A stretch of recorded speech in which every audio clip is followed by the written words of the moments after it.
I know I should grow up, but I don't wanna get older. It's underrated to be young and free, yeah. Tomorrow may never come, old days I'm running from. Yeah, I should be saving, but I'm spending it all. Yeah, I want that money, I want that money. So give me that money, I wanna spend that money. Just give me that Friday feeling, like if I like the weekend. I ain't dead and sleeping, nah. I don't wanna grow up.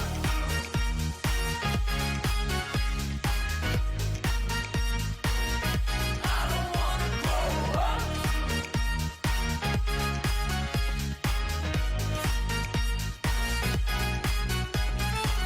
It's taking over me, feel like I could fly away. Oh, I've been waiting to kiss the sky, yeah.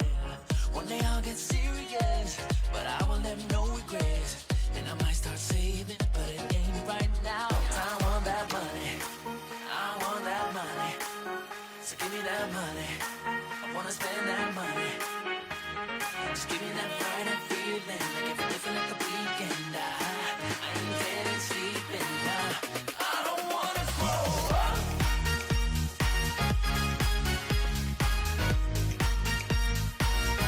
I don't wanna grow up.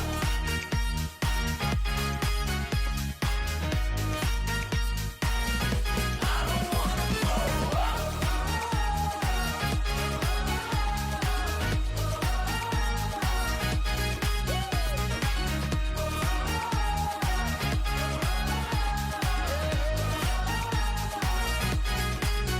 Maybe one day I'll try to not get wasted all the time. But for the moment, I'm alright, because I feel so alive. Yeah.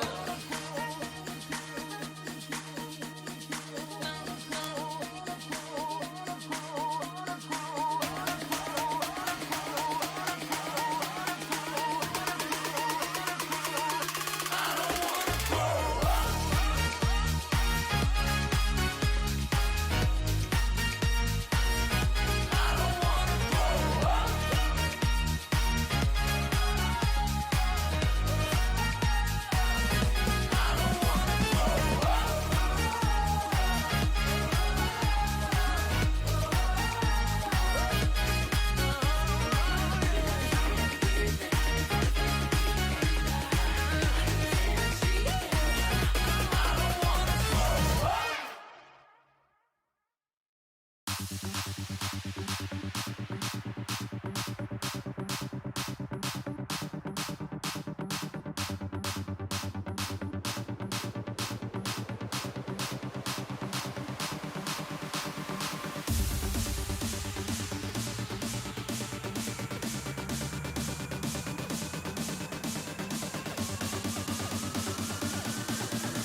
The Order of the Exalted Lion was a group of great pride and honor, but it was also a group of great power. This great power is what caused the fall of the OEL at the hands, well, claws, of Octavius Mordex, thus throwing the world into chaos. Cast into the fires of Helheim, Diana lost herself in the encroaching chaos and was reborn with a fiery vengeance. Monsters are not born, they are created. Octavius Mordex is a self-made man. The silver and red, the last thing many monsters see.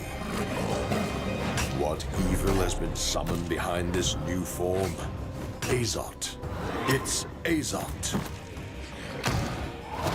On a razor's edge, the Order called upon this infamous hunter. What side of the coin will he end on? And there was a queen who preyed upon the damned. All manner of arcane artifacts came bursting out of the gates of chaos. They weren't very subtle about their headquarters location. Maybe that's why it fell so easily. The pride of the lion roars across the land, even in defeat. The Exalted Lions return in Brawlhalla's Battle Pass Season 4.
Welcome to Brawlhalla.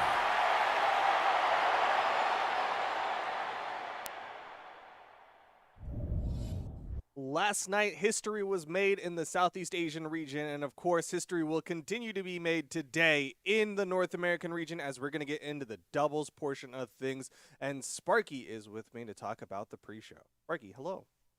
Hi, how you doing? Hi, I'm doing all right. I'm really excited for today. Been waiting now 3 weeks of competition, and it's going to end here this weekend with 2v2 for North America today and 1v1 for North America tomorrow. So we still have some great Brawlhalla action coming for you even tomorrow, but today we have the 2v2 Summer Championship for North America. I'm very excited. Yeah, gotta love the North Americans. I know there's a lot of North American fans out there. I am, of course, one of them living in the North American region. So, without further ado, let's start talking about some of the teams that people are going to be looking out for in North America, because it's worth mentioning that a lot of established teams have broken up, have been mixed up, and now we're seeing some cool new shakeups. But let's talk about some of the established, some of the old heads continuing on. Of course, the top seed, the favorites of the tournament, Boomi and Sandstorm. What do people need to know?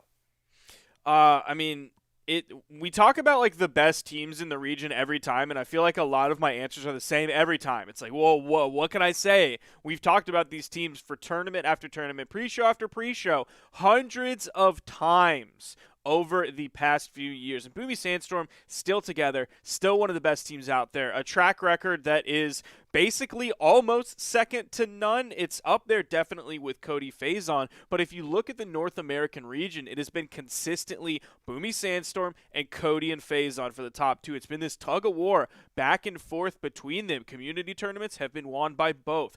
Major tournaments have been won by both as well. So it's really anybody's guess as to who comes out on top and who comes out in that second place. Specifically with Boomi Sandstorm, they have been top two, including community tournaments, in every tournament that they've entered since like the 31st of May 2019. There's only like one tournament in there where they played together and were not top two. It's extremely impressive.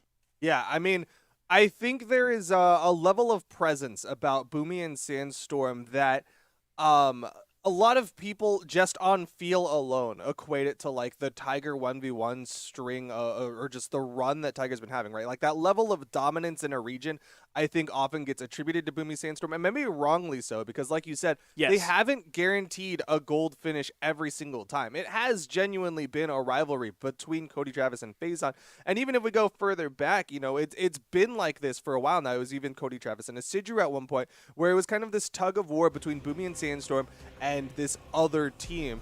And even at one point, they split up. It wasn't working so well that Boomi ended up teaming up with Remy, and then we saw Sandstorm team up with Isidru. So it is worth mentioning that this team, despite this like dominant presence that they have, it isn't exactly on paper as dominant. And that's the impressive thing about when Cody and Faison came around, because the big thing for a while, like the major marking point in Brawlhalla 2v2 history once Boomi and Sandstorm got together is specifically Cody Travis and Isidru at final round, taking them to game 10. Like, that was groundbreaking news. They ended up losing. Boomi and Sandstorm still won, but that was like the only thing that anybody could talk about in twos for a while is Cody Travis and Isidru taking them all the way to game 10. That was massive. That really shook Brawlhalla 2v2. That was like the first point where we were like, okay, are Boomi and Sandstorm unbeatable? I don't think that's the case anymore. They continued that run after that, and it was only really once Cody Travis and Isidru broke up and Cody and Faison got together that we really saw the dominance of Boomi and Sandstorm being challenged. And ever since they got together, that really has been the case. That was the major marking point where it went back and forth between these two instead of just a Boomi and Sandstorm. So they have had a one hell of a run, even better than Boomi and Remy's run that they had back in the day before Boomi got together with Sandstorm. But it was definitely an extremely dominant period and then a back and forth between Boomi, Sandstorm, Cody, Faison. Yeah, absolutely. All right, I think we've said a lot about Boomi and Sandstorm. Of course, again, they're the top seeds for the tournament for a reason. They've definitely done very well for themselves coming in here as the North American favorites, the North American world champions in 2v2s and whatnot, and of course, household names for the Brawlhalla esports region. But let's talk about their main rivals in the twos space, Cody Travis and Faison. What do people need to know? We think about Cody and Faison as like a staple because they've been in the top two of this region for so long now, but it really wasn't that long ago that they got together. It was really looking back. They joined for the first time like permanently. I don't know if they had played together in previous community tournaments, but like when they got together and stayed together, that was like April 2020 in Moose Wars #1 2v2. And I'm going to do a quick aside real quick to shout out AJ Moore. I was going to write it down, but I forgot to write it down. I think it's AJ Moore 2000 on both Twitch and YouTube. That's AJMORR 2000 for putting out so much community content for North America. Dude is having tournaments every week. If you're looking at Moose Wars, you're seeing that on Smash GG all the time. That is AJ Moore 2000. So big props to him. He gave me a lot of data for this. So I did want to give him credit for a lot of the driving force behind the North American community tournaments. But specifically for Cody and Faison, that tournament, Moose Wars #1, that 2v2 was an important moment in Brawlhalla history. That was the beginning of Cody and Phazon, and also the beginning of Moose Wars, really. They've been top 2 literally ever since. In every tournament that Cody and Phazon have entered, since that one where they first got together, they've been top 2. Yeah, I know that this is like obviously a very strong team, but it was one of those teams that was essentially theorized for a long time. I remember back during when we were able to get together in person, we would kind of be talking while the matches are happening, and we would say like, oh man, what if like Cody Travis had Phazon as a teammate? What if Phazon had somebody else's? You know, like we were talking about all these various teams, and we were just like kind of mixing and matching and saying like, man, it'd be really cool to see how that works out. And somehow it did work out. Cody Travis and Phazon got together, and they have been looking so incredibly good for themselves. Let's go back into the history books just a little bit here, and we see they got 2nd place in the Spring Championship. They got 1st place in the Winter Championship. They got 2nd place in the Brawlhalla World Championship. They got 2nd place in the Mammoth Cup, and you go back, and they keep getting these 1st and 2nd places, and they are just right there neck and neck, battling against Boomi and Sandstorm, and really making a good show of like, there's never a guarantee that either one of these teams are going to be the one to go home with that gold medal, because they're so contentious and they're so good at fighting against each other. And that's why it's so hard to place them. Even if you look back at the most recent tournament, Moose Wars Cyber Showdown, the community tournament, I'm not talking about the most recent official tournament, Cody and Phazon came out on top, but still going into this as inspired as I am by Cody and Phazon, like I'm still not sure whether they're going to come in first or whether they're going to come in second. At the end of the day, I truly think it's a coin flip, even from one tournament just a short while ago to this tournament today. It's going to be very interesting to see how this breaks out. Character picks, one thing I did want to mention is, like, yeah, of course we're used to the Barraza, we're used to from Cody, and then Phazon, the Hattori, the Val, sometimes the Wu Shang, sometimes the Kaya coming out there, but specifically in that Moose Wars recently, the Cyber Showdown, there was a Diana pick that came out from Cody. He actually finished the tournament on that Diana, swapping off of the Barraza and sticking to the Diana. I think that is an interesting choice that he made. We may not see that at all today. Now, community tournaments, even when they're recent, players do play them differently sometimes than they do the official tournaments. So we may not even see that, but I did want to mention it as a possibility. I think there's a lot of merit to that idea, more than just because it was a community tournament, because I guess maybe a little bit of personal bias, but it feels like Cody Travis hasn't been feeling the Barraza lately. We've been seeing him swap characters, even like, you know, in the Spring Championship, saw him swap around a little bit, wasn't really sticking with the Barraza, and it's hard to have full confidence in somebody who isn't confident in themselves, but still, I think a lot of people know Cody Travis for that Barraza and are very excited to see how well that does today. Yeah, you mentioned different characters. Definitely, I was super happy when he pulled out the Vrax. I was also super happy when he pulled out the Reno as well, but I certainly think he is going to lead with that Barraza and possibly stay on the Barraza the whole time. Yeah, very real possibility either direction. Okay, let's go down the bracket just a little bit. Talk about the 3rd seed today. It's going to be Wrenched and Cosolix, and this is a little bit of a surprise. I don't think people expected them to be seeded so high today. I think one of the reasons is that we had several high-profile teams kind of break up a little bit. We have Santi with Snowy now instead of being Simba Santi. We have Zakoi with Ethan now. Zakoi was previously with Snowy. And there are a couple other teams that have broken up. And that's been interesting to see, and I'm very excited to watch their trip through the bracket today. But for Wrenched and Cosolix, I don't know. I'm going to be real with you. I don't know. I'm not feeling Wrenched and Cosolix today whatsoever. They have rough placements in community tournaments since spring. Yeah, I think it is. They are admittedly a very awkward team to place. I mean, even just looking at their matches today, they went 3-2 against Wubs and Kaiser. You go back into their pools match, and it wasn't a free run. They 2-1'd their first match of the day against Daddy, Hizo, and Tiki. Like that, it's very hard to say, oh yeah, Wrenched and Cosolix, they're very much 3rd seed, because they're struggling a little bit in their matches. Sure, they're getting their W's, but man, it has not been a casual walk to get here to where they are in the top 32 of things. And even if you go back into the official tournament history books, like they have not been consistently top 3. They got a top 4 in the spring championship. Just before that, finished 5th place in the winter championship. Then they got the 7th place finish in the world championship. They got multiple 9th place finishes if you go back. But if you go even further back, eventually you'll find that they got a 2nd place in the summer championship just last year. So there's like these moments where they look pretty good, where they look like they might be able to get that gold medal finally, despite all the times that Wrench just tweeted out that they're going to get that gold medal. But then they also have many moments where they don't really make it that far.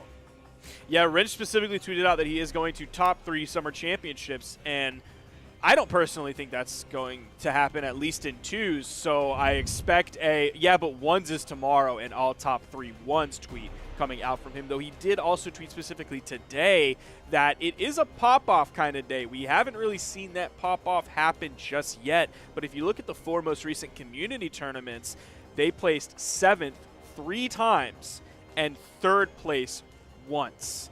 So they barely made it in the top 3 that one time, and I think you're exactly right saying they're an awkward team to place, because we talk about the coin flip of whether Cody's going to win or whether Boomi and Sandstorm are going to win. I think there's a coin flip with Wrench and Cosolix about whether they're going to place really well or comparatively place not so well, at least for them. They're kind of like the popcorn bag at the end of the microwave timing, where it's like, here's one pop, then 8 seconds go by, and then there's one more pop, and then 10 seconds go by, and there's one more pop. Yeah, you're like, wait, I know the bag says we got to wait until there's a full 10 seconds between each pop. It is worth mentioning, like, they have had some strong moments, right? Like, again, Definitely. going back to last year, they 3-0'd Ethan and Sandstorm in the Steel Series. They also 3-0'd Boomi and Remy. I'm trying to find it again. But they also 3-0'd Boomi and Remy when they were teamed up, also in that same tournament, Steel Series. So they have these moments where they can be really, really strong, but it has been a little bit of a bumpy road for them, to be sure. So I'm looking at their character picks for this. For Wrenched, I'm expecting a Jae Yun, and I'm expecting a Suri. We might see a Sentinel come out from him, but mostly on Cosolix, I'm expecting that Ulgrim, though we could see the swap to Scarlet. All right. One more team to talk about, Snowy and Santi. Sparky, what do people need to know about this brand new team? They need to know how excited I am to watch them play. I am hugely looking forward to Santi and Snowy. They've only started playing together since the 29th of May. That was, of course, a community tournament, Moose Wars, Siege of Giga War 4. But out of the 6 community tournaments, only one since Springs wasn't a top 3, and it was a 5th place. It's not like they got 7th. It's not like they got 9th or 13th. They got 5th place, so really solid placings. And keep in mind, they were getting these top 3s in tournaments that either had Cody and Phazon, or Boomi and Sandstorm, or both of them. In fact, that includes the most recent community tournament from Moose Wars, Cyber Showdown, that had both Boomi Sandstorm and Cody Phazon. They placed 3rd in that one, so fantastic placings from them. They've been really good ever since they got together. They've been playing in plenty of tournaments, so they're not coming in fresh to this without a lot of play time in an actual tournament setting. Yeah, it is exciting to see. I mean, even I just pulled up their rankings on the Brawlhalla ladder, and they're currently 7th ranked in all of the U.S. East region. So they're definitely a strong team that has been playing together both in ladder as well as in whatever tournaments that they can get their hands on. They're trying to work this team out because it is a very new team. I mean, not that long ago, we were talking about the team of Simba Santi and how strong it was, how amazing it was for the Pro Series that they were able to get this team together. Like, that's their competitive team. And I'm sure, like I think everyone out there has heard how much Photo loved that team and how great it was for that region. And now they're split up, and now it's Santi and Snowy together. And it's great that they're doing well in their community tournaments, but they don't have the pedigree. They don't have that kind of official tournament experience that I think we're used to seeing from some of these other teams. Yeah, this tournament specifically is going to be a very important one for them because this is the first major testing ground. Yeah, you took the practice SAT. Yeah, you took the practice PSAT, but this is test day, baby. You better be ready to go into this one because it is going to be very tough for them. Luckily, they have a good bracket that they're going to go through. They are only going to face Cody, Travis, and Phazon if they make it into top 8, it'll be on the winner's side. So that's a very good bracket for them. They are going to have to go through, let's see, I'm looking at the bracket here. No, I'm sorry. Actually, they're going to face Boomi and Sandstorm first on the winner's side of the bracket. So they have a pretty good bracket so far for them. I think they're going to maybe cruise through that one. But it's time for these predictions, Duke, and I'm going to let you go first on this one because you have you got a big outlier here that I am not agreeing with whatsoever. You know what? I don't necessarily blame you, but as I like to do, sometimes I shoot from the hip and I let it rock, and sometimes it works out for me. So my predictions for the North American Summer Championship. In the 3rd place, I'm going to go with a very contentious pick. They might be the 3rd seed for the tournament, but by and large, the numbers maybe not really making that argument for me. The one thing that does work out in my favor is the fact that in the past few tournaments, the teams that have knocked them out were Snowy and Zakoi and Santi and Simba, and fortunately, they don't have to fight either of those people until they get into the loser semifinal, potentially, by all predictions. So there's a decent chance that they can get pretty far in the bracket, although things aren't looking hot. I still have them as my 3rd seed. In 2nd place, this is where it gets tough. Is it the Boomi Sandstorm? Is it the Cody Phazon? And I'm going to go with my heart. I'm going to go with my gut. I'm a Boomi fanboy. I'm going to say 2nd place goes Cody and Phazon. 1st place, Boomi Sandstorm. I think there's an interesting choice. Not a bad 1 and 2. I will give you credit for that one, but that 3rd place, I'm looking in the microwave right now, so we'll see if the pop comes through from that popcorn bag or not. Because in 3rd place, I have Santi and Snowy. I think they're coming in 3rd. They've been consistently top 3 in community tournaments. They really haven't broken into that 2nd place position when there have been both Boomi and Sandstorm and Cody and Phazon in the community tournaments recently, but they did win one, and I believe it did have Boomi and Sandstorm in it. So still, solid placements. I think they're playing great together, and I think that'll translate to today. In 2nd place, I have Boomi and Sandstorm. Now, the reason I'm putting them 2nd, most recent community tournament, Cody and Phazon came out on top.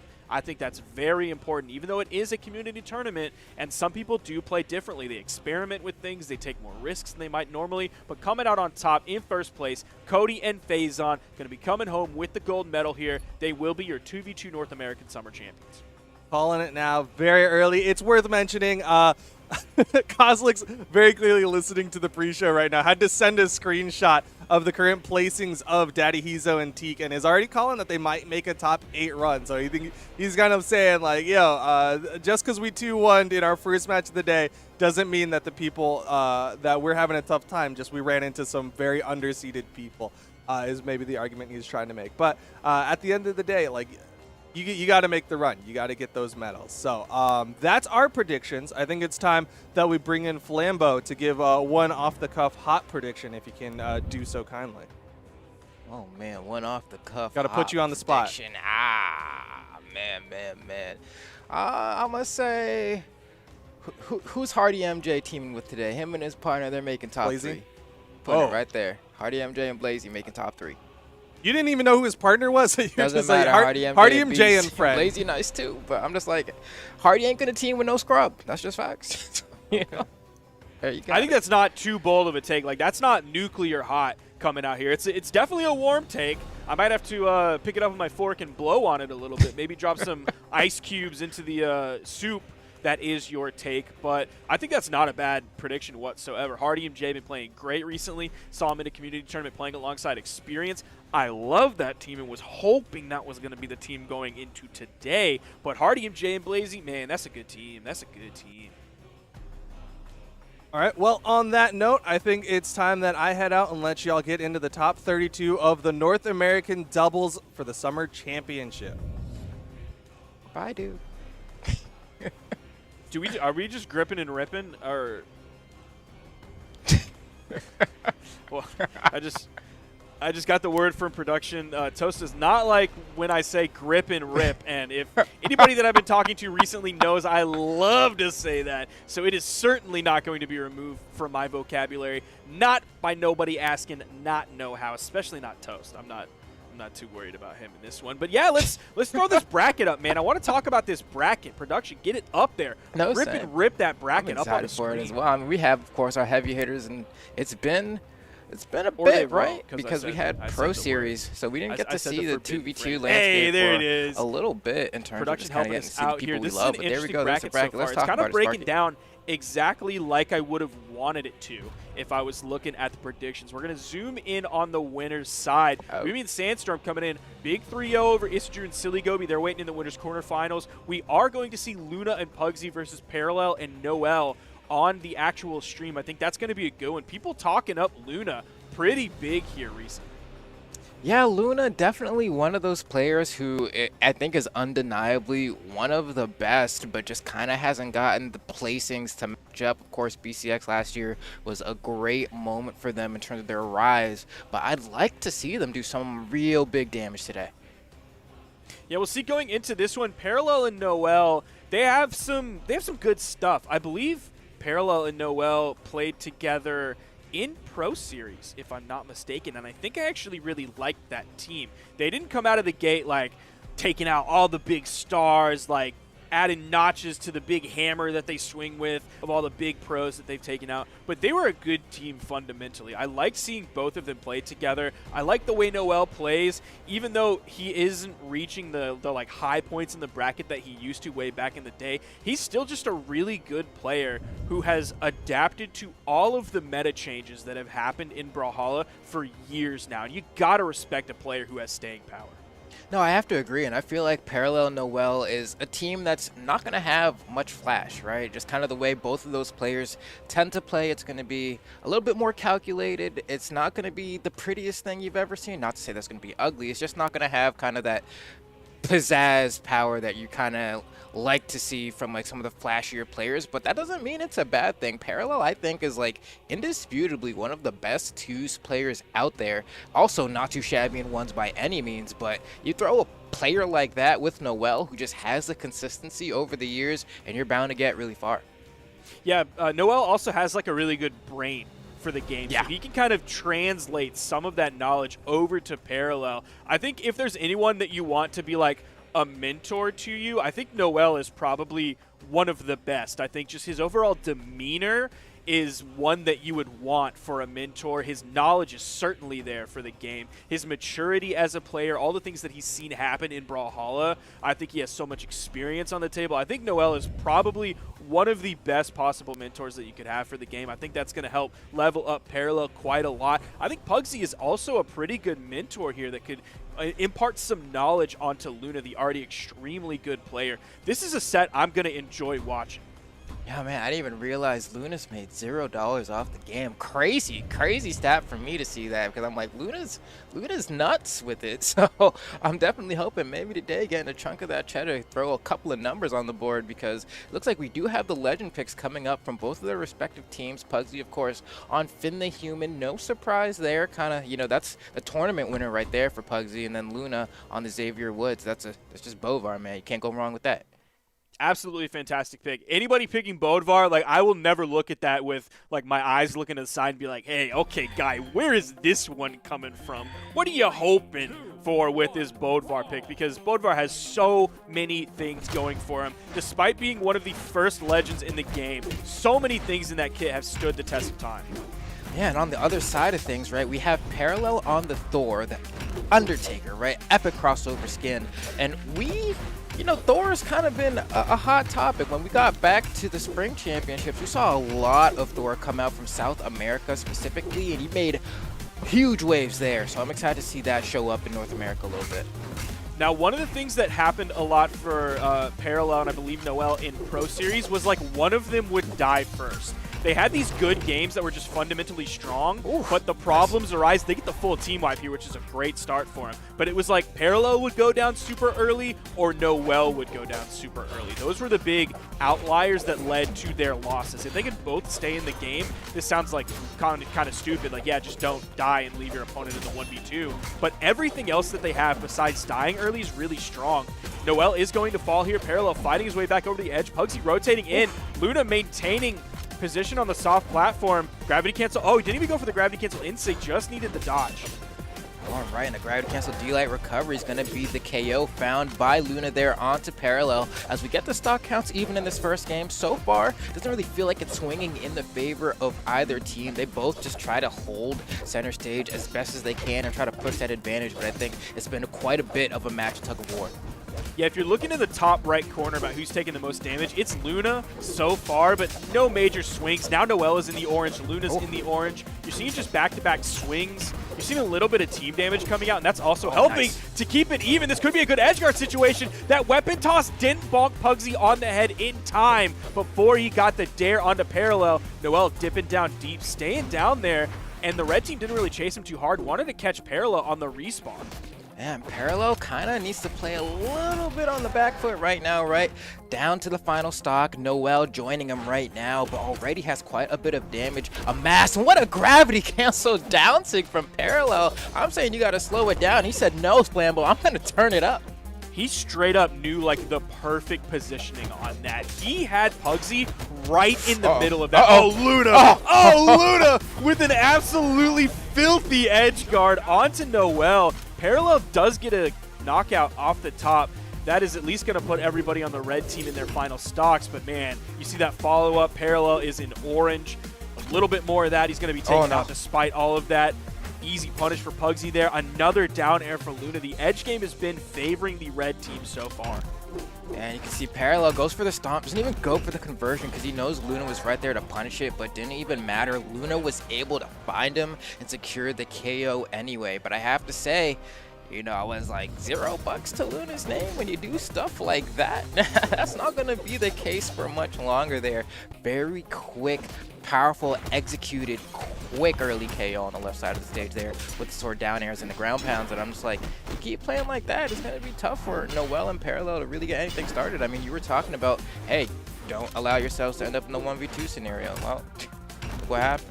Yeah, that's exactly what happened there. You saw that edgeguard situation that Luna just completely dominated Noelle, manhandled him, even got the KO in yellow. He didn't even have to get to orange before he got the KO, and because of that, Noelle was taken out of the game, which leads to a few things. That lets the red team completely focus on taking Parallel out, who is playing a high defense legend. That sort of strength that Parallel has is sort of taken out of the game completely and negated, but it also means that Noelle is not there to put out damage. He did mid-200s. Compared to everybody else, that is not good. You were looking at Parallel, he did like mid-400s, which was comparable to the other team, even though Pugsy did a little bit more, but Noelle being an outlier there with mid-200s, very weak. He has to step that up.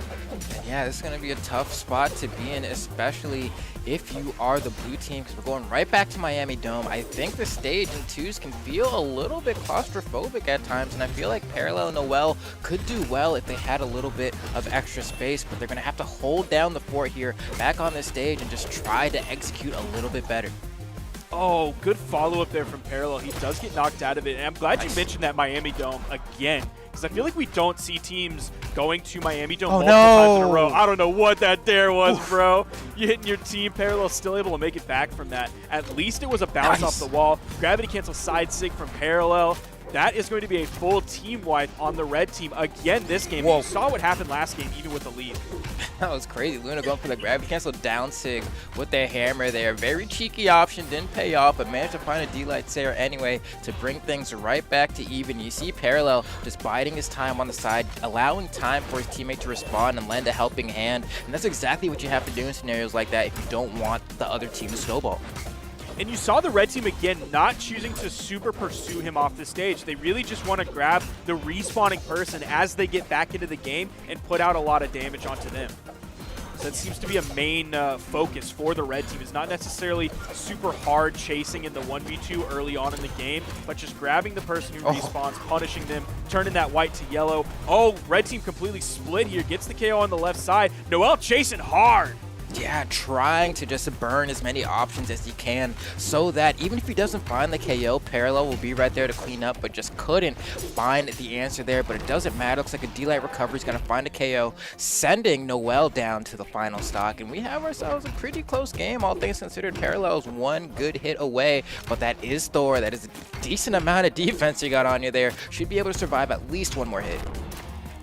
Oh, a little bit of team damage there coming from Noel. Kind of flubbed the follow-up on that one. But other than that, their ability to not put out too much team damage, even though they're so close to one another, overlapping hitboxes a lot. Oh my gosh. It's been great. There's a fantastic follow-up. So he messed up one recovery follow-up immediately. Okay. All right. Okay, dude. First he hit Parallel with the dare on the corner when no one else was near him, and then he hits the down signature there, taking out Parallel. They still definitely have the advantage state here in the 1v2 against a red. Pugsy nails that one, and just for good measure, throws out a nice neutral sig on Parallel. Yeah, that was a good down sig as far as Cody down sigs go, you know. it's rare that you throw out a bad one because that move is just so good, but definitely a good play from Noel there to go ahead and close out that game. And I gotta say, I like the way they were able to clean it up. I was getting a little bit scared toward the end there because they were hitting each other quite a bit in the 2v1, and I feel like that's one of the cardinal sins that you don't want to do because you just don't want to give your opponent free damage on either of you. But luckily it didn't amount to anything. They're looking good. They got a game. We're going to Enigma now, which is going to be quite a shift, I think. Yeah, Luna and Pugsy are going to say, you know what, 2 soft platforms are not enough. We're going to invest everything into that 3rd soft platform, hoping it's going to change things. Double D-Light comes out but doesn't get the side air. Parallel was there to punish that and completely halt. Okay, yeah, the orb play from Parallel looking just so good so far. Noel going crazy with the sword on the right side of the stage. Tries to get a conversion of that unarmed neutral light, but just kind of had a weird interaction with the Sair hitbox, so he didn't get the full conversion. So worthy of note is this swap onto the Barbara from Luna. You actually saw him hit the initial D-Light and then go for the spot dodge immediately after, not wanting to get punished. Oh, this could be Luna getting knocked out in orange. You take a hammer ground pound in yellow, you better hope that you have a lot of options to get back, including a dodge to get through the impending weapon toss that you know is coming out. Yeah, oh man. Oh. Beautiful ground pound, and misses the save as well. Luna needs to get back on the stage, manages to do so. I was getting a little scared for them there because that could have been disastrous, but luckily, I mean, for the blue team, you know, they're feeling great. They're like, oh, we still have all 3 stocks. All right, cool. Parallel lost 1. Noel somehow hanging on there, but they have a hefty lead now. I'm loving the team play from Parallel and Noel. You've seen several clutch interruptions on things that are happening, several clutch follow-ups as well. They're not without their fair share of mistakes, but those are few and far between. Again, I'm loving Parallel and Noel. I think they work together so well. Now that we're seeing here, right, it feels like it's 2 separate 1v1s. Oh, like, Pugsy's yes, getting Noel. edge guard on the left side, and luckily, you know, there was a save toward the end there, but you really gotta, you know, go help your teammate out on the other side there. I know a lot of the times it can devolve into 2 1v1s, but especially if you're not winning your respective 1v1s, man, as this 2s, man, you don't got it. Especially on the edge. Noel's 1v1 potential on the edge guard situations this game are so good. Completely transformative from what we saw before. Yeah, now Luna's in a pretty tough spot here. Has to do the 2v1. Has 2 stocks, but they got 4. So we'll see how far Luna can get here. It's going to be a very, very meticulously planned out game from here. Or maybe not, you know. Maybe you just won't see the light of day. We'll see. Down to the final stock now. It could be throwing out more D-Sigs like that, hoping for the Hail Mary and then just getting completely punished.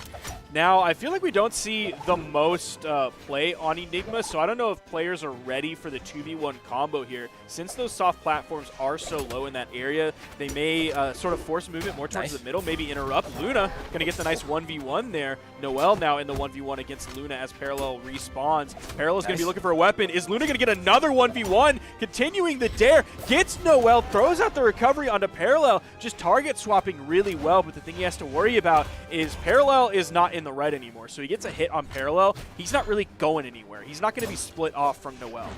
Yeah, and I think that's a little bit of a bummer for Luna there, right? Like, you got the KO on both people, and you want to spend that time. Oh, this might just be it for Luna. Hold on. Yeah, down air and can't make it back. Oh, almost had something a little precarious happen there, but it's fine. Looks like Parallel and Noel are going to take that game convincingly, right? In comparison to the past few that we've seen, I was like, all right, yeah, it's pretty close, but this game, Luna and Pugsy weren't looking so great. Yeah, Pugsy put out 134 damage. And that is largely due to Noel's edge guard situations. He put out about 512 damage. Parallel put out mid 350s. So that was just really good edge guard situations to get those stocks early from Noel, and then just the neutral game happening also put out a lot of damage on that one. Pugsy not using a single signature the entire game. No signatures hitting from anybody whatsoever. Interesting. Yeah. It's swing and a miss, as they say. But we are going to Mammoth, right? You know, if you're going to go to a stage where you got to put it all on the line, definitely not a bad shot by any means here. But Pugsy, we're going to need you to get some damage, man. Or at least some 2v1 combos here with Luna. Luna playing Bryn. That's a perfect lesson to get some 2v1 combos going with. You can land an Axe, neutralite, y'all can set something up. Yeah, and talking about that damage that Pugsy didn't put out last game, threw out 52 light attacks, hit 15% accuracy. That's a good way to start. That's what I'm talking about. They have another 2v1 combo coming out here. Got Noel into the orange, but going back to Pugsy, 15% of the 52 light attacks he threw out, that's 7.8. He barely hit 8 attacks, or really not even hitting 8 attacks throughout that entire game. That is rough. Yeah, I mean, I think already at this point in this game, looking much better than he was in the previous, managing to find that team combo with Luna. And Luna has been the one finding the KOs as well, landing these signatures, you know, complete turnaround from the last game where they just weren't quite finding the mark. Ooh, careful. Parallel. Yeah. He's playing real low on that corner, especially when he's red. If Pugsy finds a down air, that is going to put Parallel in a terrible position. We have huge discrepancy in terms of damage taken. Oh, Luna's just going to fall there, but they're still in a good spot. But look at the huge discrepancy between Noel and Parallel in terms of damage taken. Parallel's in the red, Noel is still in the yellow. This could be that situation we talked about before, where Parallel just goes down super early. Noel's forced into the 1v2 when Luna and Pugsy both have one or two stocks apiece. Yeah, if I'm Luna, I'm like, you know what, I'm going to keep letting this SIG button fly because I am just hitting them right now. So, you know, ride that wave until it fizzles out because so far, another one. Wow. Oh, my gosh. Oh, man. This is looking so rough for Noel and Parallel. I think we're staring down the barrel of a Game 5 situation going into this one. 3 hits for Luna on that one off of the neutralite. Another 2 hits. Noel is going to find a recovery back. Parallel and Pugsy fighting over on the right side. Pugsy just completely dips. Wants to focus on that center stage positioning. Nice, the exhausted recovery. That's always the cheeky recovery option that no one's expecting to cover. They're like, oh, are you going to jump? Can I time that? But if you go for the exhausted recovery, it's just one more thing to look out for that people don't see too often. Oh my gosh, another SIG from Luna finding the mark. I swear, Luna has a magnet tip on that spear every time that gravity cancel side sig comes out because he's been nailing him. Another one, dude! That's the second harpoon toss he got. I think that's 5 out of 6 KOs for Luna. Yeah, it is. Luna was absolutely disgusting that game. You see that taunt in the end where he's digging a grave, and digging 2 graves on that one, and digging it quick for Noel and Parallel. 540 damage, 5 KOs, even 1 accident. Oh, man, wow, crazy play. And yeah, the accident was just, you know, Luna was out of jumps, went for a falling Sayer and thought they'd be able to go ahead and drift toward the stage and refresh their jumps, and it just didn't happen. But here we go. Light attack signature accuracy. 50% from Luna, but you threw out 10, so that's 5 SIGs, right? Whereas Pugsy threw out 1 and it hit. So all right, bet. You know, that's what I'm talking about. Like, you look at the other 2 hit, Noel, I believe, hit 2, Parallel hit 4. Both of them got 50%, but throwing out 10 different ones and still hitting half of them is very impressive from Luna. And the one thing that the stats aren't going to show you there is, like, how many of those SIGs were gravity canceled that hit, right? Because a lot of the ones that did end up connecting were gravity canceled, which means Luna wasn't getting punished for using haphazard gravity cancels like that. It means well-timed, well-executed, finding the mark, and that's exactly what we're going to need to see more of if they plan on winning this Game 5. And it's important that he hit them and they regularly led to KOs. Like, okay, hitting a SIG in white, I don't care if you hit 10 SIGs in white. Like, yeah, that's pretty good, but you're not really doing too much on that. But if you're hitting SIGs in red, it's fantastic. If it leads to a kill every time, it's fantastic. I mean, going back to Miami Dome here, which, you know, this is the hot topic, right? I feel like this is an apt decision for the tiebreaker because both of them have won a game on this stage, and it looks like this might be the first stock going here. Can we get the final hit? Luna can't drift to the stage. Parallel was able to grab that one. Pugsy wasn't able to save. That gravity cancel neutral sig almost landed. That would have been a KO for sure onto Pugsy. Now Pugsy's just having a float, get away from everything. Nice GC D-Light recovery as the blue team was bearing down onto Pugsy, trying to chase that kill. Man, now we're coming down to that moment where this game's going to be as close as they come. The stock counts and damage counts, you know, fairly even here. Stock's going to fall to the Qatar recovery. And the Ragnar pick, I think, from Parallel so far has been doing quite well, right? I mean, you're able to get a lot of quick hits, and the offstage gameplay has looked good as well. Yeah, the first 2 KOs that happened this game for the blue team was off of Parallel's Qatars. It was that edge guard situation on the right side, and then he was able to pick up the Qatar recovery. That's going to be a little bit of a punish. Not a huge one, though. Parallel's going to get back to the platform, does some nice unarmed damage before grabbing a weapon, has the axe in hand, so he's going to be looking for those side airs, maybe even a neutral sig. He finds it onto Pugsy, but Pugsy was turned orange off of that. Parallel finally dying on the first stock. Whoa, Have to be careful as the red team chases and he dodges through. Noel. No! Wow, got hit again, went for the neutral air, had a chase dodge to get back to the stage off that, but then got hit again. It didn't have a chance to activate those iframes, so now the blue team, you know, pretty scary situation to be in. Both members of the red team are high red. We're going to see Luna fall, Pugsy probably soon to follow. This is as close as it gets, and now I'd say this is a considerable lead for the blue team. You saw Parallel chasing for that KO on Pugsy in the air with the recovery. That had to be so close to hitting, but Noel was there to punish the landing as well. So one was high, one was low. Noel, oh no, please don't lose this stock here on an edgeguard situation. We saw some great edgeguarding last game, but in some of the previous games, we saw it not so great coming out from Noel. This is starting to get scary. I think we saw Pugsy try to go for a ground pound and ending up getting that Jala down sig, but Luna letting the sig button fly again, live by it, die by it, and so far it's panning out because they need to find a KO now. If they can KO Noel, that's the best case scenario for the red team. They can have that 2v1. Sure, they'll have a bit of damage, but they'll be able to make it back quickly. Even if they KO Parallel, like you saw how far that neutral sig sent. That was off screen. They KO Parallel, they're basically back to even. Weapon toss is coming out. 2 of them coming out. They're going to get the full wipe on the team Parallel. Now, all of a sudden in the 1v2, it is winnable. Luna, I think, is still in the orange, but very close to red. We'll see next time Luna gets hit, whether or not he's in the red. Pugsy in a good spot, especially when you're in the 1v2. He's going to be some bait for Parallel. And yeah, this is like definitely in the realm of possible. Qatars, I think, are the perfect weapon to kind of have to minimize the amount you're going to get punished. But if you get caught by a neutralite from either of these weapons, Parallel is probably just going to die. So Parallel really has to pick and choose when they're going to throw out their hitboxes, because this is a very scary scenario to be in. His damage output so far is not too bad. The damage taken not too bad as well. You saw like the big side air that he got on Pugsy earlier and how far that sent him.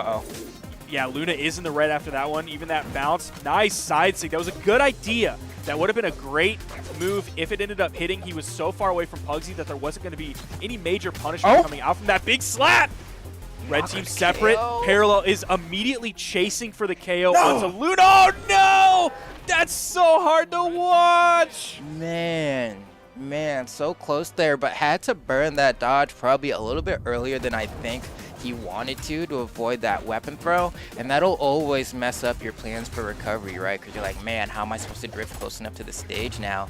Very valiant effort from Parallel in the 2v1, all things considered. Had both of his opponents in the red, was essentially one clean hit away from KOing either of them. I mean, can't be too mad at that.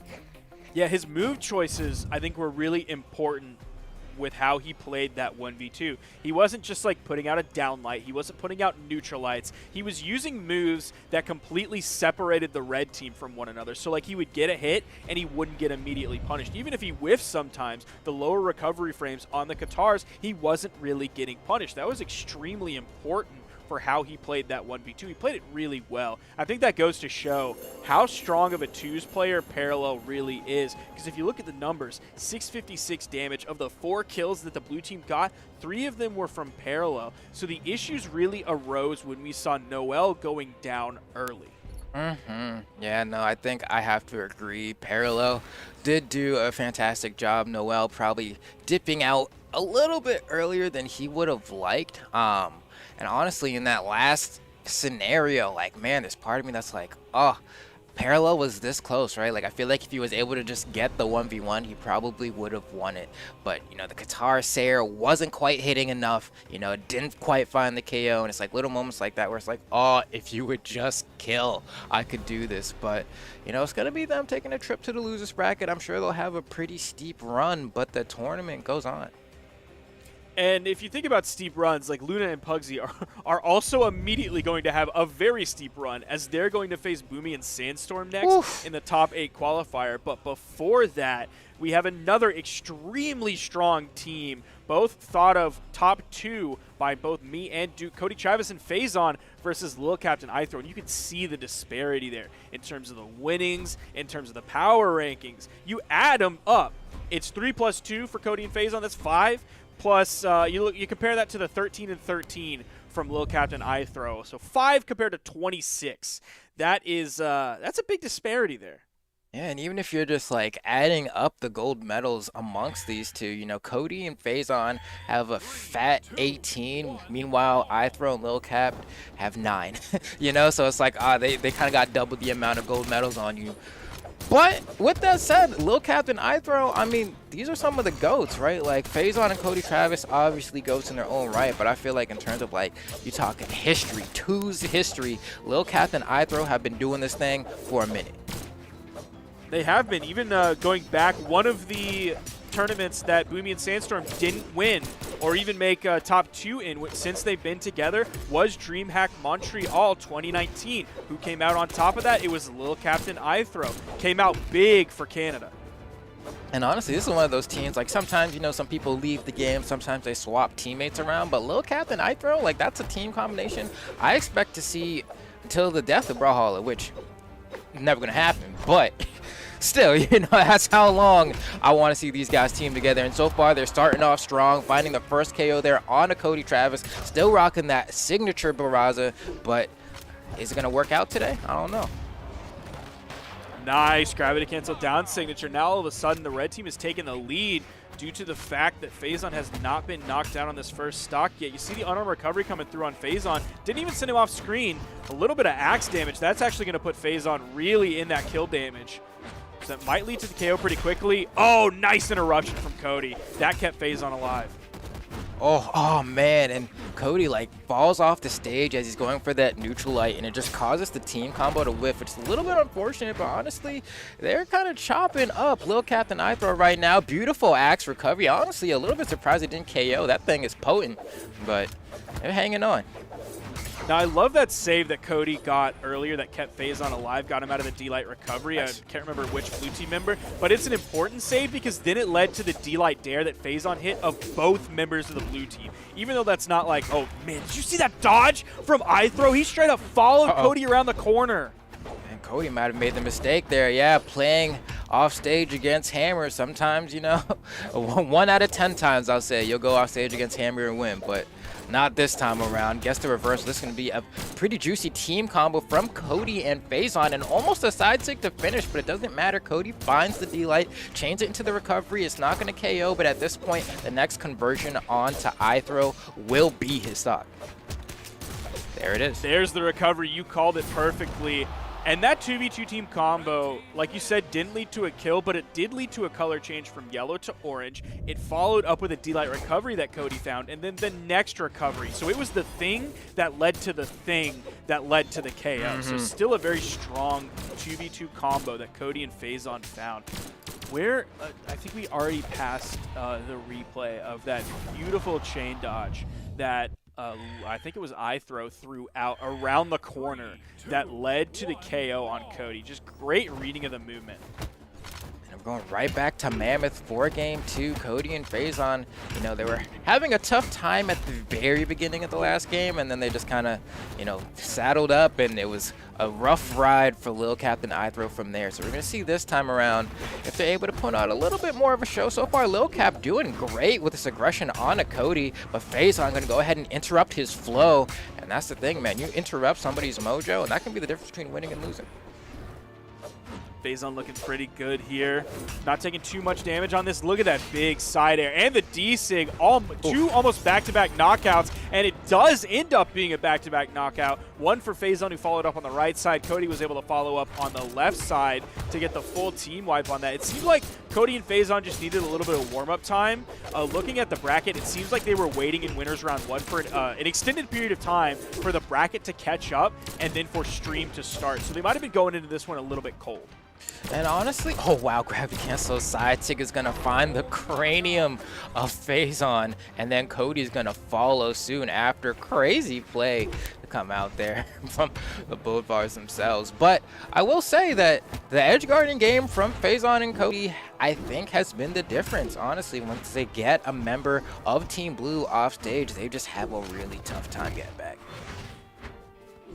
Phazon now over on the edge against Lookap, finds the recovery here. Oh. Nice follow-up from iThrow to finish this one off. Nice Cody save! Oh my god! Still gets the save, and they're gonna almost, yep, they turned it around. You're exactly right. The edge game from Cody and Phazon. Started off with the save, they didn't retreat, they had perfect positioning, great play, getting the full team wipe as well. Oh man, and if you're like iThrow, right, like you feel like you got a checkmate there, right? You got the perfect edge guard, and then the save comes out, and then suddenly, somehow your entire team is just dead. And it's like, why did this happen? I made the right play, but that's why saves can be so important. And I mean, look at this now, they're both on their final stocks, taking a crap ton of damage. It's looking like this could potentially be one of those 3-0 sets. Beautiful slide charge, reversing that from Phazon. That is going to take iThrow out of the game. Lil Cap is just going to fall. Man, that save from Cody was so good, and that's so Game hard changer. to do.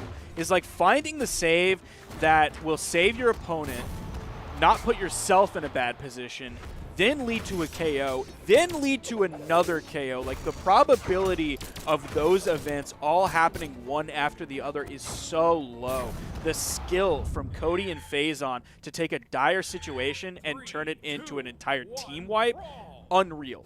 And the thing that is crazy too is that when Cody went for that save, I think Phazon was still in the magnifying glass. Like, you can't even see the dude to hit him, and you still getting it. That's you know, crazy. He went so deep for that one. Like, I was sure that Phazon was gonna die there. Then even after Cody got the save, I was like, Cody, come on, dude, why are you going in so deep? You're gonna die now. Oof. But no, man. Oh, okay, all right. Yeah. Okay. So you reaching. Dude, that's the worst thing when you talk someone up so well and then they just like almost throw away or or body their Cody. teammate. Yes. Come on, dude. Game 3 Cody is yikes. Even with that said, you look at the damage numbers and it's like, wow, okay, like the red team still has a slight lead. You know, it's not a whole lot. Phazon's taking the most damage, so probably even across the board now. But we'll see who gets the first KO. Phazon goes for the D-Light Dare and then gets the recovery on the other one, right? I don't even think he hit Lil Cap with the, he hit one, then target switch and got the recovery on the other. Now Cody did get the weapon spawn pretty quickly. Neutral air, not even sending Lil Cap on screen, so even a D-Light recovery probably won't KO at this moment. Cody sent off screen there. It's going to be important what happens next. That's a stupid thing that I just said, but with Lil Cap being so red and Cody and Phazon being red, we could see the full team wipe. Could be important if Lil Cap stays alive here. He is positioning in the middle of the stage to stay as far away from the blast zone, so the side air from Cody doesn't end up KO. They do get the KO onto Phazon. There's the unarmed recovery for the KO. We'll see if iThrow cannot take too much damage here.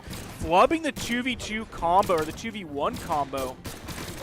Oh man, it's gonna be a little bit tough. And there we go, iThrow finally finds the recovery. Be careful with Phazon off stage, man. Okay, I like that Sair. Goes for the down sig. I can't believe he was able to dodge through that. You even saw iThrow charge it a little bit because he was expecting the dodge, but it still wasn't enough.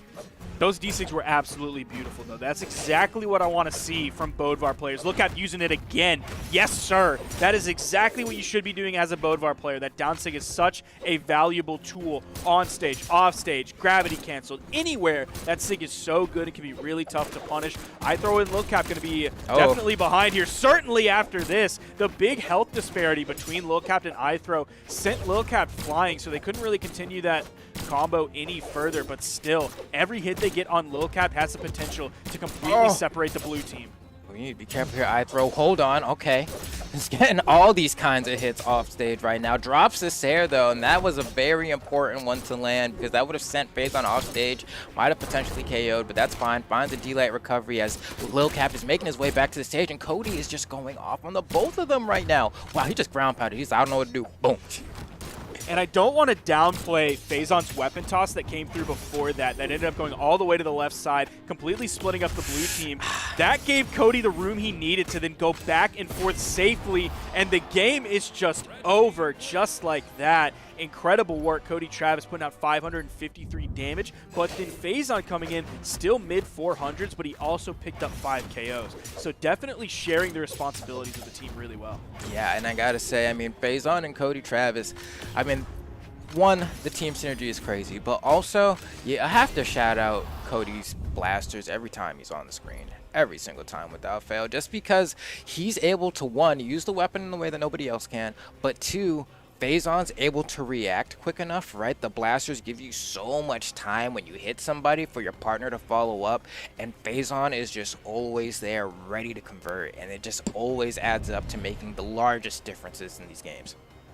Yeah, you saw how the game started and then how quickly everything changed. Everything changed once the Cody and Phazon Nation warmed up and started to attack. Lil Captain Ithro just really couldn't handle it. Just kind of two different calibers of players. You have the ones that are top 2 every single tournament, and then you have Lil Captain Ithro, very good team, good pedigree, good history from them, but currently they just can't stand up to Cody and Phazon. I'm wondering. I mean, we're going to see what today's going to shape up to be, right? Because it's always, you know, once we shape down to the top 4 of the tournament, that's when the questions really start showing up. Because, like, man, is today going to be a Boomstorm kind of day? Is it going to be a Cody Phazon kind of day? Is it going to be, you know, someone completely different? It's always hard to say, because you need to see how the players are playing that day. You know, sometimes they be like, ooh, I don't know if today's your day. And other times it's like, all right, y'all got it. You know, y'all cooking today. And that's the tough thing that you look at it right now. Like, looking at that last game, I'm like, yeah, this is a Cody Phazon day for sure. But we haven't seen Boomi and Sandstorm yet. We're still waiting to watch that Luna Pugsy game. But we do have one before that. We have Meg D and Blue Guys against Java and Stingray. And you're seeing some difference there in terms of the PR. 23 from Meg D, 30 from Blue Guys compared to the 15 from Java and 18 PR from Stingray. So the numbers definitely going to favor Java and Stingray here. The winnings also going to favor Java and Stingray. And this is going to be an interesting one just for me to spectate because, you know, Meg D, of course, kind of cementing their name in the 1v1 scenario, right? It's like, all right, the Qatar king himself. But on the other side of that, we got Blue Guys who, you know, as you saw, no stranger to making it to top 32. I believe teamed with Double Dime before, right? But, you know, now that Dime's out the game, got to find somebody new. So this is a relatively fresh team, and I'm excited to see how they pair together. Meanwhile, on the other side, Stingray and Java are both, like, 2 players that I never really know how far they're going to place on a certain day, but I always know they're going to get far. And if somebody told me that they won, I would not be surprised, right? It's like they definitely have the skill, but it tends to be how are they playing that day, and I'm wondering if today's going to be one of those days. Java definitely has his really good days. Stingray definitely has his really good days as well.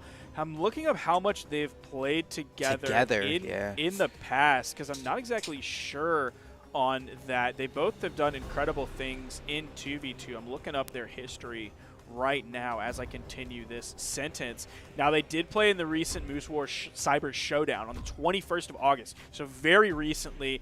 They ended up getting 5th place in that, playing together. It looks like since Spring Championships, they've actually played quite a few games, including the Spring Championships. Had a little bit of a rough finish in that one, coming out 13th. Oof. Then right after that, looks like, never mind, that one doesn't count because they DQ'd out of that. They did, it looks like, go 0-2 against Experience and Cosolix. But ever since the Siege of Giga War number 3 on the 15th of May, it was a 3rd place, a DQ, a 13th place, but that was Hardy and Stingray, then a 3rd and a 5th and a 5th. So definitely solid placements here very recently. Meg D and Blue Guys are going to have their hands full. And already, I mean, this game just came out the gate with everyone swinging, right? And it's like, man, you know, like, sure, you may look at Megdy sometimes and be like, man, Megdy really likes to slow the game down, but 2s isn't really one of those games where you can do that. There's just too many people on the screen and not enough stage, right? So Megdy has to be going in there, throwing out these hitboxes first quite a bit, or just tripping people up with the movement. We might have an edge guard, beautiful ground pound from Blue Guys there, burning all of the options from Java as the red team manages to pull ahead just slightly. Yeah, that is going to be Java going down fairly early. Stingray might be behind him too. Definitely the other player who's taking the most damage, and there is the KO. Blue Guys, Stevani coming out of the gate here, really strong. I was hoping for a Rayman pick. We might see the swap. Oh, Java with the edgeguard situation gets the KO there. Almost evening up the stocks. Beautiful. Great follow-up, and he does even up the stocks. We're back to a dead even game here, Flambo. And one of the things I love about the way Stingray plays Boulevard, specifically the hammer as well, is that he thinks of the exhausted recoveries as just more opportunities to find an early KO, right? We saw him burn the initial recovery pretty early on in that last edge guard he got, and then he was able to find a KO with just the exhausted recovery later on, and that's something a lot of hammer players don't maximize as much as Java does. Yeah, it's like he doesn't know the word exhausted. Yeah. So that's just another recovery. That's just a second. It's just a little bit different. It's not exhausted. It's just a little bit different. So far, I mean, Blue Guys actually doing a pretty good job with Megdy here, right? You know, for a team that I haven't gotten to see much of. If this might be the first time actually for me, they're doing great. Java trying to find a quick KO with the double ground pound, doesn't find the second hit though. And so far, I mean, it's just a matter of who's gonna snag this next KO. This is really close. Yeah, Blue Guys and Megdy, I'm looking at their history as this game is going on, and it's very solid here recently. Second at the US East 2v2 PXL Galaxy Cup, fourth at Cyber Showdown, fifth at Siege of Giga War 9. So really strong placements coming out from them. Okay. Who is going to die first here? It's going to be Java. So in the top right of the screen, we have that checkerboard pattern. Stingray going in with the ground pound, pulls out of it, gets the on-stage ground pound. Blue Guy's going to have plenty of in-air movement. You see Megdy rotate over to either go for the save by hitting Blue Guys. Down signature from Stingray is going to lead to the KO. The off-stage initiation, Java onto Megdy, but Megdy's going to completely dip from that, floating a lot. Wow. Oh, man, doesn't interrupt that. Actually gets hit by it, too. Yeah, that's going to stink, right? You get double the damage. Okay, no. You know what? I'm with it. I'm with it. Are you? I am, honestly, because there's a certain amount of, like, you have so much damage that, like, if you continue to stay alive, it can just be a detriment to our team because you're going to be so far away from me the entire time, and I'm trying to survive on my last stock. So just get it out of here. You can explain that away, and you know what? I'm not going to knock you too much for it. There's the ground pound. That's going to take Megdy out of the game. Your reasoning is not that bad. I still think it's a little bit crazy, but you know, there are many times where that reasoning will help them out, and I think there's just as many times where it won't help them out. So really, it's a toss of the coin, and that's a tough decision to end up making. I will give Java credit for definitively making that decision in that moment, because that's definitely a tough one to sort of see into the future and realize whether or not it's worth. Oh, they allow Blue Guys to get a weapon, but Blue Guys, you know, one good hit away. Nobody really wants to go off stage. That's fine because he doesn't have any more options. So Java was like, all right, this is just a guaranteed down air I can get. And that manages to close it out. But, you know, that's a Val with Gauntlet still. You don't want to get too crazy off the stage because then, you know, you could find yourself getting caught by the hands of the Gauntlet and thrown down into the Shadow Realm. So good stuff to Java and Stingray there for being able to kind of win game one in the manner that they did. I think it actually ended up paying off getting rid of that stock. Definitely. And now that you explain it that way, I'm glad you were there to say that, because my small brain immediately looks in that, and I'm thinking, okay, Java, what are you doing, brother? You did not need to throw that out. So I think you're definitely right on that. I'm gonna give you the benefit of any doubt that I possibly had, as I should all the time, because Flambo he's just a smart guy. If y'all don't know about it, you probably do know, because you've heard his commentary in the past. Yeah, I'll be saying all the smart things. Everyone says so. It's just facts. Just this that is guy. true. We do know this. With that said, though, I want to be as smart as Java and Stingray, though, because they got a knack for the game that I do not, man. They always got the schmooze. They got the hits that land that I can't figure out how they do it. Their neutral is crisp. But on the other side, Blue Guys and Megdy also in the same caliber, right? Like, Blue Guys, I think, if you're looking at, you know, in terms of the highest they've ever placed, probably doesn't have quite the same caliber, but still an amazing competitor in his own right. Yeah, definitely not in major official tournaments. have Blue Guys and Meg D come out and really shocked everybody around the world, like Java or Stingray have in their 2v2 placements together. But I mean, they're definitely holding their own. You can see in the top right, like it's dead even so far between these two teams. Okay, and I like that. Java can grab that weapon, that's fine, because Stingray's going to go ahead and snag it. We have double gauntlets out, and I can see Megdy's like, I think I want the sword, right? I think it does better for the team combos among them anyway, and also it's just like an easier weapon to kind of navigate the neutral with, especially in twos. And so we're going to see how Megdy's able to pioneer this sword and potentially take it as far as he can go. I mean, so far, sitting with 3 stocks, that's pretty good. And that was a huge KO with the side sig over the corner that Meg D was able to grab there. KOing an orange Java, that's big. That's going to put Stingray and Java completely one stock apart from one another. If they can get this KO onto Blue Guys, that's going to put the red team in a similar situation, so they could actually even this up. Nice side air to get the punish. Didn't even end up hitting Java after that. So yeah, we're basically back to even. Meg D and Stingray have taken even damage. Java taking a little bit more than Blue Guys. Yeah, this is kind of where the race starts, right? It's like we either got to get rid of Java or we got to get rid of Blue Guys. Who's going to fall first? And right now, it's looking like the answer is going to be Java. Java taking quite a bit more damage than Blue Guys. You can see Blue Guys kind of playing a little bit more patiently, jumping around the stage. It gets caught right there and takes so much damage for it. You're going to need to be a little bit more careful, Blue Guys, because you have another scenario like that happen, and it could beat Meg D in the 2v1. Java playing really well now, not taking a lot of damage and fighting a lot of hits. Oh, I think that actually saved Java from getting KO'd, so that might have been the best thing that could have happened there. That weapon toss bonking Java on the head, so he was completely out of the way of that side signature. Oh, man, no, I think you're right. I think that was, like, accidentally clutch, and we take those, right? Because Java still alive, Blue Guys still alive. Meg D, though, getting some good pot shots on a Stingray, so that's definitely going to be, you know, some happy damage. Blue Guy, you got to survive for the next, like, 5 seconds. Oh, man, just find a double hit. That's what you want. All right, we're good. Blue team could be loving this here. Java does have the hammer in his hands, so the KO potential is certainly there. Stingray's KO potential on this spear has been really strong so far. That's going to be the KO taking Blue Guys out of the game. This is a 1v2 that is certainly winnable for both teams at this point. Meg D is going to have to play it very carefully. The sort of passive style that Meg D plays with could be helpful here. That follow-up comes out. It's going to end in a weapon toss, so not going to be the most damage. No one's going to write home about that damage, but oh man. Yeah, and that's the thing, right? Like, the blue team knows, all right, Meg D's probably not going to throw out an attack. So, like, as long as we're just able to kind of cut him off with our own movement and throw out a hitbox that either hits or forces a defensive option, the other person can just react. And you can see, like, since this 2v1 has started, Meg D hasn't landed a single hit. And there we go. Easy cleanup for Java. You know, Meg D extremely struggling in that scenario. Just didn't know what to do, really. And I don't blame him, right? Like, you know that you need one good hit on the Java to go ahead and close it out. You know it, but it's like, how do I find it? And that can be tough. And I think he needed to take a little bit more risk there. You know, I think the kind of how seemingly one-dimensional his playstyle can be at times kind of shot him in the foot there.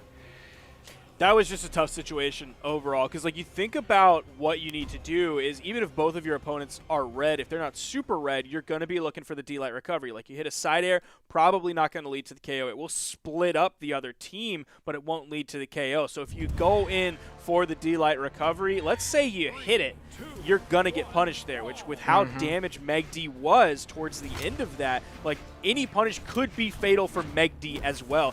Even if Meg D goes with the Val neutral signature on sword, which is one hit compared to the D-Light recovery, which is 2 different moves, you're still going to be punished by the other team if they're a competent 2v2 team. And we've seen from Java and Stingray, certainly a competent team.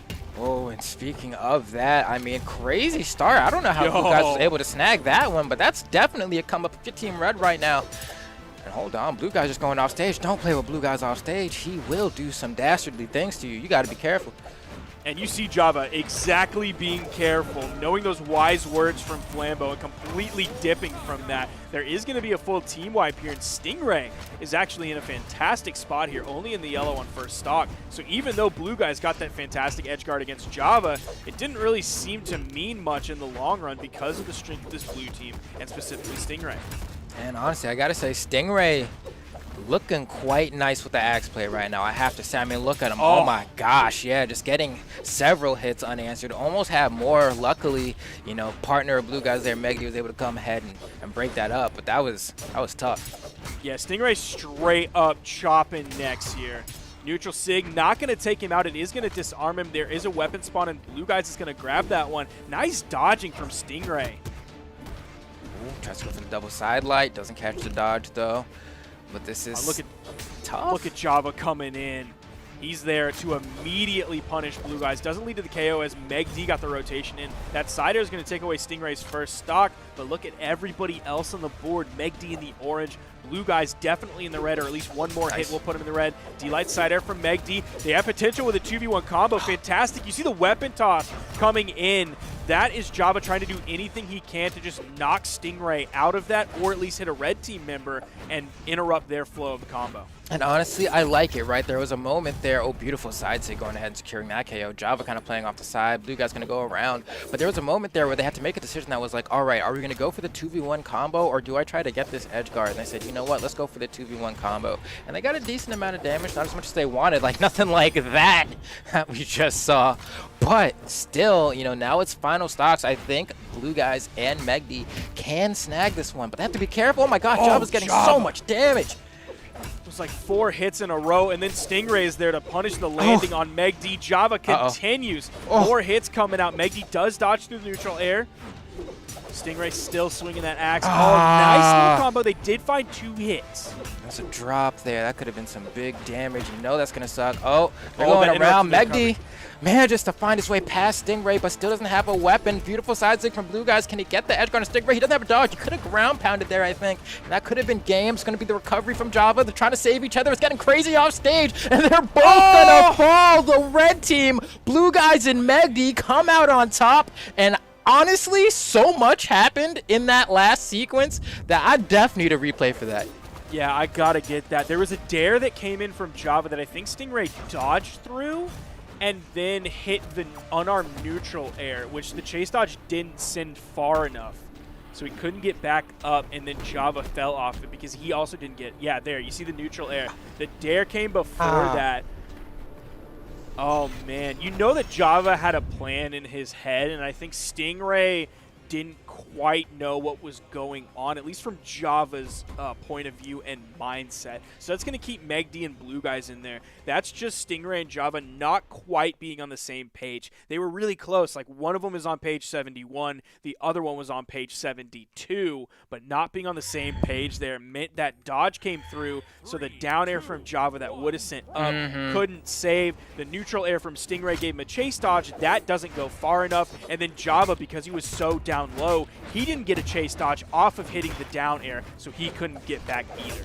Yeah, that was a tough position there. Definitely needed that hammer down air to go ahead and toss Stingray back up, and it just like barely didn't find the mark, which is going to be a tough break, but they do still already have 2. Oh my gosh, yo, Blue Guys just, I don't even know what to say. Like, Blue Guys, Blue Guys just really was the star player, the MVP for the first like 15 seconds. Like, godlike.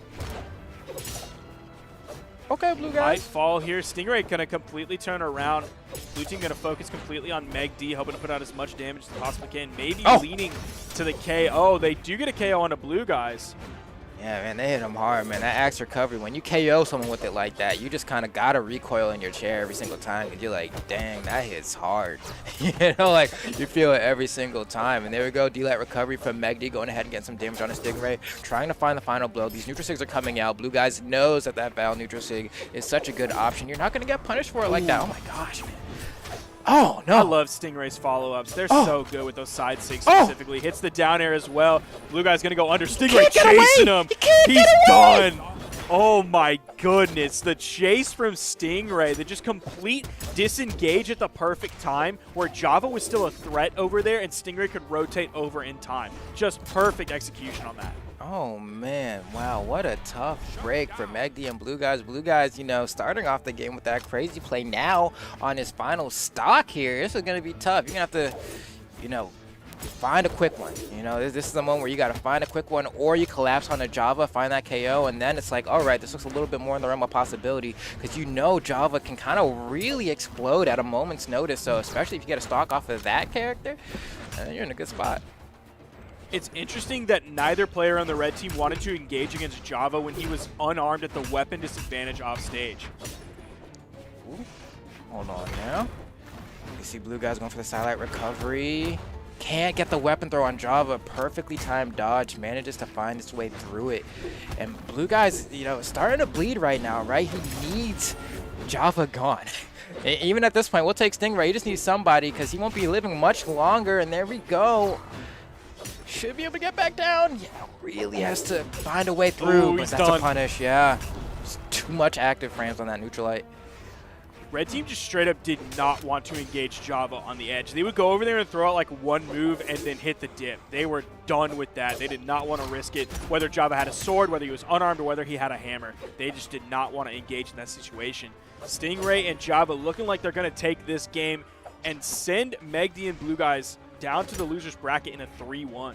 Yeah, this is going to be a pretty tough break for Megdi here. I mean, you got a lot of work to do.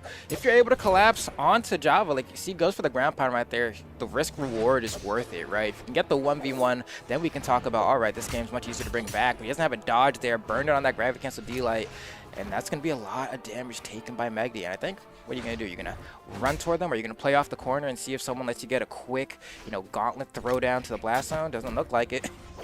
Whoa. That's going to end up splitting up the blue team. You saw Megdi hoping that a situation would arise. Oh! Not enough damage on Java, and there's Stingray, the rotation in. Textbook play. Man, Stingray, he did numbies that game. 6 KOs, only died one time, 718 damage. What can you say, man? I mean, was hitting, you know, especially those Bryn side six were coming out, got that Sair on the punish for the sword and light to go ahead and remove blue guys' final stock as well, and just throughout the entire game was just a tough competitor to deal with there. I look at that last replay and I wonder if Megdi actually wanted that last neutral layer, or if he wanted to go for the exhausted gauntlet recovery to try and catch Java off the top, because that would have been an early KO. But there you got it, the bracket, and it's shaping up to be a good one. And I think that last game just goes to show how the red team completely disengaged from Java. He would go to the edge, and he would try to engage in situations with the red team. They would dip, and then who was there waiting for them? He would, like, corral them and push them away towards Stingray, who was there to punish landings, who was there to punish them on the corner, and that's probably one of the main reasons that Stingray put out that huge damage, is just the fear of engaging with Java on the edge. Where are they going to go? They're going to go back to the main platform, and Java, or Stingray, is just waiting there. That's exactly what the blue team wants. Man, Stingray also had the follow-ups on point as well, right? It was like, oh, Java got a hit, say less, bro. I'm right there waiting for you. So they just, I mean, the synergy was looking good. Java, honestly, I think you're right? Like, the fear of the hammer off-stage play from Java was enough to have kind of Megdi and blue guys be like, oh, I don't know if I really want to mess with that. And in that fear, we found an opening created for Stingray. And yeah, that's a great game plan. I love it. It went crazy. Now, one thing I am worried about is once you get further into the bracket, you will find players that are better in the edge guard situation and will be able to take that and turn it into a KO on Java. And then in the neutral situation against Megdi, they're going to be a stronger player possibly and win that as well. But we're moving on. Boomi and Sandstorm do not want to wait for this one. They want to fight Luna and Pugsy straight away. What the Interesting heck? character picks What with the heck? Ulgrim from Boomi. Now, in the most recent Cyber Showdown, Sandstorm was playing on the Wushang, but Boomi was playing a, let me look, I cannot find it. Oh, it's a Hattori. Which I'm like, okay, you know, Hattori, fine, whatever. Still, you know, not really something you would think as like a Boomi pick, right? I mean, granted, this time around, the Ulgrim, well, hold on, Pugsy's just dead. like Pugsy just got tossed, and this might be Luna falling as well. Sandstorm really good at these edge guards. Was that an exhausted recovery to beat the ground pound? That's a crazy pick from Luna. But Luna was like, please, please, please, please, please, I don't want to die. Man, I'm still focused on this Ulgrim Same. from Boomi. We Oh, haven't no. really seen him play Lance in the past. Oh, Sandstorm. gosh. He's going crazy right now. He wants to take out Luna here. Went with the gravity cancel side light. Not afraid to engage Luna on the edge, even when Luna has the hammer. Boomi rotating in. Oh my Luna gosh, actually yo, getting this both unarmed of them from away. Sandstorm! He's pulling up with the twinkle toes. Holy cow, man, that was crazy. Well, even with that said, I mean, Boomi finally going to lose his first stock, but Pugs is already yellow on his last stock. This is really bad. Luna has all 3, so you look at the stock count and you're like, oh, this is even right, but you have to know that the advantage is in favor of the red team. Nice 3-piece from Pugsy onto Boomi. Axe coming in. Oh, you see him completely go for the reset. You gotta be careful here, Pugsy. There we go. Luna loses his first stock, honestly, like in deep barbecue. So that's a pretty good stock, all things considered. Oh no. Oh, he has a recovery though. Still has a recovery. Oh. Doesn't even matter. This Oh, guy. no. There was so much that was invested into that Pugsy stock. The weapon toss down from Boomi, the ground pound in the push-off column, then the ground pound from Sandstorm up along the edge. Like, Pugsy just was not getting out of that alive. That was straight up out of Final Destination. So many things were happening, and the death was guaranteed. Yeah, and now at this point, Luna, you know, I think playing off the edge, probably your best bet. You're going to get pogoed pretty hard here, but you need to go for these kind of cheeky KOs off stage. And hey, if Boomi gives you a donation like that, you know, at least you got one. Did trade 1-for-1, though, and when Luna's behind, definitely not a good trade there. Does Nice. have to find stocks. Ooh. Oh, nice interrupt. Dude, Sandstorm is in there. He was waiting on the side until he knew that Boomi was in that situation where he was likely going to fall. Then the immediate rotation in. Perfect execution from Sandstorm. Great timing. And honestly, the reason I love that so much is because, like, when you're thinking of ways to get guaranteed hits in Brawlhalla, there really isn't, right? Like, you have to really have a read on someone's movement. And if you just, like, watch your teammate get bodied and know, hey, at this point they will die, he's definitely going to go for a hit here, that's as guaranteed as it can get. I mean, convincing game 1 to Boomi and Sandstorm as the Ulgrim and Wu Shang pick, not looking too shabby at all. Now, I want to focus on this final KO that they got because it was a vertical follow-up. They're both right above one another. How often do you see follow-ups like that? Like, yeah, you'll have one person on the left, one person on the right, and they'll do like a D-Light side air into the other one's recovery. But that is sort of a more unique situation where they're both one above the other in the same column. That's just not something you see very often. And that's optimal as well, right? If they go for a combo off the side from that position, they won't be able to lead it into a KO. But you KO him off the top, boom, suddenly he's just dead. And that's why Boomi and Sandstorm are such a scary team to go up against, because they got it down to a science like that. And that's a sick follow-up option that is very case-specific. Like, if it's on Mammoth, you're not doing that unless the platform is in that spot. Same thing for Apocalypse. Oh, man.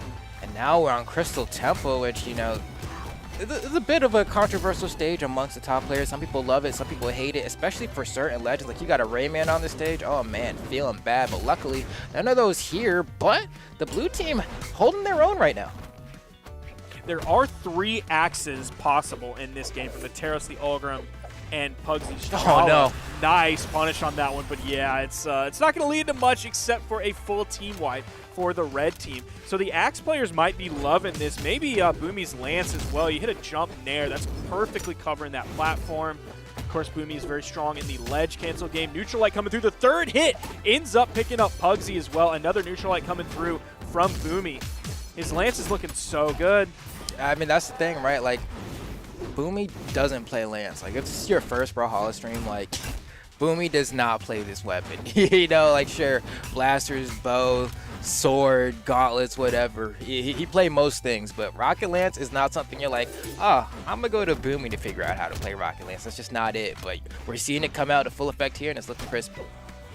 There was definitely a time where people would ask me the question of like, oh, who's your favorite Lance player? Who's your favorite Hammer player? Who's your favorite Blasters player? And my answer was always like, Boomi when he chooses to play that weapon. Yeah. He's so good at picking up weapons that are meta, weapons that aren't meta, weapons that are a little bit strange and don't have a huge like pro player dedication among them. So seeing this Ogrim pick surprising me is fantastic. I love it. Oh man, the weapon throw's looking tough. Looks like Sandstorm's gonna be able to make it back though. Luna and Pugsy falling behind once again, but honestly, not too bad. They can make a comeback here, but oh, it looks like the N light sent Boomi just high enough that the D light didn't pick up, which like is a little unfortunate. That D light does hit pretty low to the ground, so like even things like, oh my gosh, beautiful weapon throw, but even something like a hammer N light will jump over a sword D light. So.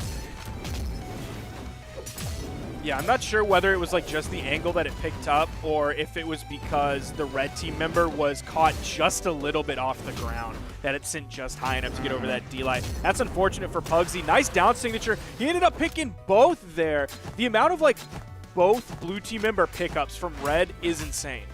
Oh, I love the fastball option there because that's not going to get caught by the immediate recovery. Luna finding these hits, but the down sig from Ogrim is like pretty ignorant. Like it's pretty like if you want to KO someone and you don't know where they're gonna go, you Ogrim axe down sig because it covers both sides. It hits above them as well. It starts in the middle, and if you charge it, you can catch a spot dodge pretty easy. So when you're in a 2v1 scenario like that, and you know you're just looking for the final blow, you can just start throwing out that axe down sig willy nilly, and it's great for it. It's dummy safe too. Yeah, like, I think you calling it ignorant is perfect.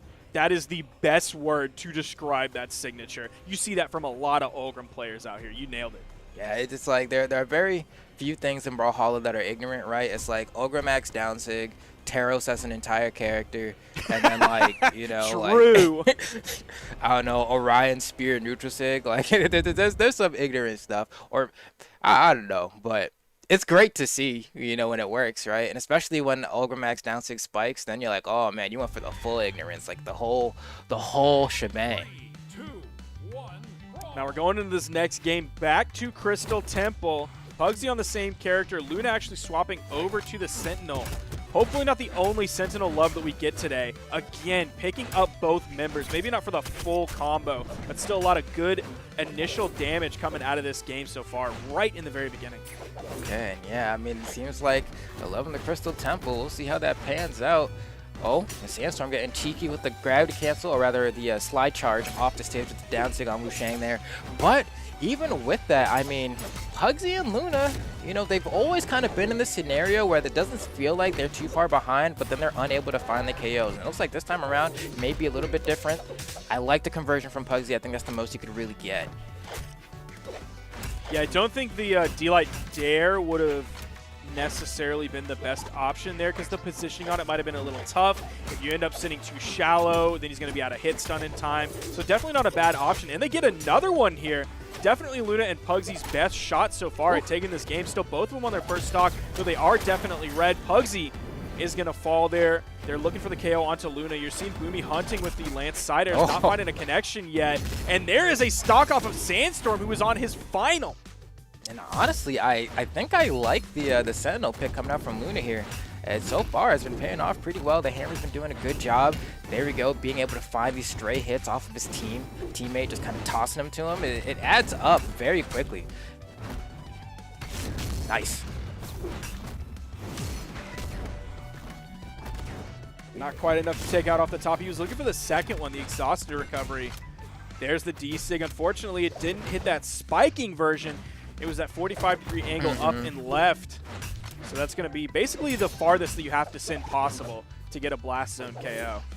There we go. I mean, Sandstorm holding it up on the left side here. I mean, one stock to go, so he has to kind of turtle a little bit, and he throws out that light attack, by the way. That is not his signature. I don't care what anybody says.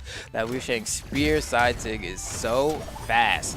And now, I mean, we'll see. They're getting quite a bit of damage on a Pugsy. You can see Sandstorm really picking and choosing when he throws out a hitbox right now, right? He's like, all right, I'm trying to win this. We'll try to close it out with a 3-0. I will jump around and wait, but for how much longer? There we go.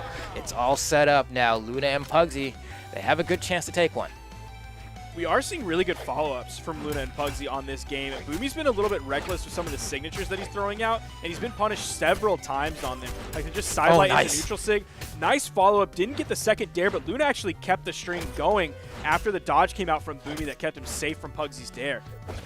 Oh, and that's the thing about Katars, right? It's like, oh, that should be a huge punish. There we go. Not enough to KO, though. Maybe a gravity cancel Ensig would have had enough juice, but either way, yeah, it was only a matter of time before Boomi saw himself getting sent out of that one. That's going to be a victory going in favor of Pugsy and Luna. They're able to get one. Can they get two? Boomi is going to have to be careful about how he throws out signatures. Again, you saw it in that 2v1. He threw one out, and it was a full punish from the blue team. That happened basically throughout the entire game. We are going back to Crystal Temple. So Boomi and Sandstorm, even though they have won one and lost one on this map, they want to make sure that they come out positive. We'll see. And Light coming out from Boomi, still doesn't have a weapon. Pugsy just juggling everyone. He even goes for some cheeky platform movement with that Sayer, but doesn't quite line up and actually eats a pretty hefty punish for it. And, you know, Luna also unarmed, man. Needs to get a weapon. That Ensig from Boom is going to say no, probably going to starve him. Yep, and Pugsy might just lose his stock. Yeah, that's it. Quick cleanup.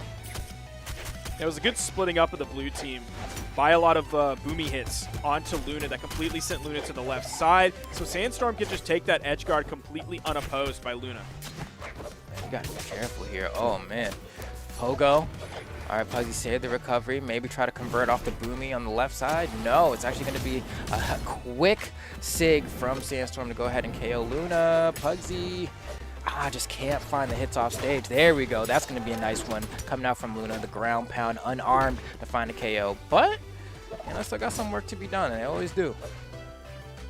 Oh, Boomi knows he can't get down there in time, so he's just going to sit on the wall. He's going to touch the wall again. It's going to get his jumps back so he can have some in-air movement against Pugsy on the edge. If Sandstorm can clean this one up, almost hits the dare. Pugsy dipping back down, gets onto the main platform safely, goes back over to the wall. It's just kind of chaos over on the left side. I mean, this is tough. I'm watching. I mean, Luna and Pugsy are definitely hanging in there. And luckily, I actually think the high ceiling is doing them quite some favors here, right? Granted, right there, not quite enough to save Pugsy, but the fact that, like, he even had to go that high to get KO'd is a testament to how I think this stage is working out for him. Oof. Light attack once again, man. That side sig, that Wu Shang side sig. Surprise, no poke from Sandstorm, though. Surprise. That's crazy that they didn't ship Wu Shang with a spear side. They just gave him another light attack. That's a really interesting choice from Blue Mammoth Games. Yeah, they were cooking up something fierce with that one, right? I mean, granted, we're taking a look, and Boomi and Sandstorm, pretty hefty lead. Boomi is in the yellow on his last stock, though, so it's always one of those things. Can the blue team convert on the Boomi?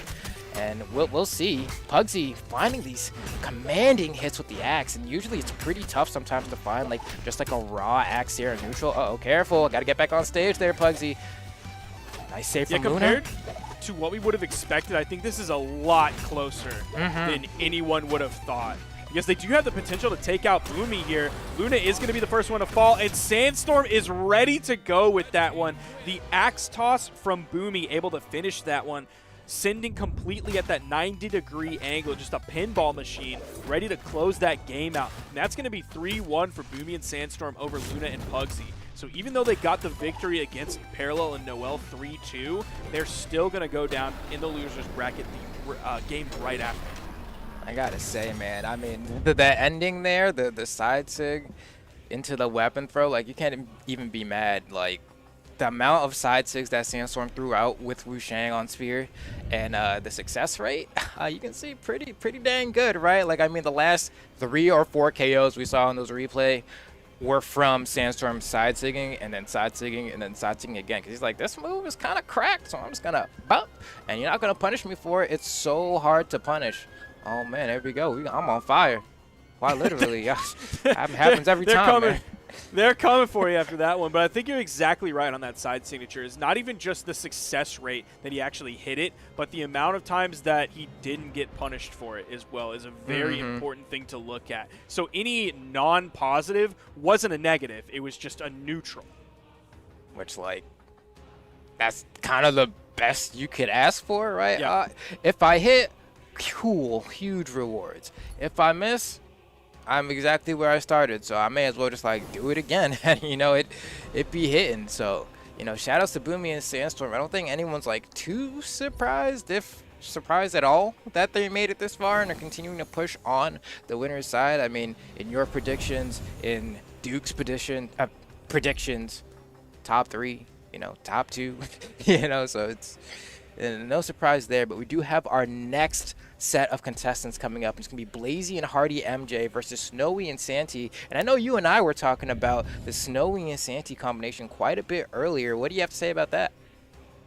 I love it, man. I'm so looking forward to it. Character pick wise, I think there is a possibility that they might surprise us a little bit more from Snowy's side than Santi's side. But I'm looking at a Hattori, a Valor, and a Suri from Santi, and then a Val, Rayman, or Zol from Snowy. And actually, my Santi prediction completely wrong, and it's going to be a Koji coming out here in Game 1.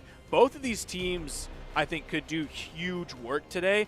I'm leaning more towards Santi and Snowy on that in terms of the consistency. But Blazey and Hardy MJ, very strong team, though Hardy is not coming out with a great sword in Game 1 like we've seen from him in the past. He's coming out with a Taros. Yeah, which, I mean, I think the first time Hardy hit top 8 was with that Taros. He had some of the best weapon throws I'd seen in the game, period. And I'm not surprised that he's whipping the Taros out again one more time. We were talking about my off-the-cuff prediction, and I said Hardy MJ and his partner are going to hit top 3, right? And it's Blazey, right? And I'm sticking with it. I think that they're going to take this set, and I think it's going to be a close one for sure. I think Snowy's cracked. I think Snowy is actually a ridiculous player, and Santi, we have seen prove himself time and time again that he is no slouch. But I'm gonna stick with my guns here and say Hardy MJ and Blazey take this. Now, Snowy is going to be the only one without a weapon so far this game. It's now been 10 seconds in. Spawn comes in. He grabs the cannon as his first option about 12 seconds into the game. So there's a little bit of time. And, you see when he gets the weapon. Look at all the damage he's put out so quickly the second he picks up that weapon. So far, I mean, my prediction's not looking too high. Snowy and Santi starting off with a hefty damage lead here. This is going to be a conversion, though, and that's what I like to see. Hardy, MJ, and Blazey bringing it back in a flash, and that's how these games can swing in twos, man. Looks like Hardy's going to be the first to fall, but the damage is pretty even all across the board here. And I do want to talk about the Santi Koji pick because we've been seeing a lot of Koji over the Summer Championship. He still just has, everything going for him. Strong signature kit on both weapons. Nice. Strong, of course, sword, a very strong weapon. Bow, a very strong weapon that just always feels good. Both of his weapons have true KO combo confirms. High dex means tough to punish. Doesn't necessarily need the highest strength in the world because of the true combo options and the strong signature kit. Has the option to just rotate over it quickly. Koji's just a really good character, and I think probably always will be, unless something crazy happens where sword is all of a sudden not a good weapon, which I don't think will ever happen. Yeah, or bow all of a sudden not being a good weapon, which I don't think will ever happen.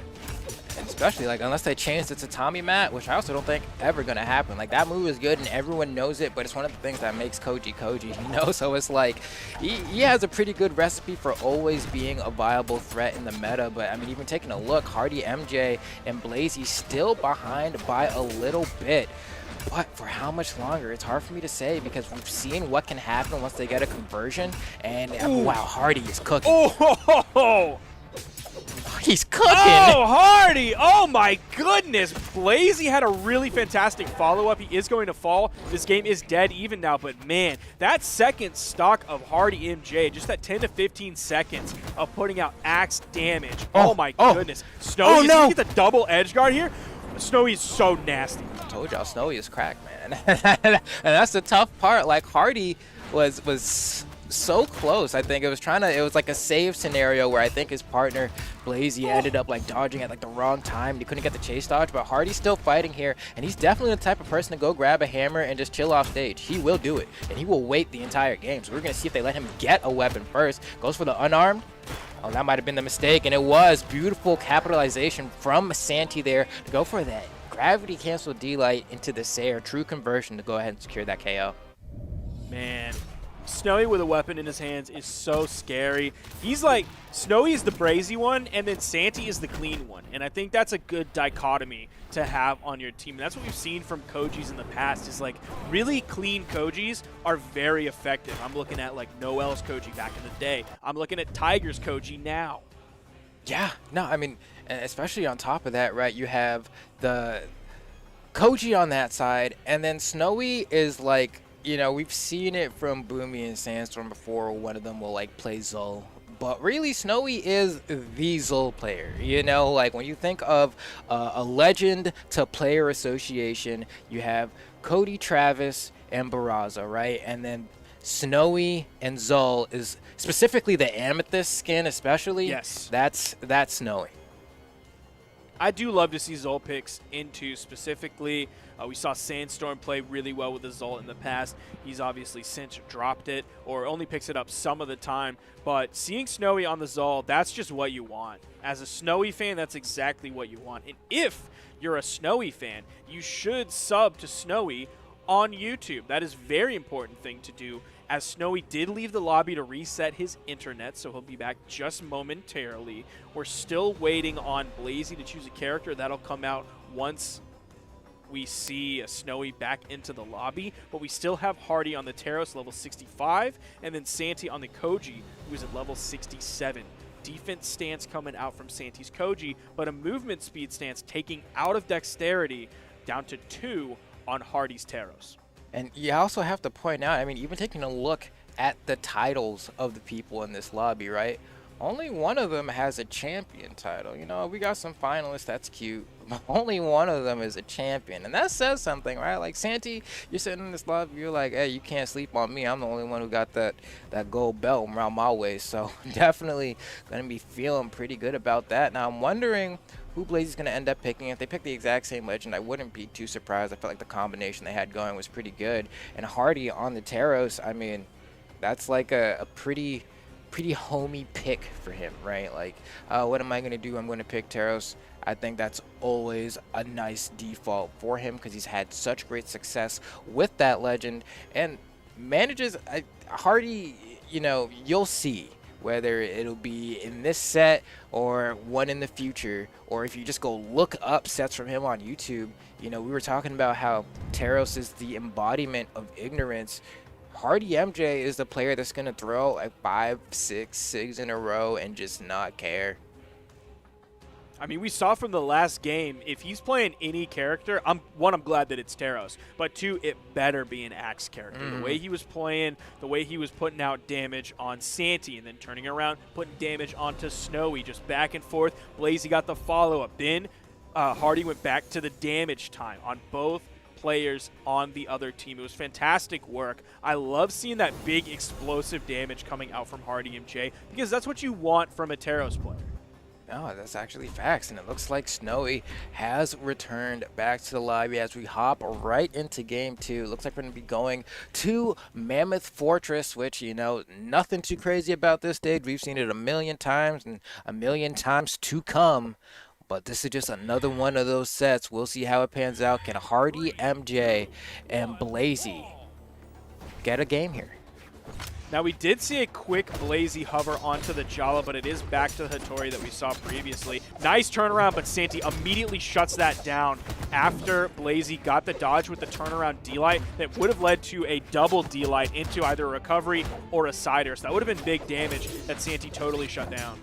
And one thing I do like, despite the fact that Hardy just got absolutely obliterated, was that for a good chunk of that stock, we saw him land quite a few unarmed neutralites. And normally in 2s, unarmed neutralite is a button you don't want to press, specifically in the 2v1 scenario because it has so much active frames. But when you have a partner, you're saying, hey, I'm giving you all this time to follow up. So he had the right idea there. Unfortunately, team wasn't really able to capitalize. And now Santi and Snowy are really starting to run away with this.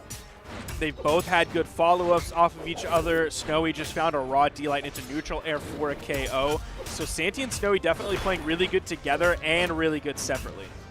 Oh man, yeah, this is tough. Blazey already on the final stock. Oh my gosh, go ahead, grab him by the neck and send him flying into the lockers with that SIG. It's going to be a tough time for Team Red right now. They're getting obliterated. Sure, you got 1 stock off of Santi, but you have so much work to do. Blazey's already halfway through. Dude. Snowy's going insane right now. He's so good. His axe is incredible. Again with a side SIG on a lower defense legend. Blazey is in defense stance going from 4 to 5, so it is going to help the survivability. Santi couldn't quite hit the neutral signature. Oh my gosh. Oh, Snowy what a clip. And then Santi comes in with a down air and kills his teammate. Okay. I respect it, though. I mean, clearly had a plan, tried to execute it, didn't work out. You know, managed to find a little baby team combo off the unarmed neutral light like we were talking about a little bit earlier. But Hardy, MJ, and Blazey, this is a go next scenario. You need to switch it up in the next game here, because I don't know if you're going to be able to bring this one back. I mean, Blazey has so much damage right now. Oh, that Blue could have been team a is punish. playing together just so well. Oh, barely getting the dodge through, and they still find the follow-up. Wow, the weapon throw follow-up. Yeah, He's just done. get out of there. He's done. Get out of there. Oh my goodness, the team play that game was incredible. Oh man, 587 damage on Snowy. That's, you know, you see that and you're like, oh, 587. Like, yeah, you know, that's not like crazy. But then you look at how like early these stocks are falling, right? Like none of these legends particularly have a whole lot of defense. They won't be living that long anyway. So you take that into account, and it's like, oh, actually, that's quite a bit of damage. 2, 1, brawl.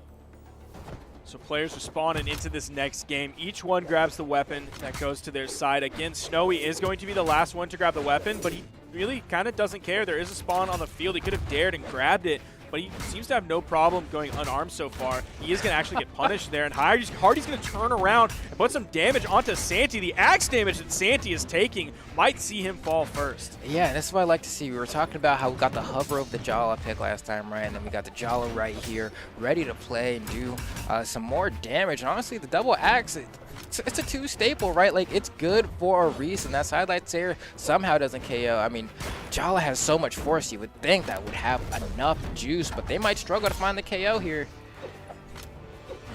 D-Light? No, punish. Blue team has started to catch up here, but Santi is going to fall, and Hardy's actually in a pretty good spot. He's the only one left in the orange. That neutral light is going to turn him red. In comes Blazey with the KO punish with the D-Light recovery off of that neutral light that he hit on Hardy MJ. Oh, careful. Oh, man. Yeah, there was almost something there, but luckily the red team kind of getting the better end of this exchange. Yeah, Hardy's going to drop, but not without the blue team taking a fair amount of damage. And what a read from Blazey as well, getting that neutral sig. This is looking really good for the red team. I love the Jala pick. I think it was the right one. I think if Santi wasn't in defense stance, that neutral sig might have KO'd. What a read that was. That could have been a huge I agree. damage difference and game play maker in this game. Still definitely in red team's favor. We might see Santi falling very quickly. That Sayer from Blazey almost made the connection after the bounce from Hardy's dare. Every time Santi gets hit, he is sent flying, and that time he's sent to the blast zone. Snowy gonna fight the 1v2, almost picking up a KO with the neutral air.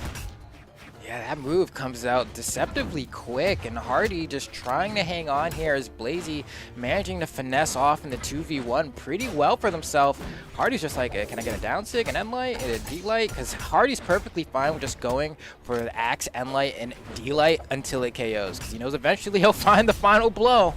And there it is. Blue team going to be the first team where 1 member and 2 members are both on their final stock. Hardy's extremely damaged. Blazey is extremely damaged. Sayer from the wrong side of the stage going to be enough to KO Hardy MJ. Might find the cleanup here quickly. Still has a dodge. There it is. Blazey gets back.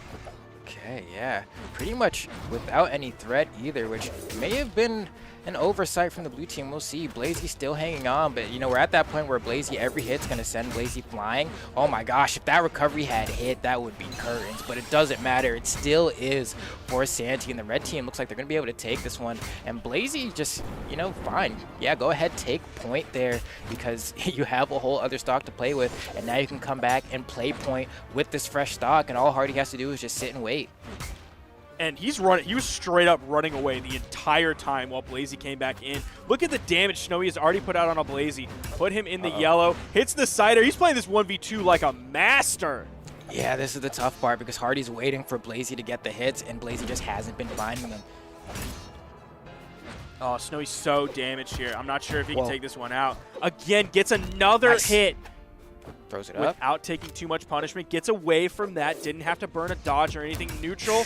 Oh, he's going to get in trouble for that one. You can't throw out that unarmed neutral air that close to the other team without taking punishment. But Snowy, 688 damage. Yeah, that is the forbidden move in the 2v1, man. You have to go, any moment where you go for unarmed neutral light, you have to go for side light instead. It's just, otherwise you're going to be stuck there for so long that, like, you could be the worst player at twos, but if your partner doesn't clean up in the scenario, like, what are they doing? You know, like, it's like, what are you doing, bro? So, you know, kind of makes it easy for Hardy to go ahead and close that game out. But honestly, you know, they needed one. You know, it was looking tough. Like, Snowy was going crazy in that 2v1, and it almost looked like he was about to go ahead and end the set right there. Hardy, MJ, and Blazey are going to have to continue to ride this momentum into potentially reverse 3-0 if they want a chance of winning.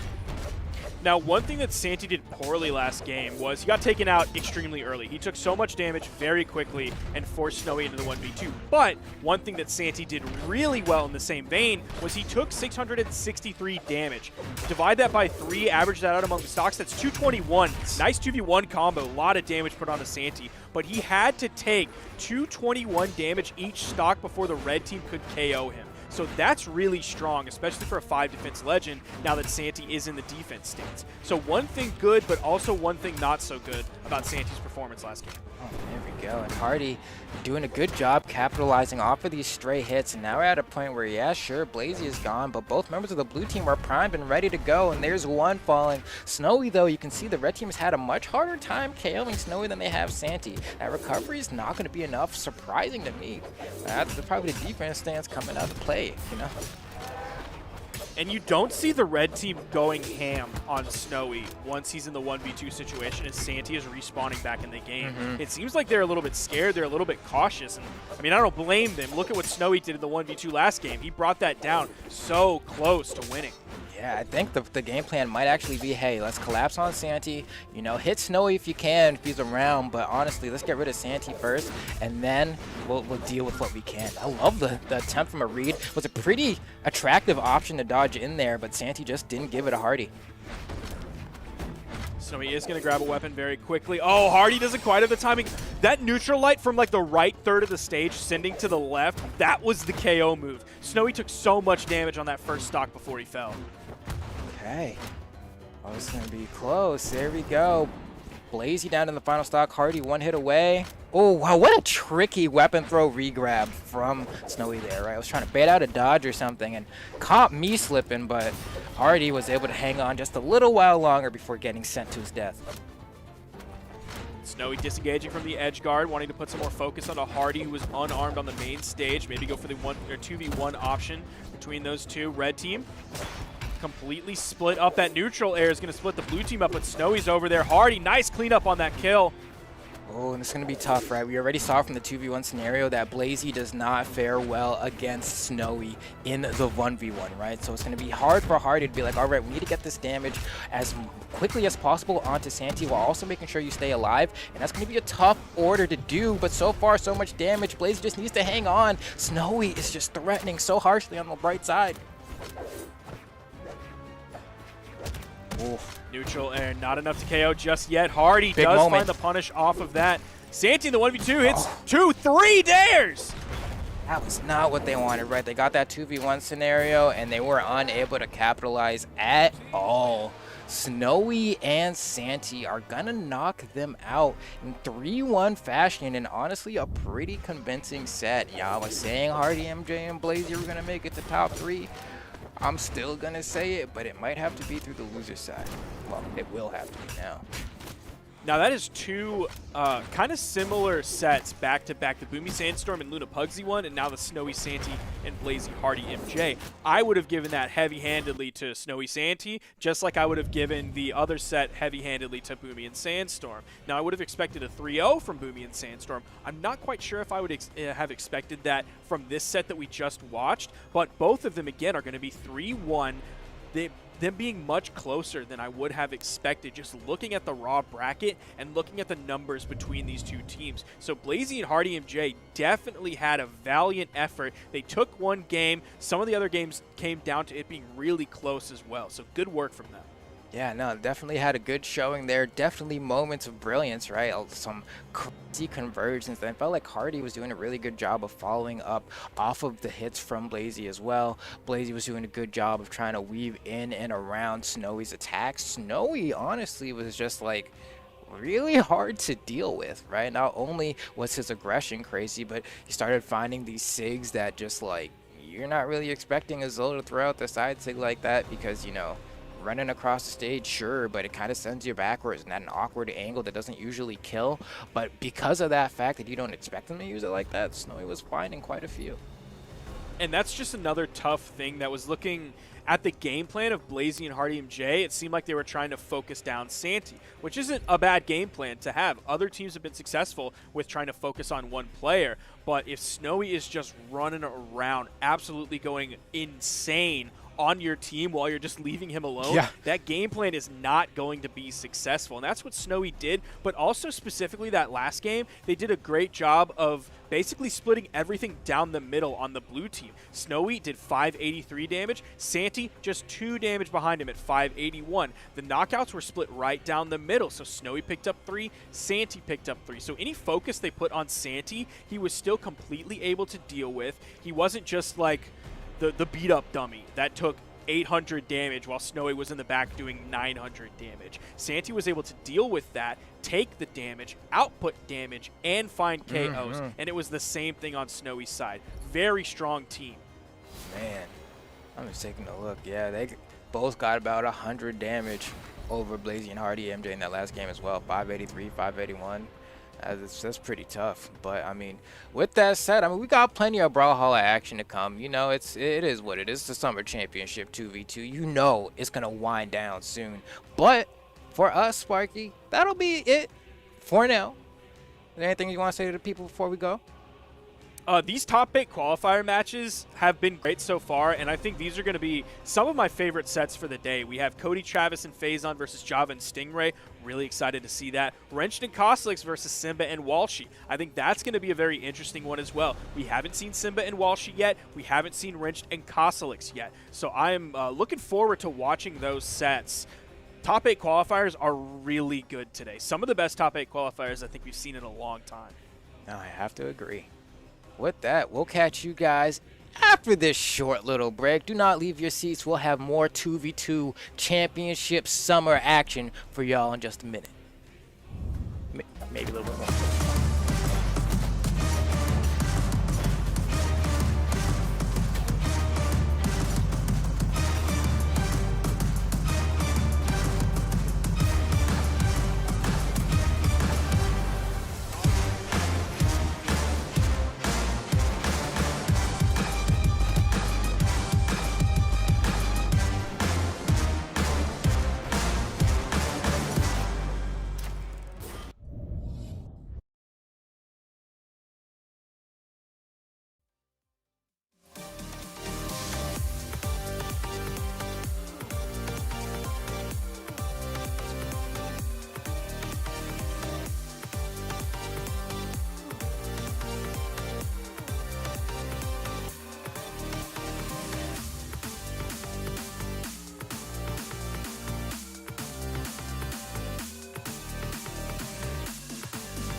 What is up? We are in it with the North American doubles for the Summer Championship, and we're already pretty through it. We've already gotten, well, two of our top 8, Boomi Sandstorm and Snowy Santy. We're about to find 2 more for our top 8, and join with me is Taza. Hi, Taza.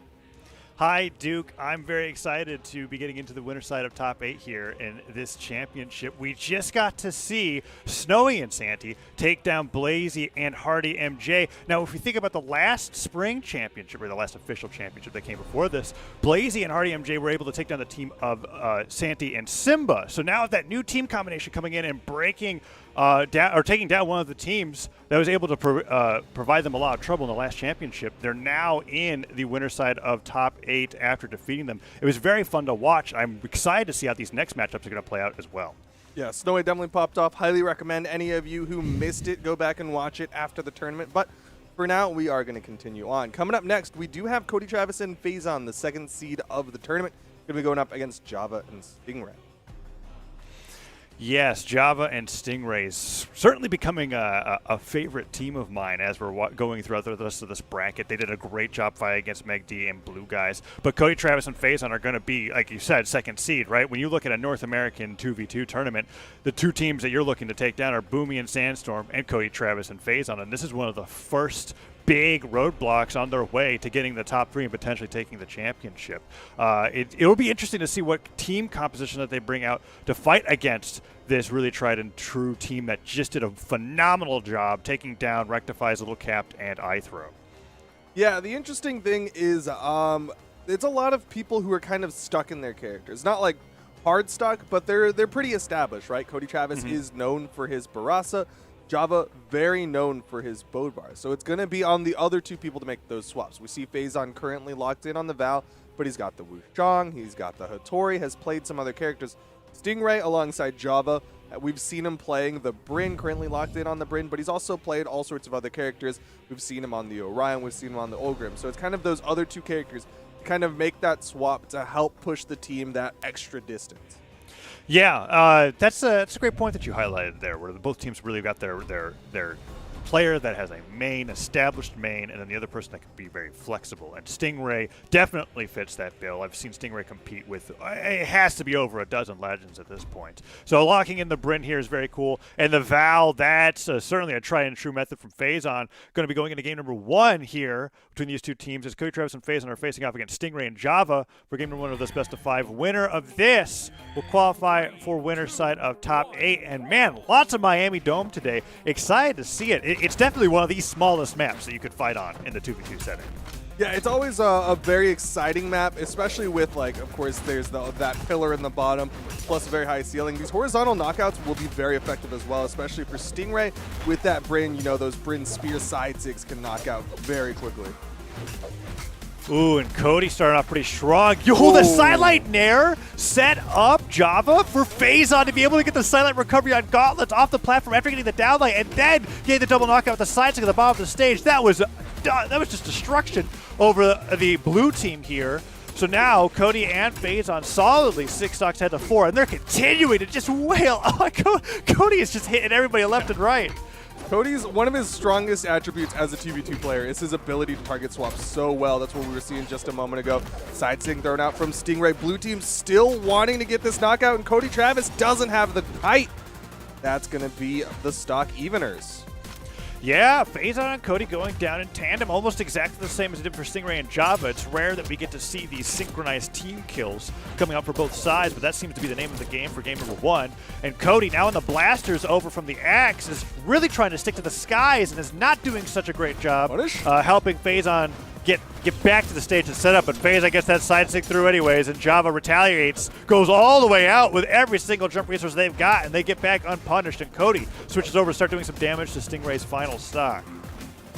Java was trying to go for a big play there on the left side, went for that ground pound, was hoping for something big, but Cody ends up finding a recovery off of Stingray's recovery on the teammate. This is really bad for the blue team. Yeah, Cody. Oh, never mind. What was that? Java with the side air, knocking out Cody and Faison at the same time, evening up the game completely. Stingray's got a bit of damage on him, and that team combo will put him into the red, but they've got a solid shot now after that alley-oop. Oh, man. Definitely a real chance here, but Stingray's got to survive. Woo, Stingray's not doing a good job of it either. Oh, man, he makes it back to the stage, but... Oh, Java! He gets the stop sider, but Cody hits Stingray to the right side, and Stingray's just playing the recovery game here. His face, I was looking for that final blow. Gauntlet's picked up. They switch over to Java, but Java is really putting on the heat in this game number 1. Oh, but Stingray goes down. Stingray does get caught. Java's taking quite a bit of damage here. His likely target should be Phazon, but Cody Travis is going to play that front man. Nice big recovery. Another attempt, but he goes for the Sayer. Oh, my... Phazon's so brilliant. We're going to see that in the replay at the very end there. He went for the side light, and instead of going for the recovery, he waited for the dodge away and just side air Java down to his demise. An amazing confirm coming up from Phazon at the very end there. Oh, man, look at that, the chase dodge. Double.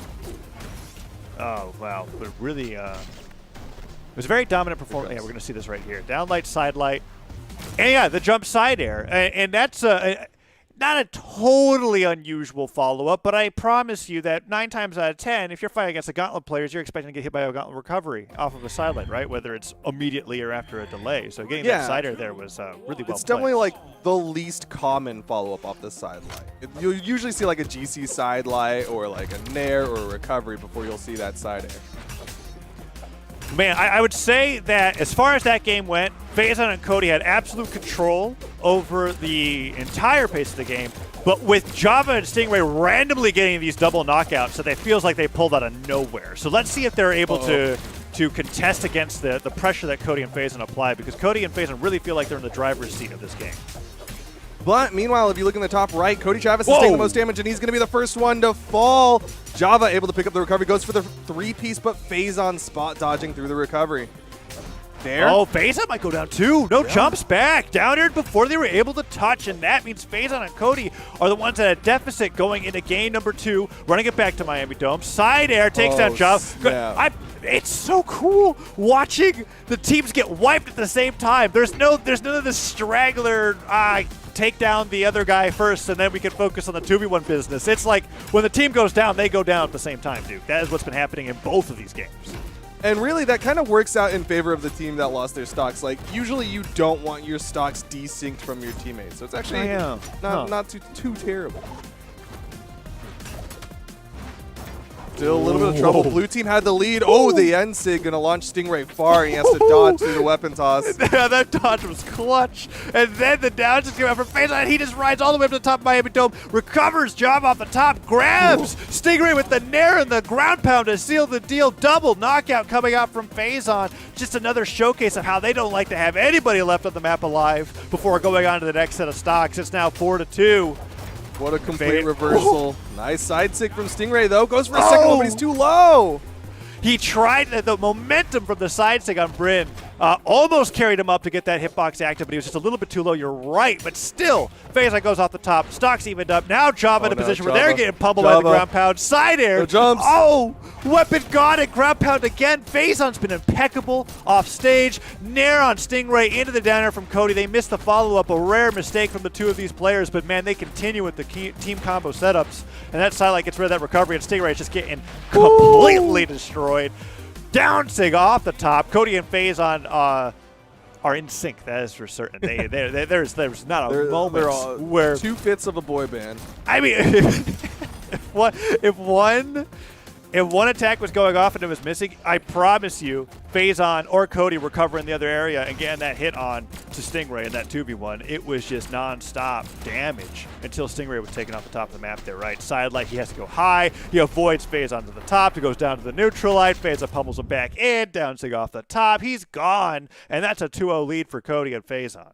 You got to give a lot of credit to Phazon for those gauntlet edge guards, was getting ground pound after ground pound to get stocks.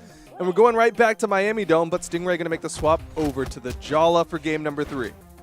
Yeah, and this is what you were talking about at the beginning of the match, right? Stingray acting as that flex player, being able to pick out the legend that will best suit the situation that they're in. And now that they're down 0-2, they're bringing out Jala, which is a much squishier legend, but a lot harder hitting as well, and can potentially punish them being at the top of these platforms with Axe, Neutral Sig, and other tools in her kit. So let's see how this plays out here. And you were right, Phazon has been making Gauntlet Ground Pound look like really strong move.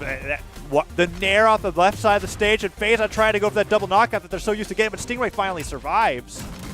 And there's the neutral sig off that platform. Granted, it was gravity canceled, but look at it go! Oh, double knockout, weapon throw, force the dodge. Doesn't need Cody's it. gone. Cody's gone. Blue team takes the lead, but they had the lead at the start of the last game, and we saw just how quickly the red team was able to clean up the stocks and then steal the lead. Ooh, Cody trying to go for the greedy double down light, pivoted it once off the platform. Cider said Stingray flying, and I said that Jala was a squishy legend, but Stingray's survivability here is amazing. Even an X down light, not taking him off, that Cider will be more than enough, and Java starts getting pummeled. Oh, just narrowly avoids what would have been certain death to that team combo, and makes it back to the stage despite all odds.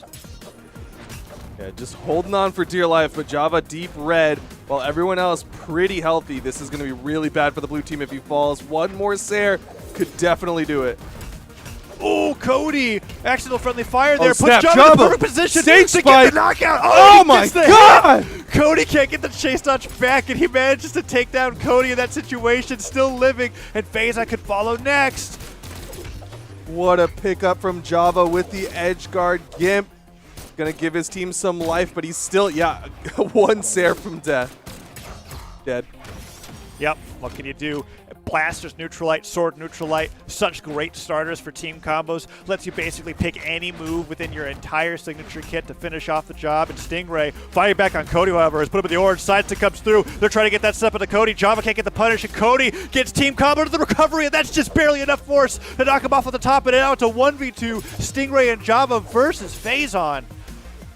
But Phazon doing a really good job pushing this into a position where he can't get caught in that sandwich. Blue team definitely wants it.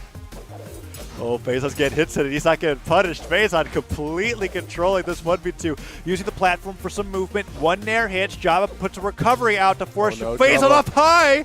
Oh, and he gets it down all the way back. How is Phazon getting all these hits? He is going unpunished with these approaches. Throws out the end sig, probably the riskiest thing he's thrown out so far. Oh! Side sig attempt, but Java with the D-Light side air, the coverage. Okay, it's gonna be the recovery.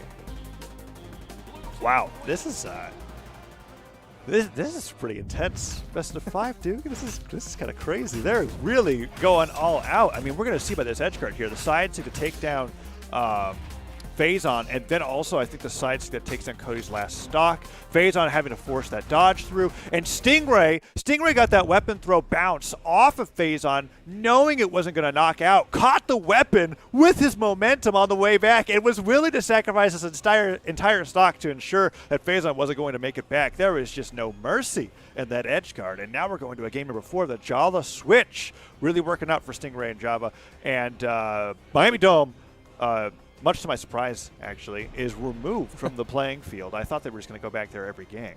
Definitely seemed like it for a hot minute there, but yeah, the Jala definitely looked like it worked out, obviously, because they won that game. But you got to give a lot of credit to Java for surviving so long. He was deep red, and he still managed to pick a stock off of Cody Travis, and that's not really a situation you can rely on. I think it's going to be a lot harder if Java gets into that deep red second stock again early. Oh, yeah. It was, by all means, it was a miracle because Cody was fresh on that stock, and he just got completely destroyed, which is a rarity for Cody in a 2v2 situation.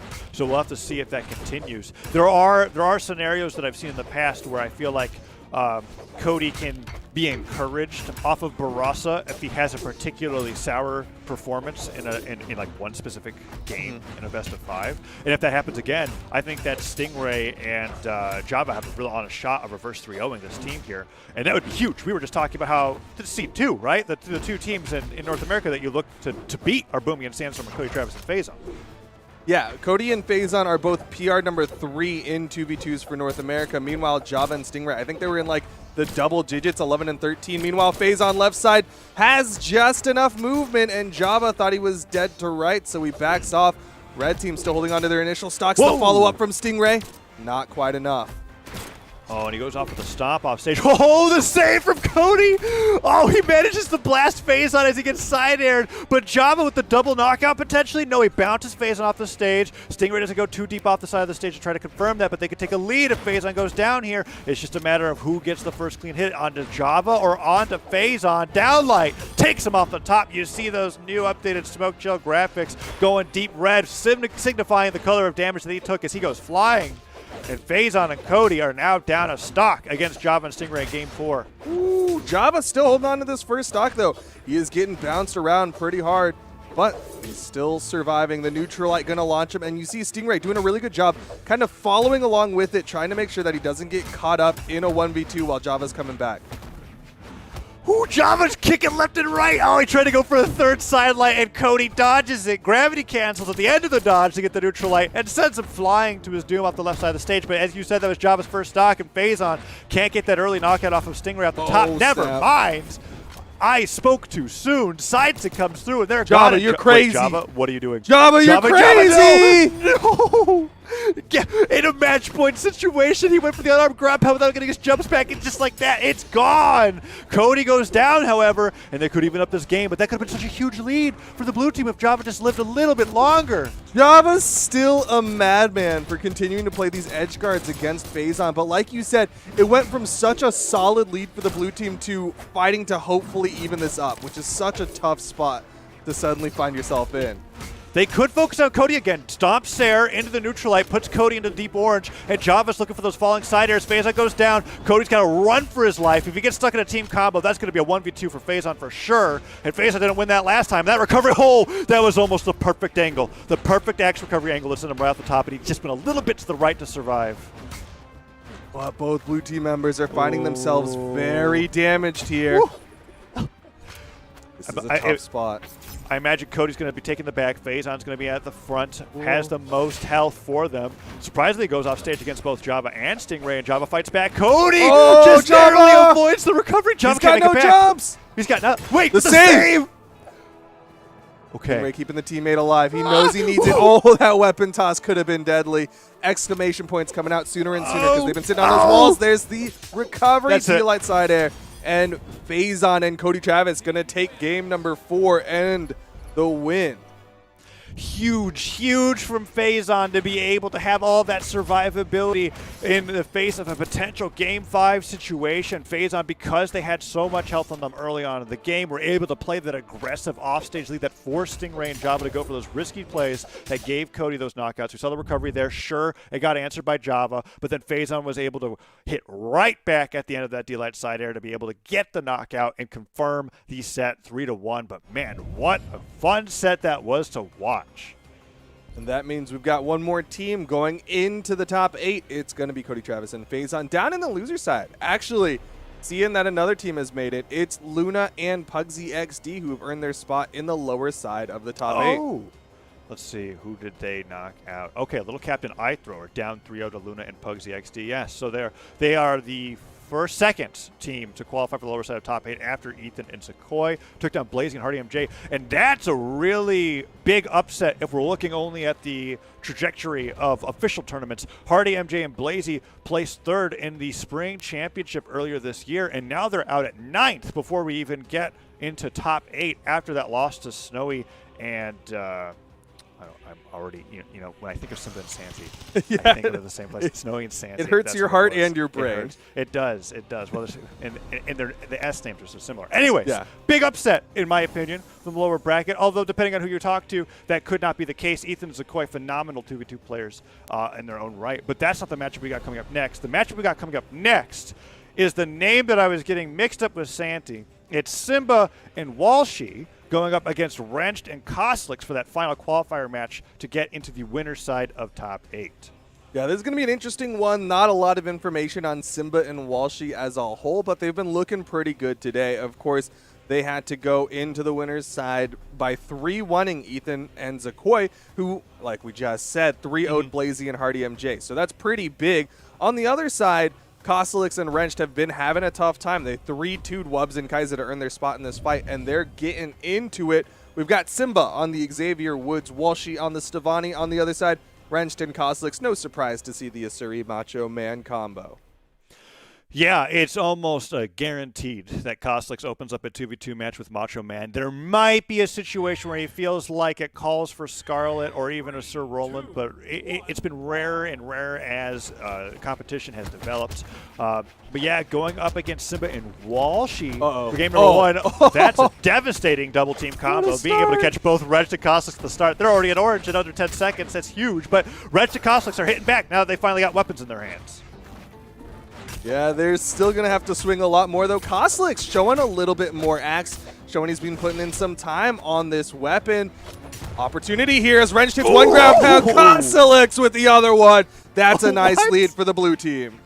And that takes so much practice and confidence to be able to do those, like, desynced ground pounds side by side, knowing you're not going to hit your teammate because of the perfect spacing that you brought out to punish both players. Getting that double knockout is huge after taking that team combo from the start, and they're continuing with the extra credit going into stocks too for Walshy and Simba, as Cosolix is just doing what he does best with the lance, and that's hitting a plethora of side airs, down airs, side lights, everything that you can have, all those stacked lance hitbox sounds. Oh, I love that follow-up from Wrench there. You don't have a true follow-up on Lance off the side light nair, so Wrench was there just eating more damage. Another knockout going to go the way of the blue team. Red team wants to deny the 6-stock at this point. I mean, and I'm glad that you have the same feel that I do, right? Okay, there it is. 6-stock denied. Now we can be on our way to the a 6-stock, the reverse 6-stock, right? That's what we're at, because Simba and Walshy were both down to 1 stock each before Wrench finally went down to their 2nd stock. But I don't know, it's not looking great. Cosolix and Wrench, you were saying that they looked like they struggled in the best of 5 before this, going all the way to game number 5. But I don't know, maybe they were just warming up, because this is looking like very dominant. Or maybe it just gives a lot more credit to the team of Wubbs and Kaiser. But either way, right now, Cosolix and Wrench looking solid. The neutral sig will lead to the knockout onto Cosolix. But still, blue team has 4 stocks to the 2 of the red team, and Walshy is on death's door. Yeah, and you can't be missing Neutralite into Neutralite in a 2v1, right? That's not a great start to your team combos, and that's a little bit of those unfamiliarity, perhaps, between Simba and Walshy and when it comes to official competitive play. That side air bounces Walshy off the wall, and they just accept defeat there. They know they're not making it back. That D-Light recovery takes that out. Yep. Simba gravity cancel side six off the stage. They go, all right, go next. You guys destroyed us. That's fine. We'll be ready for game number 2. And I believe they will be. We've seen plenty of really rough game 1s in best of 5. Don't leave Shipwreck. Okay, there you go there. Okay. And that's why we have best of 5s, right? Duke is adaptability. To showcase teams' adaptability, right? Yeah, and that is absolutely the case. Let's see what happens. As we are having the exact same Legend lineup here going into game number 2 on the same map as well. And we have to think about that, right? Game 1 even started off with a really solid team combo for the red team. It was looking really nice for the red team at the start. First 10 seconds. And then, well, the rest is history. Then blue team got their weapons, got control, and just kept running on it. And we're seeing again Cosolix. We're not seeing that kind of classic Cosolix immediately throws away the axe. Really deep commit. Surprised he went for that against a hammer off stage, but gonna work out. Get back up safely. You gotta let them know that you're absolutely insane so that you can put the fear to them when they're off stage. And that down air after the drop fastball down on the lance to catch Simba super off guard, and the Neutralite into the alley-oop for Reg, positioned perfectly off the back of recovering from a hit. Beautiful play coming out from all of the teams that we've been watching in these qualifier matchups so far for the top 8 have done such a phenomenal job hitting off of their teammates' combo finishers. It's been beautiful. And that calculated risk there, hitting Wrench. Oh, he does go down, and Cosolix almost takes down Simba there in the process. Even stock so far, but not so even when it comes to damage. Yeah, I mean, Wrench definitely healthier than Simba. Finally, Walshy gonna fall. Yeah. Simba also gonna fall, the unofficial double for the team. And that was all off the back of him getting ground pounded out of recovery. Didn't have the jumps to be able to make it back, and the dodge came out way too late. You saw those sweat beads. He was struggling, and he never made it back. And now Simba. Oh, my God. Walshy's dead. He's so dead. Cosolix is dominating as the game has let us know. You know what? I agree. I agree with you, Brawlhalla announcer. That is That is what Cosolix is doing. He's continuing to put on the hers. That Cider comes through. Nair continues to burn Simba off the right side of the stage. Downlighted into the gravity cancel. Sidelight from Wrenched. Simba's just getting absolutely demolished, and Cosolix has yet to lose a stock as he hits that recovery back to the stage, and Cider's the weapon straight out of Simba's hands. Again, Cosolix looking for these off-stage gimps, but Wrench is going to hit the D-Light into the recovery, and it's all left to Walshy against the 5 stocks of the blue team. They've got team combos, but the soft platform says no. Yeah, unfortunate positioning from Mammoth Fortress there in the middle of that team combo, but okay. Cosolix still living. Trying to style a little bit with that one. Nice follow-up from Wrench, and Walshy's man. gone. Oh, we went from a 4-stock to a 5-stock, Duke. This isn't looking great for Walshy and Simba. Cosolix took less than 200 damage that game. 181 damage for the entirety of a 2v2, and that's considering the potential of friendly fire. Cosolix is insane today. He is playing some of the best Lance that I've seen him play in a very long time. Yeah, Cosolix making me feel pretty good about putting him in my predictions. I mean, I was nervous looking at raw numbers, but sometimes numbers don't tell the whole story because they're looking real nice right now against Simba and Walshy.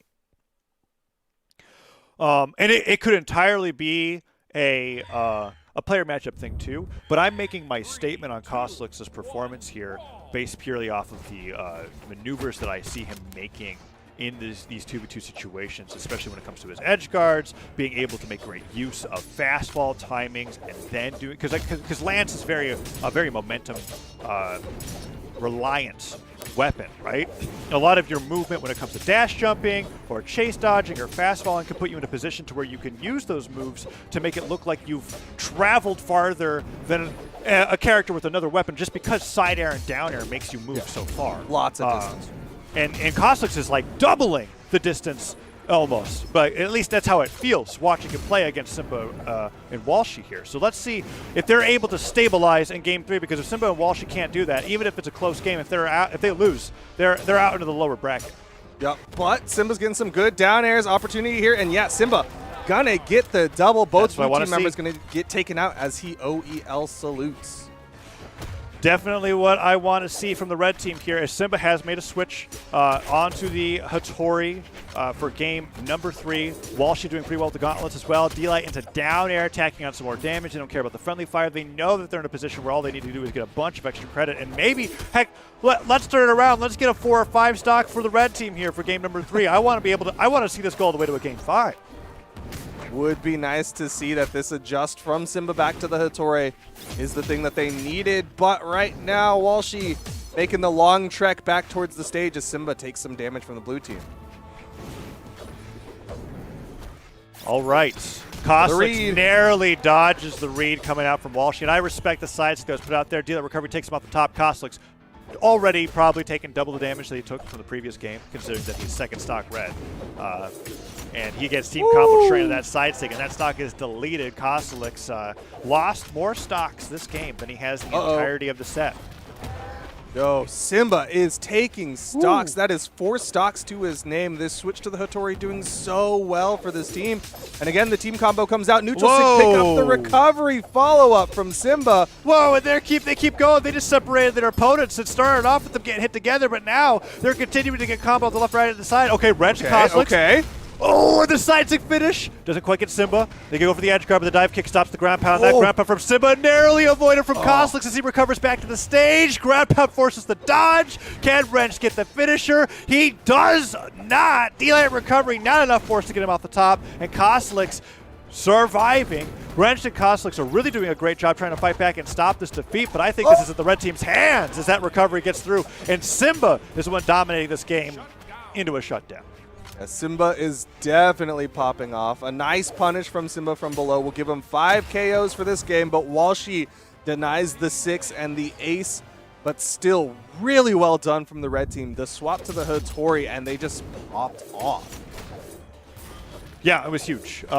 They got the lead from the start. They kept going with it. They got another one of those team combos where they had both of their opponents within the string or within the combo to get the maximum amount of damage, right? And there's no risk of their teammate coming through and interrupting that when you've got both players getting knocked back and forth. So it's really great on them to be able to find those opportunities. And now we're going to a game number 4.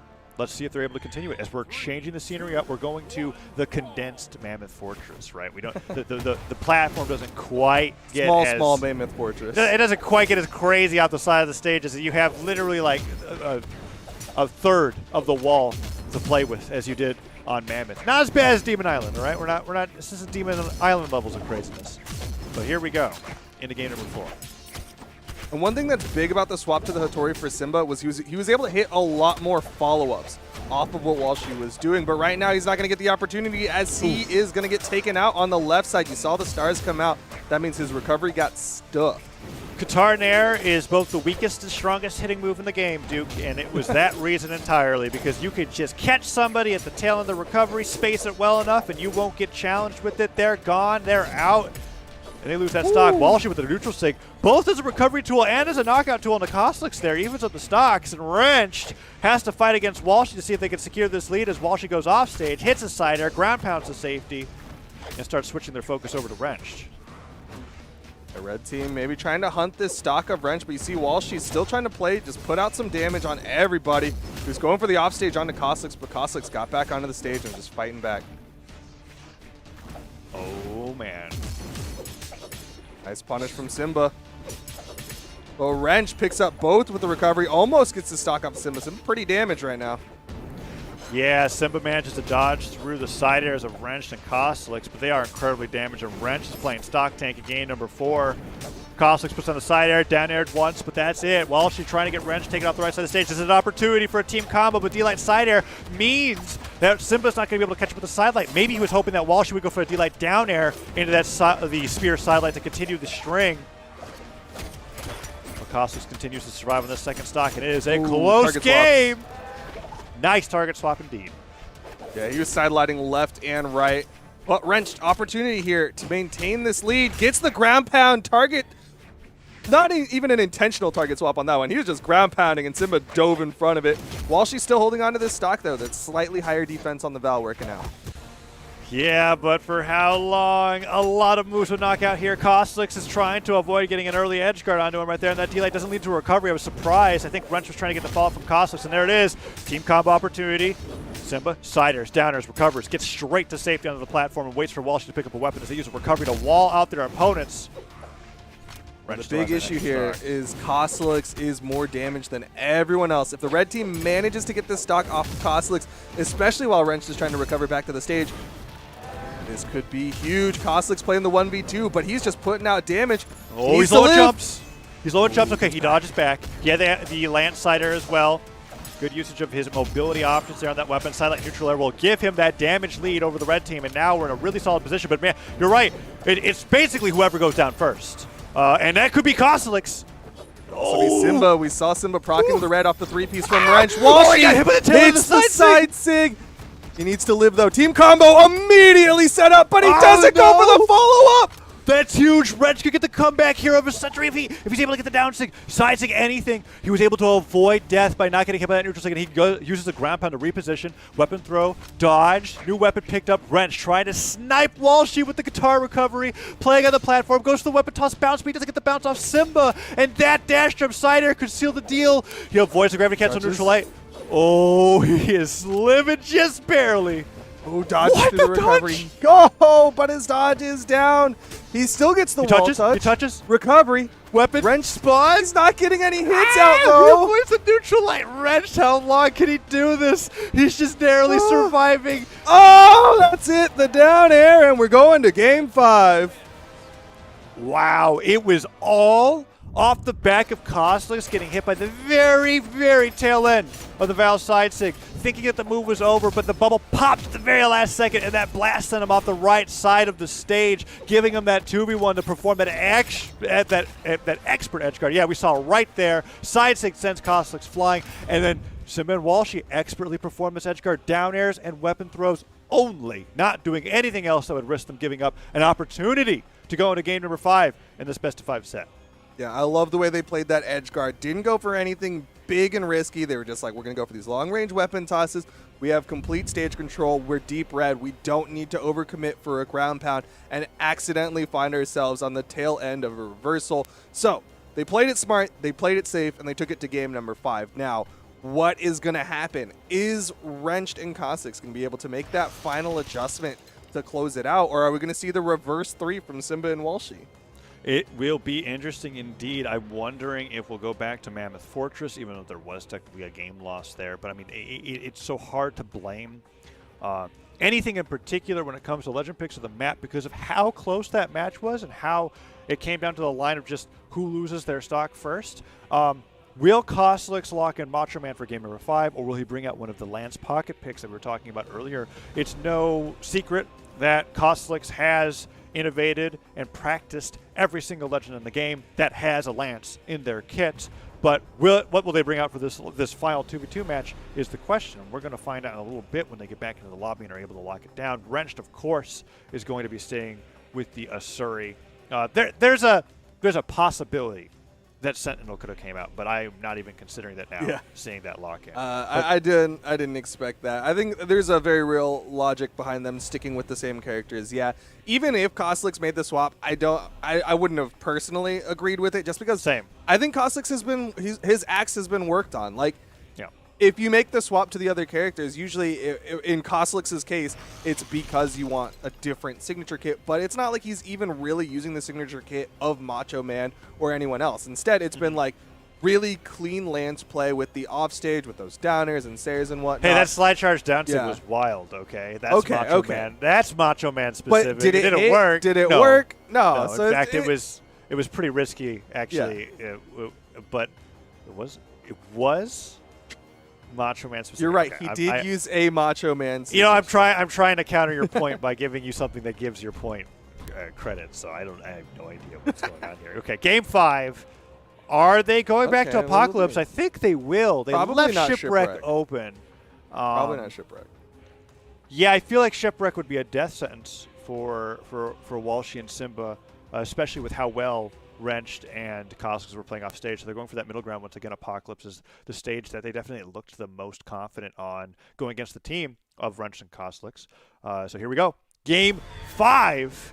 We were talking, at least I was talking earlier, about how dominant games 1 and 2 looked, right? 4 stock into a 5 stock, but yet here we are in a game 5 scenario, exactly what I asked for. Let's see who wins it. It's the Caster Blessing. You get 1, and it's exactly get- what you wanted. You get your game 5. Did I use it too early? We're not even winning I don't side top 8. Oh no! I got to be careful about how I use that single wish. Cosolix. The DM Almost gave got me Walshy off the top. inspiration, and I used it on the very first roll. Oh, jeez. Well, hopefully it works out. You know what? Maybe it was for the Overeager. best. Oh, but Wrench with a nice 3-piece on the sword. Good damage being built up. Blue team looking real nice. Cosolix hits the side air. Wrench gets the weapon toss on the left side. That's going to be the lead for the blue team. This is familiar. This is looking a little bit like games 1 and 2. Let's see if Simba and Walshy are able to say something about it, right? Weapon came through. Simba barely picked it up. Neutralite to neutralite, and then the side sig to be able to toss Cosolix to the left. Walshy tried to go for the confirm. Doesn't get any of those side airs, and Cosolix does a great job recovering and uses that weapon throw down to stop Simba from catching his landing. Oh, but the side sig tail end. that's the bane of Cosolix this set. That side sig is catching him at the very end every time. Don't eat that Hubba Bubba. No bubble gum around me because apparently it is popping. But Wrench still sitting on that first stock. Still nice for the blue team. Neutral sig going to bounce off the stage, so it's going to eat some of that force and keep him alive. I thought Simba was going to take down Cosolix again with that neutral sig. Cosolix just managed to jump above it. Another well-placed side sig. And Wrench goes out the top, but Cosolix is just as damaged as everybody else. Wrench really the one carrying it for the blue team. But we're in that risky scenario where even if Wrench gets a stock lead again, I'm not certain if Cosolix or Wrench can hold their own in the 1v2 against Walshy and Simba. But that was a great job from Cosolix, finally dodging the side sig from Walshy and getting a double hit with the sideline sider on Lance. Cosolix taking the opportunity to swap over to the Lance. And they've got a sizable lead here. A lot of it on the back of Wrench. But like you said, I wouldn't be confident in Wrench getting this 1v2. Cosolix still needs to extend these stocks. Well, and I think it was a huge benefit just now to get that double knockout on the red team, sending Walshy and Simba off the top and right side of the stage. Oh, that's huge. That's huge. Silent Nair into sword recovery. That's just tons of damage. Spin around on both weapons, making sure that you hit them with every single part and getting as much damage in as possible. D-Light Recovery will take Cosolix off the top. A Wrench still on 2 stocks, and Simba deep into the orange as Walsh is taking a bit of damage himself, and that's just a ton, right? We were able to get that team combo off of the back of respawning with unarmed. It's huge. Yeah. This is just looking worse and worse for the red team as Walshy is getting closer to that kill percent. Even if they can get Cosolix here, not guaranteed, but he goes for the double. Wanted to go for the big plays there. He burned a lot, but he gets the wall touch. Wrench gonna eat the dare. Wrench is gonna fall. Everyone on their final stocks. Oh, no. Cosolix has to live. Could go down. He can't die. He could go down. Don't let him die. They're looking for okay. D-Light Recovery would take Cosolix off the top for sure, but Oh! Walsh against Cosolix. I know this is exactly what we're talking about. Wrench is in the 1v2, but it's so absolutely possible for both teams. Everything is on Wrench here. Cosolix destroyed by the side stick of Walshy. Simba posturing towards the back. I think they've identified that Walsh is just a little bit less damaged, has a little bit higher defense, so they can take the lead. And Wrench is slowly whittling away against his jumps, but he makes it back. Oh, the dare! The downlight, the neutral Duke, is this going to be it? Downlight down, neutral sig. Oh, the weapon toss. Wrench wasn't ready for it. Simba and Walshy with the reverse 3 to upset. I can't believe it, Duke. They did it. They focused Cosolix down. They got him away with that Val side stick at the very end. And despite being a D-Light Recovery away on both of their stocks in the 1v2, they managed to catch Wrenched in between a flurry of neutralites and expertly, perfectly execute a team combo to spike him off the right side of the stage. We're going to see it here. Look at this, Duke. That gravity cancel downlight down air to get Walshy to get that downlight, spike him off the side, and the weapon throws are there to stop Wrench from making it back. Jumps right into it. Doesn't have the resources to make it back. What an amazing play from Walshy and Simba. And I mean, Duke, this team got 5 stocked in Game 2, and they qualified into the winner's side of top 8. I can't believe what we just saw. That was an amazing comeback. The swap from Simba and Walshy, the swap from Simba to the Hattori, paying dividends. You saw all these team combos, these practiced of things that they were doing, and it all worked out, and they were able to close it out. Reverse 3 to win it out over Cosolix and Wrenched. That is massive. And now they get to sit in the top side of the of top 8. Yeah, what a crushing defeat for Cosolix and Wrenched as well. I'm wondering what their performance is going to be like. They are now going to have to fight that lower side qualifiers match against I'm Llama and Sniped Socks to fight against Cody Travis and Phazon, who are or not Cody Travis and Phazon, Java and Stingray, who are waiting in the lower round 1 to fight against the winner of that matchup. But that's not what we've got coming up next. What we've got coming up next is the winners semifinals, Duke. We are now in winner's side of top 8, and much to my surprise, actually, Simba and Santi are both there, just on different teams. and I was really not giving Simba and Walshy as much credit as I should have after they were able to just get better and better throughout the rest of those matchups. We've now got Boomi and Sandstorm going up against Snowy and Santi. This is going to be an incredible match indeed. We've got we really don't have any metrics about how this is going to play out. I mean, we've seen Santi and Simba fight against Boomi and Sandstorm so very often, and they can even take them to Game 5, Game 10 sometimes, but Boomi and Sandstorm are the winningest team for sure. Let's see what happens here with this new combination. The Snowy's opening up with the Zol, and Santi and the Koji. Yeah, by and large, this is going to be Boomi and Sandstorm favored, but at the same time, we're not too used to seeing them on these characters, and of course, we're not too used to this specific matchup against Snowy and Santi. Oh, yes, and Boomi on the Grim as well. It's been, I'm trying to think of the last tournament where Boomi really primaried Olgrim throughout the entirety of a doubles tournament. I mean, it makes so much sense to me. Olgrim has been such a staple 2v2 pick in every region since basically people stopped thinking he was the worst character in the game, right? Yeah. Like that's been the Once case. Once people realize he's actually kind of good. But to see Boomi and Sandstorm bring it out in their team composition as well, with Sandstorm primarying Wushang, very fascinating. Neutral stick hits, bit of friendly fire, and then he gets punished for it off the top of the stage. D-Light into Nair. Surprising. I guess. Recovery would have killed. Nice follow-up from Sandstorm, though. The gravity cancel side sig will even up the stock count. That's a nice follow-up. I mean, that was a lot. That was a lot of force by that knockback, and he still caught him. Big dares. Ooh. Santi goes down. Boomi going for the 3-piece here. Slight lead in favor of the red team, but you got to give a lot. Just keep an eye out for Sandstorm on the gauntlets because he was throwing out 6 for days in his earlier set, and he was hitting all of them. Oh, Santi gets a nice recovery through, and he chase dodges down to avoid getting punished. Nair hit, Sandstorm, almost up the top, down 6 hits.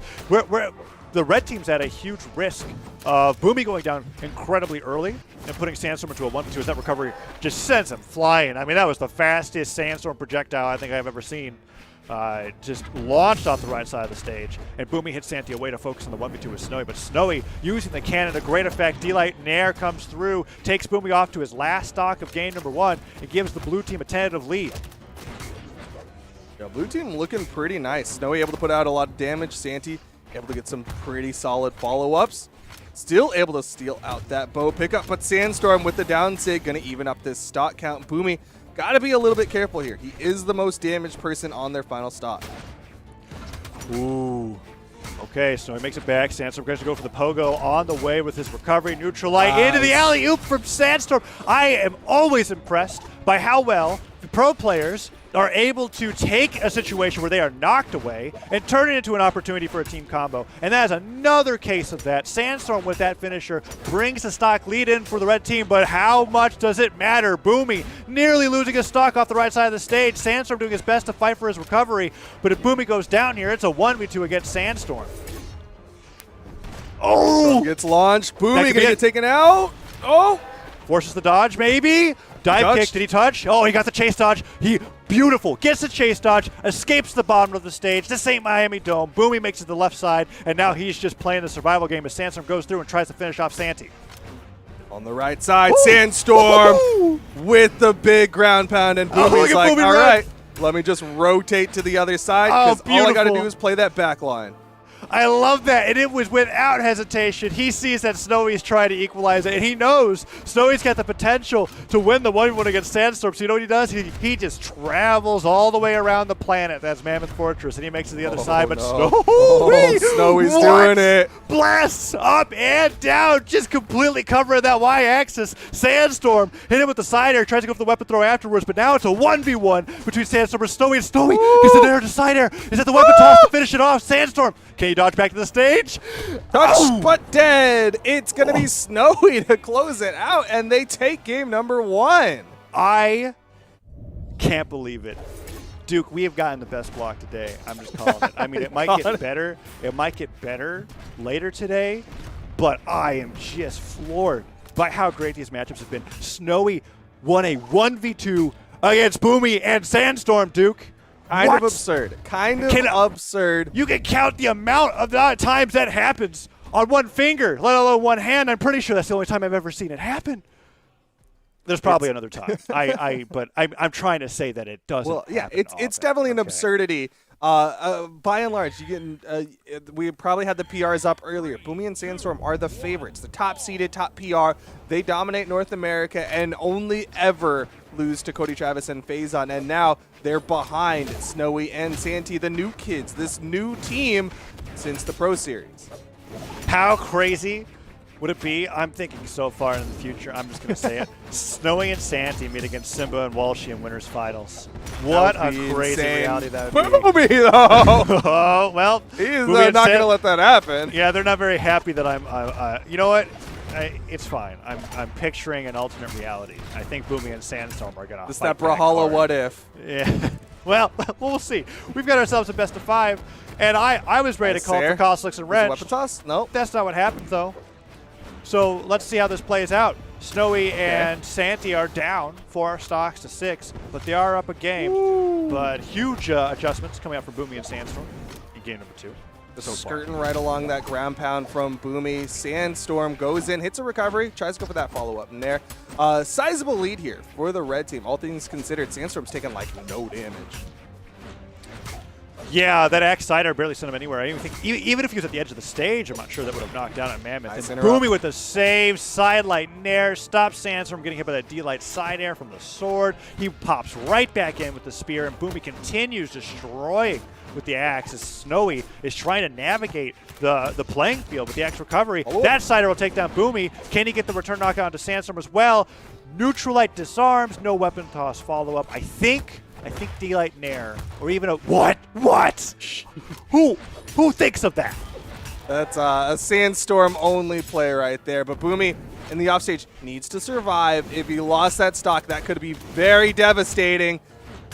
Gonna get back up, but Snowy's still on top of him. Boomi with the full disengage gets to the right side. Snowy wants this stock. You can see how hard he is chasing for it. Yeah, and you were talking about how crucial it is that Boomi holds onto the stock, because the game number 1 was won off the back of Boomi getting knocked out early, and it doesn't look like that's going to be the case this time, as Boomi is just keeping Santi on the left side of the stage, Snowy down, a full stock compared to everybody else on the screen. And Boomi continues just playing right behind the charge of Sandstorm here, as Sandstorm's putting out some more sidelights. Nair hits, but no clean knockouts for the blue team just yet. Not quite enough force. Olgrim does have quite a bit of defense, but Boomi playing a little risky there. Nice side sig to trade out. And Sandstorm with a DC weapon toss to follow up. And now it's all left to Santi in the 1v2 against the 4 stocks of the red team. That is absolutely how you use Wushang down sig. He uses the down sig to basically pogo in air, spike Snowy down, weapon throw afterwards to secure the knockout as he panic, axe recoveries, and now they're in a situation where you said it, 4 stocks to 1 in the 1v2. I mean, Santi might perform some impressive moves, but this isn't game 1. It's not the same scenario. It's just a matter of time before Boomi and Sandstorm end this stock here, and we're going to be going to a game 3. Oh, wait! Okay, wait, Sandstorm had 2 stocks. Never mind. Yeah, Sandstorm had 2 stocks. Yeah. Boomi still has plenty of health. Meanwhile, Santi is deep red. Boomi going for the Olgrim Classic, the slide charge D-Sig. Ooh, Santi, he's making it look like he's having trouble recover. He's baiting Boomi down. He know it's the psychological warfare in Brawlhalla that you don't hear about. Oh, no. All right, that's it. You're going for some goofy options there. You know what? They had a lot of health to play with, but it's going to all work out as red team going to tie it up 1 apiece. There is a little too much that happened in that game for this replay scenario. You know, esports dev streams on Monday. Watch out for those, because, man, you are going to get a lot of clips from these sets. That right there is going to get slow mode. Oh, man. That down sig into the weapon throw. I'm going to say the gravity cancel down sig right there. You know what? It was purely a stalling tactic. You put it out there. It's a hitbox that you're afraid to challenge unarmed. It's actually one of the smartest things I think I've seen. Boomi and Sandstorm are both put out that gravity cancel unarmed down sig now, just breakdancing in the air. And breakdancing hurts. It hurts when your legs go flying into somebody else's face. You know, you'll break your nose. Yeah, the Brawlhalla mosh pit, really. It can be dangerous. So we're at Apocalypse now. This seems to be a trend in all these North American 2v2 games. We start on Mammoth, and then it just slowly burns the grass away until you're just left with the husk of its original self. And all hell is broken loose, literally. It's quite a dangerous place to be playing right now. But so far, everybody trading out pretty evenly. Boomi taking a little bit more damage than everyone else, but still no one quite in that kill percent. We're seeing a lot of people actually kind of struggle to get those hits. Yeah, a much more pace neutral so far, until once you said that, Sandstorm just puts out side sig after side sig. Boomi gets hit by the punish. Not Sandstorm, sorry, Santi. Yeah. Sandstorm just got bounced around. Oh, no, that was so unfortunate. Santi hits the sword side air, interrupted the axe side air that connected with Boomi. He still gets the edge guard, but man, solid lead for the blue team. Gravity cancel down light to try and get even more extra credit on the Sandstorm there, as Snowy gets pogoed into Serd off the right side of the stage, but Santi has been doing such a great job avoiding damage, and he was able to stay on the ledge long enough for Snowy to make it back, get a few uppercuts, and a weapon spawn perfectly placed for his teammate to continue giving them the lead. Yeah, I mean, the fact that Santi's still sitting on the first stock is really, really nice for this red team. Ooh. Tries to get the follow-up off the neutralite. Wasn't quite in position. Pogo again lands on top of Snowy's head. Boomi trying to play this edge guard. The blue team not having it. They want to just get back on stage, continue to win this neutral. Oh, Santi is so quick to react to the startup of Axe Neutralite. When that Axe Neutralite hit Snowy, he dashed him right in, interrupt the move, stop the strong hit of that attack from coming through, and got a bunch of extra damage on the Boomi. Oh, the weapon toss saving Santi's stock. That was so sick. The target swap. Okay. Gonna charge up. Stock count technically even, but man, this red team is damaged. They are damaged, but so is Snowy, and that's huge. They can focus on Snowy. We've been seeing all these 1v2 scenarios. This isn't like the matchups that we saw with Cody, Travis, and Phazon earlier on on the winner side of top 32, right? When they're taking out players, it's one at a time. They're trying to make it as uncomfortable for each other as possible. But Boomi goes down shortly after Sandstorm, and now they can get that 1v2 combo. Sandstorm's not careful. The Sandstorm waiting on that right side wall just for the teammate respawn. Still no weapons for Boomi. Just trying to stay near Sandstorm. Finally gets the weapon. Pickup throws it away. Wanted the axe.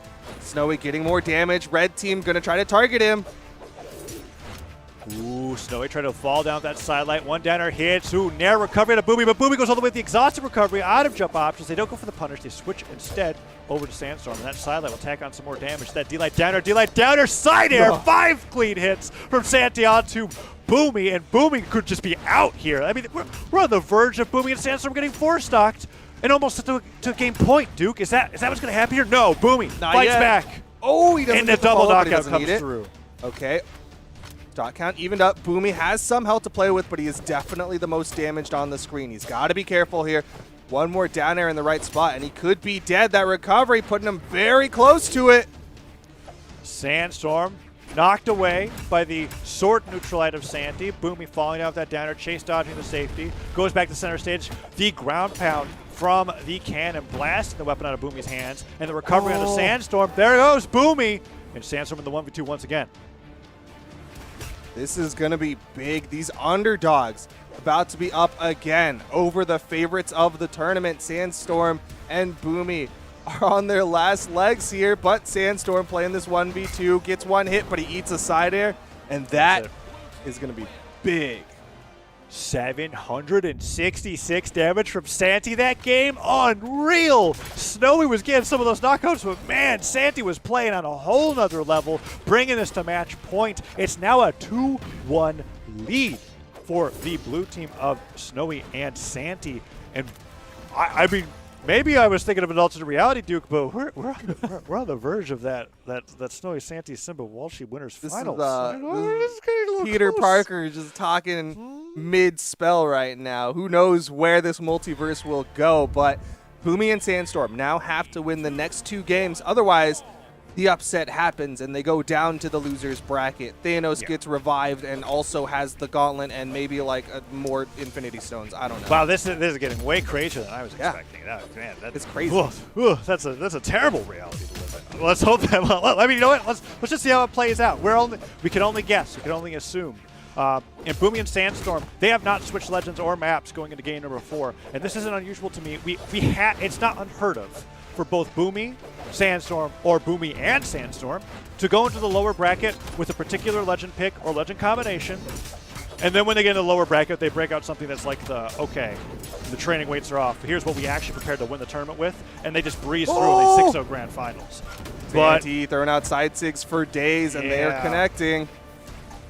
Oh, he tried again. And he's not charged again. Oh, wait, Dude, he's just throwing out sigs. Santi is super confident going into this game number 4. That was 2 down 6. We've seen 6 side 6 in a row. Santi is trying to get that confirmed. The dodge is gone from Sandstorm, but they haven't been able to get these knockouts just yet, and that recovery is not quite enough. The nair comes through, and Snowy can just continue blasting the sky to take down Boomi's first stock here, as the blue team seems untouchable going into game number 4. This is our Brawlhalla World Champion team going up against a brand new team, and they are behind. Can't even get a knockout just yet off of the blue team. Oh, that's huge. Axe Neutralite comes through. Sandstorm doubles up his recovery with a knockout move as that hits. And that side air could potentially take down Santi as well as that ground pound comes through and stops Santi from getting his dodge. Well, it almost worked. He didn't get his jumps back, but he did get one, and that was enough from the knockback that came through. Ooh, and some friendly fire from the blue team. Still going to launch, finally. Knocking the stock off, keeping this one even. Boomi going to go for the deep commit. Oh, Snowy's in trouble. Running out of jumps here. Sweat beads, but Sandstorm sends him up, so he's got plenty of movement now. Yeah.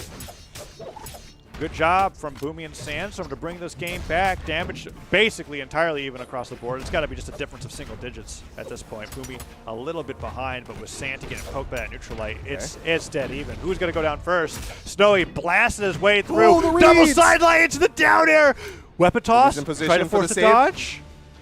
Oh, Snowy's looking for the D-like ground pound. Santi. I'm very surprised by that. Everybody somehow manages to make it back. So many people in kill percent. These first stocks or these second stocks are so critical. Sandstorm being the first one to fall. Santi with the punish. I'm telling you, I said it in game 2, and I'll say it again. Santi has the best reaction time to a neutral light hitting his teammate. We saw with the axe and the lance now. Boomi went for the neutral light onto an opponent, and Santi dash jumps in, falls, gets the D-Light Cider to get the punish and the stock. Blue team now up 3 stocks to 2, but Boomi with the back end of that down air is trying to take Santi down. The save! Santi gets the nair for the save. Perfect positioning coming out. Snowy saves him again with the nair. How is Snowy this good? How is Snowy this good? This team is insane. They're both so stinking good. Snowy takes out his teammate, but this is still in the blue team's favor. This red team needs this kill on Snowy so desperately as they're Boomi close. is so red. Seismic hits. Sandstorm looking for the edge guard. Oh, no. Hits up in the recovery. He wants to get Santi or Snowy off the left side of the stage. They need this 1v2 against Santi. They even have a chance. Boomi cuts through everybody with the down sig. Sidelights forward. Snowy punches him away. Sandstorm gets hit off the stage. Santi goes for the edge guard. Oh, who's it going to be? Who's going to go down first? Can Boomi and Sandstorm make it back? They're going for these weapon throws, and they're forcing the dodges. And Sandstorm has one last jump on the wall, and he makes it back. D-like ground pound. Sidelight in air. Can they get the alley-oop? Oh, he went for the commitment there with the ground pound. The stars come out. He can touch. What? He touched. I can't believe It's just enough. There's a chance, but Sandstorm's going to be hitting wall slip way sooner than usual. He's been on that wall so long this game. Oh, he missed! He did reverse it. He did reverse it. He can do it again. He gets another down light. D-Light backs off. There's a weapon spawn, but there it is. Santi and Snowy with the massive upset. Gonna knock Boomi and Sandstorm into the lower bracket. You know what? I can't believe my eyes, Duke. I was calling it game number 1 tentatively. I'm not going to say that I knew what was going to happen, but I saw the possibility, and now it's reality. Snowy and Santi are winner's side. Winners finals. Ooh. Top 3.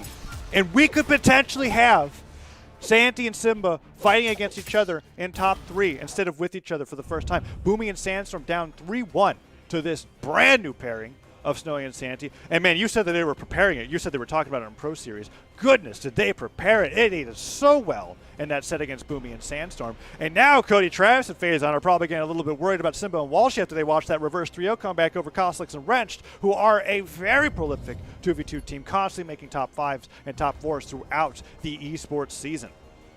Yeah, these have been some insane sets. There is no other way to say it. There have been some insane sets so far, and the fact that Snowy and Santi are up in the winner's bracket is nothing to be dismissed. You got to give a lot of credit to Sparky for knowing that. Apparently, he's got the inside info, and he called it. He said Snowy Santi top 3. So he definitely did his research this time. Did he say Snowy Santi top 3 after 3-1ing Boomi and Sandstorm and getting into the winner's side winners finals? He didn't go that detailed, but you know what? Sometimes you got to leave some mystery, right? Nostradamus didn't say explicit details. He gave some vagaries, right? Well, you know what? Sparky has just been killing it with the predictions then, you know. He's getting better every single tournament. Because, yes, Snowy and Santi are in top 3, and they're in there in good form. They got a set that they could lose, and they could still be in top 3, right? So that great job. They're guaranteed top 3 now. Snowy Santi? Yeah. They're guaranteed. Well, I guess I was thinking about winning the tournament. Yeah, they're guaranteed top 3. No matter what, the worst that they can get out of this is 3rd.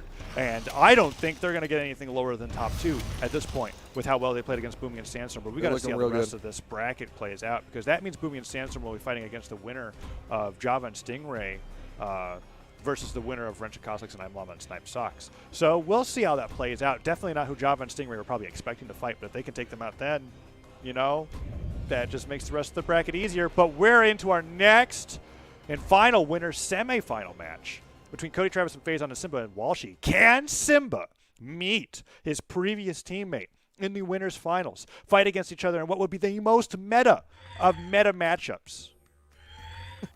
It'll definitely be interesting if Simba and Walshy end up going up against Snowy and Santi, but they got to get through this wall of Cody, Travis, and Phazon. And Cody, Travis, and Phazon, of course, the second seeds of the tournament, looking very strong and already getting a lot of damage built up. Continuing it. Doesn't hit the recovery, though. A rare drop from Cody Travis after the swap to Diana, a.k.a. Laura Croft.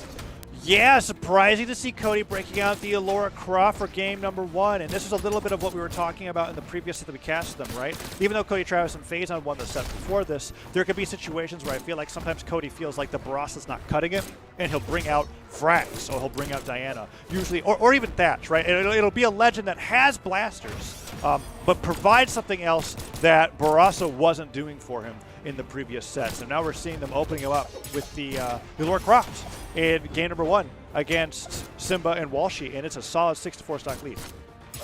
Yeah, this is looking really nice for this red team. Again, team combo getting set up there, but Simba able to interrupt. They still got to get more damage built up. Phazon's the one in that kill percent as they're going for the team combo, but it gets interrupted again. Woo! Cody D-line sider Simba into Phazon and turns around to hit Walshy off of what Phazon was doing. Finally, Cody goes down. Phazon almost follows suit, the extra bit of defense, keeping him alive a little bit longer.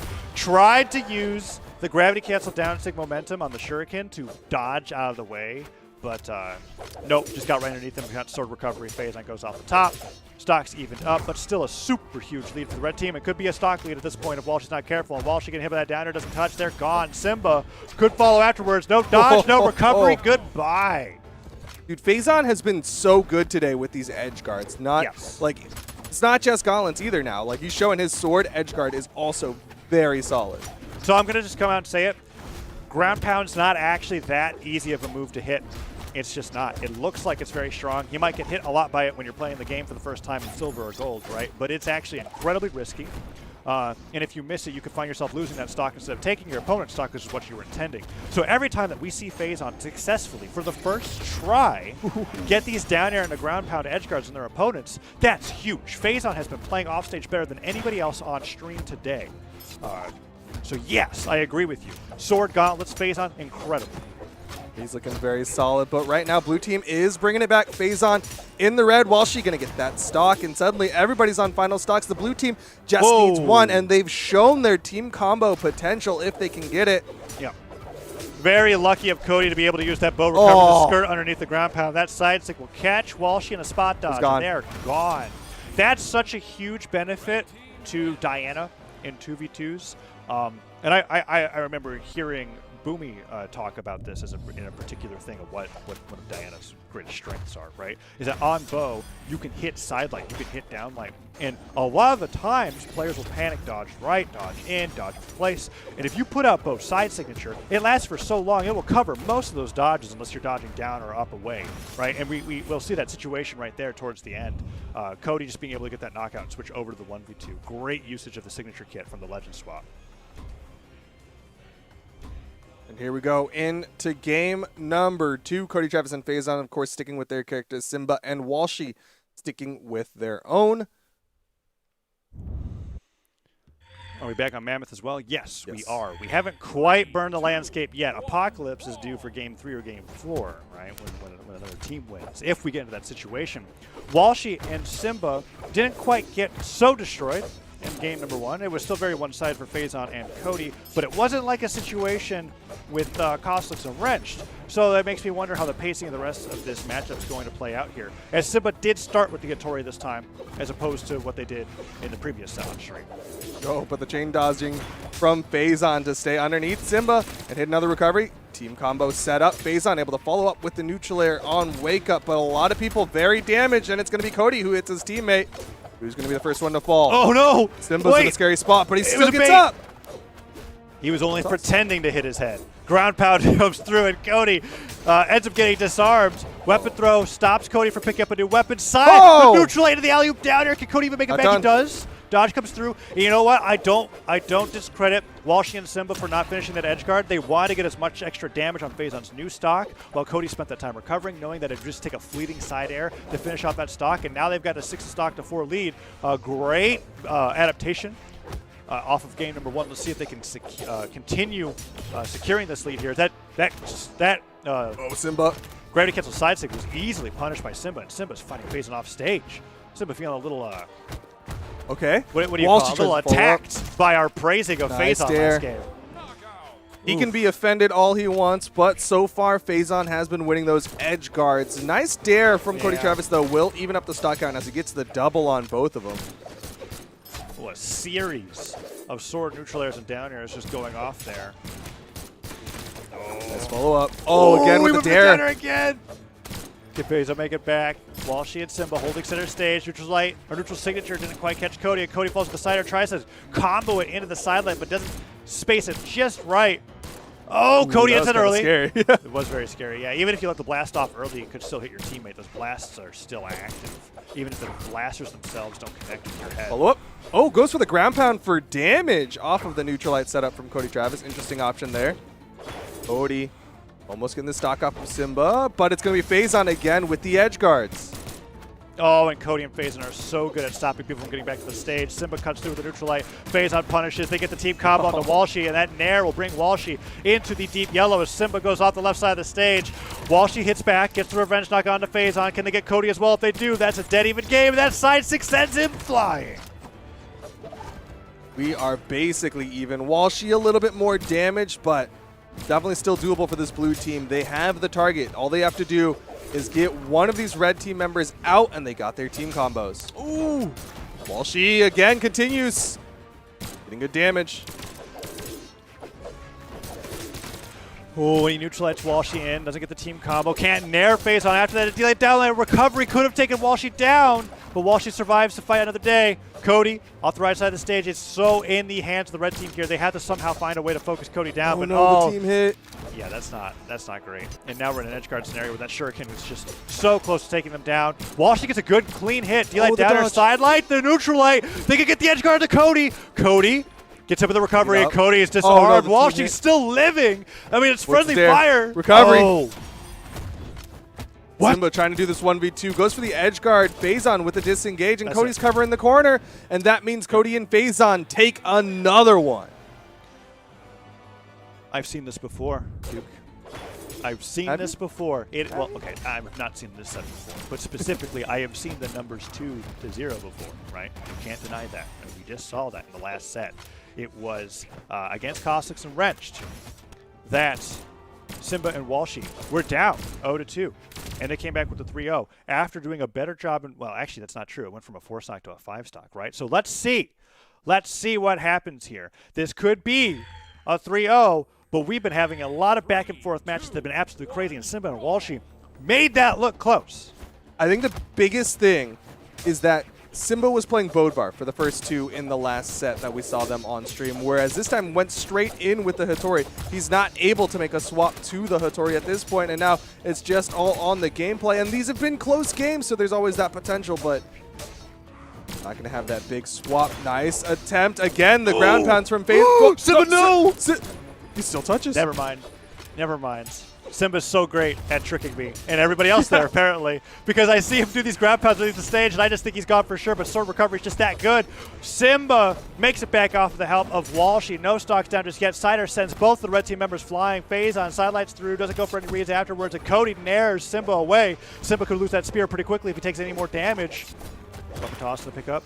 Oh, man. Not going to lead to a knockout just yet. Lots of people in kill percent, but again, Phazon with the ground pounds in the off stage. Walshy needs a knockout. Oh, I wonder if Walshy can get any miracle side sigs off the gauntlets like he was able to against Cosolix in their best of 5, because it's looking like they're going to need it as they're going into this game. And Phazon and Cody are continuing to get more and more extra credit onto Simba as they're brought into orange now. Sig doesn't even need the follow-up. Walshy with the double, but look at Simba's health bar. He is getting outpaced in a bad way. Yeah. Oh, man. Walshy. Oh, tried to fall that neutral there to catch Cody. And that neutral light from Simba almost powered up. Okay, Walshy still lives. And this is where it's kind of scary. If Walshy continues to live and spend all that time recovering, that's like 10, 20 seconds Simba has to fight in the 1v2 every time. And we see Simba here almost on the verge of being on the last stock, potentially, of the winner's bracket. Neutral Sig. Simba gets launched. Back up safely. Another side air from Cody Travis. And now we're in this kind of desync situation. Oh, Walshy. Oh, Walshy. The side air. Oh, the ground pound Simba phase. Didn't touch. guarantees it. He didn't drift. Beautiful edge guard coming out from Simba and Walshy. Team combo onto Cody. Sidesing almost takes him down. Mammoth Fortress is a little bit too big, but they switch their focus over to the Phazon. They know that so many attacks would take down Cody that they just got to get that extra credit onto Phazon before both of them go down. This could be the comeback that they're looking for, but Simba hits the recovery. No damage. It was close. Even. Oh, that neutral I didn't lead into much there just a moment ago. The recovery still not enough to take out Cody Travis. The Nair still not enough. Between Cody and Walshy right now. Who's going to fall first? Walshy gets the recovery. Oh, weapon was exchanged. Walshy the one with the most Walshy, stocks. you crazy. Simba and Phazon fighting each other for the most amount of damage onto their person. Simba, he gets him with the recovery, but oh no! That was so unfortunate for the fire. Grab pack comes through, Simba manages to cut into Phazon. Cody fighting against Walshy. Sidelight puts him off to the side of the stage. Walshy and Simba need this win to stay in it. Phazon and Cody are just fighting to stop the reverse 3-0. I think if Walshy and Simba take this, they can go all the way. That sidesing, however, punished. Simba with so much damage down her Cody's side air. the damage. Such a hard follow-up to get, but that is definitely a true combo if done right. And Cody's just continuing to pop up the blasters, but the side sig, he's bringing in that energy that he did to be able to take down Cosolix. Oh, no, Simba. The snares, it's so close. So many people very damaged here. Simba eats the Sair, and it's all left to Walshy in the 1v2. That's going to be hard to do. As he throws out an N-Sig, the team combo, he drops the recovery. Okay, Walshy can bring it back. Misses the misses. N-Sig. Oh, Deadlight misses, but Cody dashes too far forward. That's it. Cody and Phazon going to close it out 3-0 over Simba and Walshy, denying the pipe dream of Taza of seeing the Simba-Santi rivalry in winners final. Indeed. But still possible if something happens in the losers final or if they go into the grand finals. But either way, that means we've got 2 of our top 3 guaranteed. Snowy Santi, Cody Travis, and Phazon. Down in the losers bracket, it's been filled out a little bit more. We've got Luna Pugsy, Ethan Zakoy, Java Stingray, and I'm Llama Snipe Socks. Yeah, and let's be honest, you can't really go wrong with any of these matchups between any of the teams that are left in the bracket. I'm excited to be seeing everybody play everyone here, right? If we in a perfect world, if we could just have a round robin of best of 5s where we just get to see the best Brawlhalla 2v2 gameplay ever, I would choose all the teams that are in this top 8, and even then some, right? So this is awesome. Yes, Simba and Walshy didn't get the reverse 3-0 on Cody Travis and Phazon, who are going to be going up fight against Snowy and Santi. But they still have some matchups to play through in the lower quarterfinals and could potentially meet Boomi and Sandstorm in the lower semifinals. What a crazy tournament it would be if Boomi and Sandstorm are out at 5th or 4th this tournament. I don't think that's what's going to happen, but at this point, anything is possible. Everyone's playing beautifully, especially off the back of the Pro Series that happened before this official tournament. North America as a region just keeps getting better and better to watch when it comes to this 2v2 gameplay. Yeah, all of the quote-unquote young bloods, the newer people for 2021, have been coming in and leveling up, like we're seeing with Luna being picked up by Pugsy, Zakoy being teamed up with Ethan, even I'm Llama and Snipe Socks. We got to talk about the fact that they 3-2'd Wrenched and Cosolix to earn their spot in the top 8. These kind of newer players are taking out the old guard, and it is working out so effectively. It's always cool to see these people level up and seeing the skill level rise. But we've got our 8-man. We might as well name them. We saw them on the bracket just a moment ago. Snowy Santi, Cody Phazon, Luna Pugsy, Ethan Zakoy, Simba Walshy, Java Stingray, I'm Llama Snipe Socks, and Boomi Sandstorm are your 8 for the top 8. Yes, and we will be seeing all of those teams play against each other, the fight to round out top 3 here in the North American Summer Championship. We're going to have a quick break. Don't go anywhere, everyone, as we're going to be getting into the lower side of top 8 after a short break. We'll be right back.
Look out from the other side. It's us against the world tonight.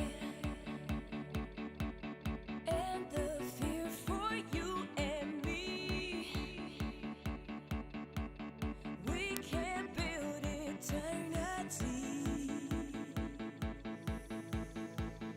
This secret we're fighting, we're hurting. Don't be afraid. This secret we're bold, shining in the dark. When opposite worlds collide, we know there's nothing but space between us. We will crash under the burning sky. Only when opposite worlds collide. Cut the tightrope we walk on. Watched us falling for so long. We both know it's not too late. Without you, there's no other way. The secret we're fighting, we're hurting. Don't be afraid. The secret we're gold, shining in the dark. When opposite worlds collide, we know there's nothing but space between us. We will crash under the burning sky. Only when opposite worlds collide.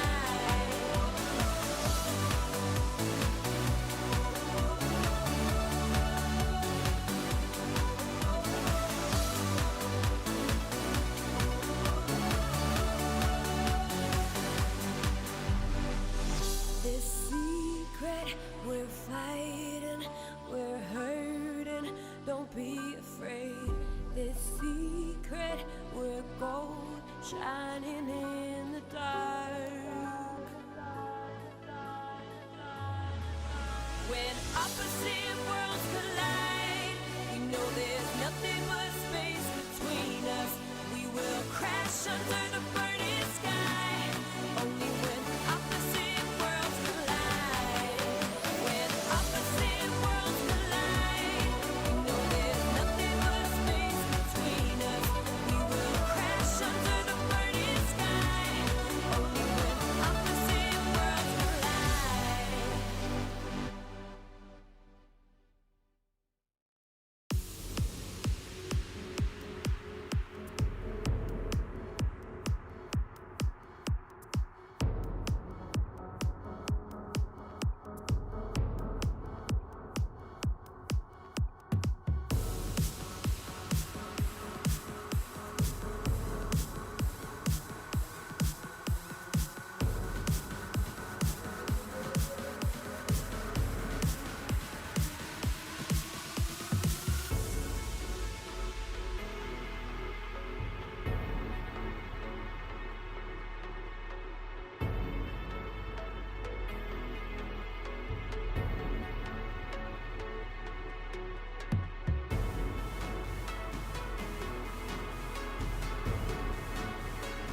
And we are back after that short break. We have an interesting bracket for us here. Me and Flambeau on the desk holding it down. We're going to take you through the rest of this bracket all the way to the top 4. We're going to be your Sherpas through the loser side of this to see who moves on and who goes home.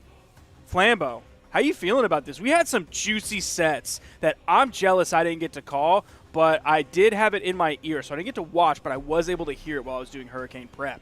Now, honestly, I'm a little bummed, because We got immediately shafted today, dude. after we casted Hardy, MJ, and Blazey losing, I was like, they'll still get top 3 through losers. And then Ethan tweeted at me, and he was like, "Sorry, Flambeau, your prediction is wrong." And I was like, "Ethan, don't tell me you just did me like this, bro." But he did, and Hardy, MJ, and Blazey are out of the bracket, which, they'll come back stronger next time, but I'm bummed on that end. But on the other side of things, I'm excited because that just means we get still sick Brawlhalla coming up next. Yeah, I can tell you that as someone who frequently gets predictions incorrect, I get that tweet a lot, and it never stops hurting. So you just take that feeling and use that to drive your further predictions. That's the best advice I can give.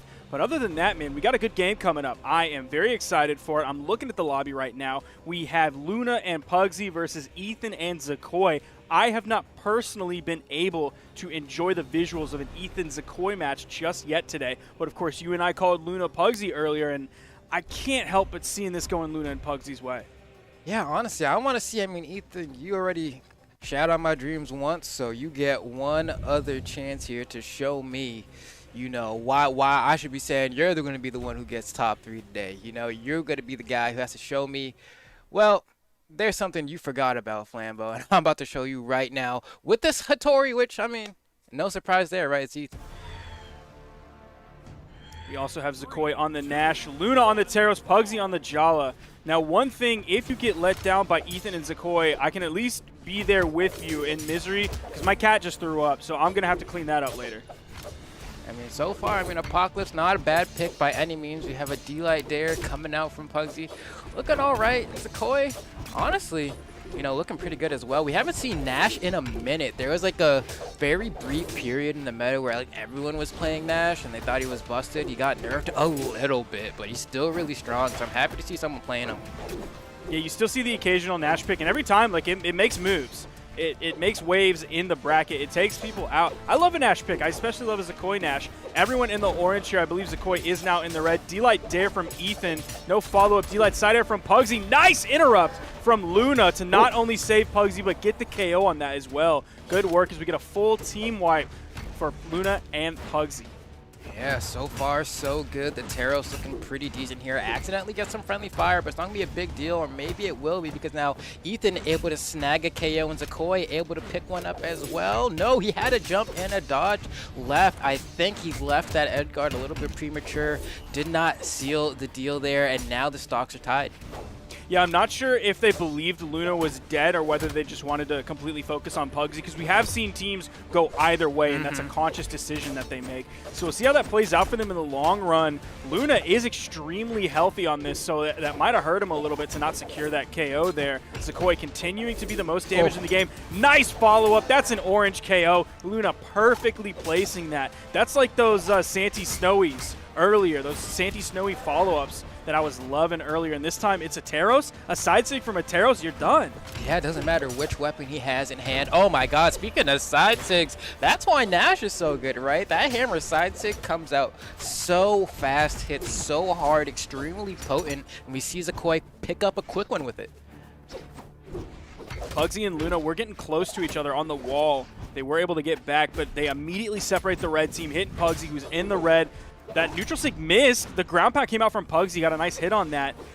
But Pugsy is like one hit, and there it is, the side air from Ethan. You can see Luna just jumping around, throwing out those down airs to buy some time for Pugsy to get back. And now Pugsy with Finn the Human looking to get those big hits in, right? Very high force stat there. Should be able to get some quick KOs. Zakoi taking a lot of damage, though. Needs to be careful. The recovery's going to kill Ethan off the top. Wasn't expecting that. Almost another conversion. And Pugsy and Luna just completely convert that game into a victory in a matter of seconds. Those double axes, once they got on the unified axe for that team, it's just so scary. You think about like how much work the spear would have to do to keep pace with those double axes. They were overlapping hitboxes really well. They were following up off one another. Like that recovery from Luna getting the KO off the top. That down sig was a little bit misplaced, but still was right there with the weapon toss to finish that up. So Luna and Pugsy are such a scary team right now. Their damage output, their KO potential is just so deadly. And that's the thing for Ethan, too. Like, you have to be bummed out in that scenario. You were, like, light orange when that interaction started, and you're thinking, yeah, I can probably take a few more hits before I lose my stock. And then the next thing he knew, it was already gone. So definitely going to be kind of taking a closer look to ensure something like that doesn't happen again in the second game. First needs to find a weapon, though. He's having a tough time. Finally grabs a spear, but at this point, Zakoi's taking so much damage already. Seeing Pugsy controlling the middle of the stage there, looking for the side signature on Zakoi. He does escape that one. That could have led to his death. D-Light side air, even though he's in orange, that's going to send him off screen. You saw both red team members wanting to chase that one. Zakoi's definitely going to be a target here. That down air is going to finish it up. 2v1 situation here as Ethan gets back on the main platform. Nice D-Sig. Oh, whiffs the double side air from Luna. Oh, there we go. The ground pound to seal the deal. They try to get the double. Luna still hanging on here, but not for much longer. Stomp's there to send him to the other side. They're going to try to collapse on a Pugsy. They don't find anything, but Zakoi's still able to threaten, and the weapon spawned on the right side. So even though they didn't have anything, they had positioning there, and finally Luna gets that pickup. They got the nice 2v1 combo even though Luna was unarmed. That side sig from Ethan. See how much they can convert this. Nice. That went from basically white, or a little bit past white, all the way through to orange. So good damage output. That neutral sig is going to turn Zakoi orange. I think Ethan is in not a bad spot here. It's going to take a little bit, or at least like a good juicy hit, like a side sig, maybe a neutral sig from Pugsy. It's going to take something serious to knock him out here. So far, I mean, not looking bad at all. Luna finding a stomp Sayer. That's going to be a KO from both members of their respective teams on opposite sides of the stage there. So honestly, not that bad. But then you look at the stock count and you're like, Ethan still has 3.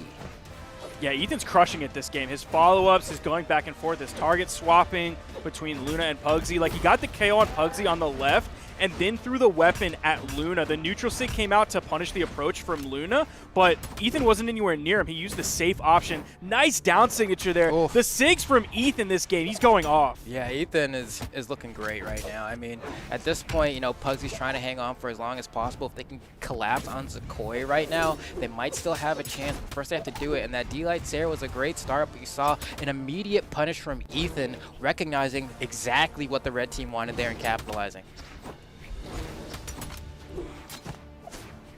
Luna here in the 1v2. It's going to be very tough, even if it was just the 1v1 against Ethan, who's been dominating this game. Oh, yeah. Make it nice and easy, right? The Hattori down sig so big that you just kind of say, all right, even though this move doesn't have like the craziest amount of force, I'm securing this team combo right here, and especially with the amount of damage that Luna had racked up at that point, that was all but for sure the play to make. Nice down sig from Ethan. You're just going to see a bunch of Ethan KOs here. He picked up 5. He also did 596 damage that game. So the most damage in the game, the most KOs in the game. Good follow-up here. Made sure he hit the down signature instead of like a D-Light side air to avoid that DI option that could have been coming out. So good choices from Ethan and Zakoi. Ethan really went crazy that game. We're going same map. Luna and Pugsy hoping they can control space a little bit more with those double axes. So far, we shall see. I mean, did a decent job in that first game. Oh, Pugsy. See, man, Ethan is so good at punishing Pugsy every single time he gets an inch, right? Like, he makes sure that he never takes a mile. You hit my teammate, I'm gonna hit you right back. But Luna just Taros, man. Bro, he hit him with the Taros. They're just straight up classic Taros. And it's like, well, sometimes it is what it be, what it do. You know, it is just tough sometimes. Man, that recovery almost took Pugsy off the top. Wow. You just bounced off the backboard and went to the move, yo. Ethan's D-Light in-sig conversions are amazing. He grabbed one last game to take out Pugsy. He grabbed one this game and even had the follow-up from Zakoi. I think the regular D-Light in-sig, nice follow-up there from Pugsy, but the regular D-Light in-sig probably would have bounced off the stage and not led to a KO. See if Pugsy can confirm this one. Zakoi is there to save him. Ethan is going to make it back to the main platform and grabs a weapon. He is extremely damaged. He actually might be the first one on his final stock. That's extremely likely. He's going to have to be careful, but also he can't take himself out of the game or Zakoi is just going to take punishment after punishment. And it's crazy how different these games can be, right? In the last game, we saw Ethan being essentially the stock tank, was sitting on 3 for a while. This time around being the first one down in their final stock. But, you know, it goes to show that, like, the switch really can turn at a moment. I don't think Zakoi has a lot here. He needs to save. And there it is. Ethan gets to do it pretty easily. Only takes like 1 hit for that, so that's pretty good. He's continuing to take more damage, though. At least that side air is going to separate the team, but Luna's right behind him. Gets the KO, and this is actually not looking good for the blue team now. After how dominant last game was, after how Ethan was so good at not taking damage. Yeah, it's looking tough. I mean, right here, Pugsy going crazy on the right side. Luna was getting kind of something going on the other side as well. And Ethan swinging a miss, though. That's going to be a beautiful conversion right there. And Luna and Pugsy just looking to close it out with the side sig. That's a way to send a message. And Ethan and Zakoi lose that third game in convincing fashion. 577 damage from Luna there. That was tough. Ethan only did 215. Completely different Ethan than the one we saw in the last game. And even though Zakoi's number like isn't bad, it's a 372. You even compare that to Pugsy's, and Pugsy's was still higher, and he picked up 2 KOs, but a lot of that game was on the back of Luna, doing so much damage that game, picking up 4 KOs as well. So great adaptation, great response from Luna and Pugsy. There you're seeing the numbers in front of you. He threw out 6 signatures and hit half of them, and he's Taros. Yeah, it's like any... I don't know, man. You want the stat for Taros landing 6 to be 0 always, you know? Of course you want that against any character, but specifically Taros, because you know just how game-changing those sigs can be. Whether it's the side sig, neutral sig, down sig, all of them are potent. Oh, they're coming for me again. Oh, no, not again. Not again. They're sounding that horn as well. They should be coming for Ethan, though. After that game where he threw out only 28 light attack moves, and he hit 0.36% of them. I could have those numbers backwards in my brain, but the multiplication of those is he only hit 10 light attack moves that entire game. That's why his damage was so low. That's why his impact that game was so low. And Zakoi was able to find a kind of a cheeky one there. Just held that ground pound all the way down, managed to clip out the recovery of Luna and pick up an early KO. So you know, Ethan Zakoi must be feeling pretty good about that. But Luna just says, you know what, I'll respond with a ground pound of my own, and that's one way to bring things back. Oh my God, you got spooked. You got spooked. You got spooked. You saw the ground pound. And he was like, I don't want to do it. I don't want to do it. And he fast fell, and he was like, please stop holding the ground pound so I can drift to the left. And he just did it, and he was like, oh, okay. And he was too far away. This has been the game of early knockouts so far. First the one on Luna, then the one on Zakoi, then the one on Ethan. And Pugsy, despite having one of the lower defenses in this game, is going to be the only one on his first stock. Sitting in a really good spot. Now putting some work onto Ethan on the right. Rotates back to the middle, focusing on Zakoi. Luna is in the red. Does have to actually be really careful here. Even though Luna, Zakoi, and Ethan are in their second stock, the damage difference is huge. Luna very red. Zakoi in the yellow, Ethan barely in the orange. Oh, and then accidental friendly fire there. Luna getting a little bit too close to the sword end light from Pugsy. But Luna just trying to hang on here, right? Pugsy with 3 stocks. Luna, whoa, big swing there. It's going to be a miss, and thankfully that's exactly what the blue team wants, because that would KO either of them right now, probably, even though they're just in light orange. But that's the power of Taros for you, right? You hit you with that sig in the right part of the screen, and you're just gone. That is true. Like, every damage amount that you see on the opponent of a Taros is actually 1 more. So if they're yellow, they're actually orange. If they're orange, they're red. If they're red, like, you look red, at they're them dead, as Taros, you know? and they're done, dude. There's nothing you can do, and that's what makes it so tough. I mean, Ethan and Zakoi, you know, keeping it even barely, though. Zakoi needs to hang on just a little bit longer, see if they can rack up some damage, and unfortunately, Zakoi won't be able to hang with the boys this time around. Final stocks, Ethan biding some time in the corner, saying, I'm away from my teammate, we can bring this back. Definitely still in the realm of possibility, but you have to remember that Luna and Pugsy are up 2-1 here, so Ethan and Zakoi, they have to clutch now. Zakoi actually pulled out of the ground pound that was on the right side, and I don't think Pugsy had a dodge off of cooldown just yet. So that could have actually been a KO on the second stock. It would have been one stock apiece for everybody. Blue team chasing in the air. Pugsy might take out Zakoi here. He's going to have some movement, especially with the unarmed down air. Just barely getting in. Pugsy with a very close to hit. Yeah, Pugsy was fishing for something there. He was so close, couldn't find the hit. But I mean, at this point, like, this is going to be incredibly close. If you can get one clean hit on Luna, you have the scenario to set yourself up for a win. Oh, what a dodge. Oh, and Zakoi goes for it all with the unarmed, and he goes for a ground pound against a hammer recovery. How do you have the balls to do that? Zakoi is an absolute madman. Knew he needed the big play there, and they're actually, even with that happening, they're still in a really rough spot. Pugsy's going to fall here. That down air from Ethan was surely going to be the KO move.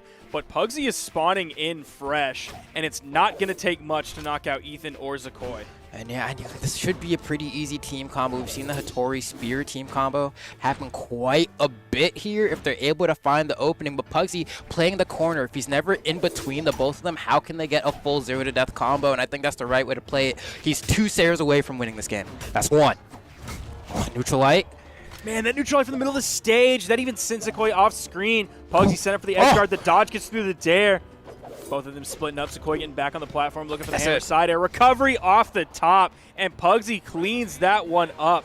Very strong showing from Pugsy. This time, big 563 damage and 5 KOs.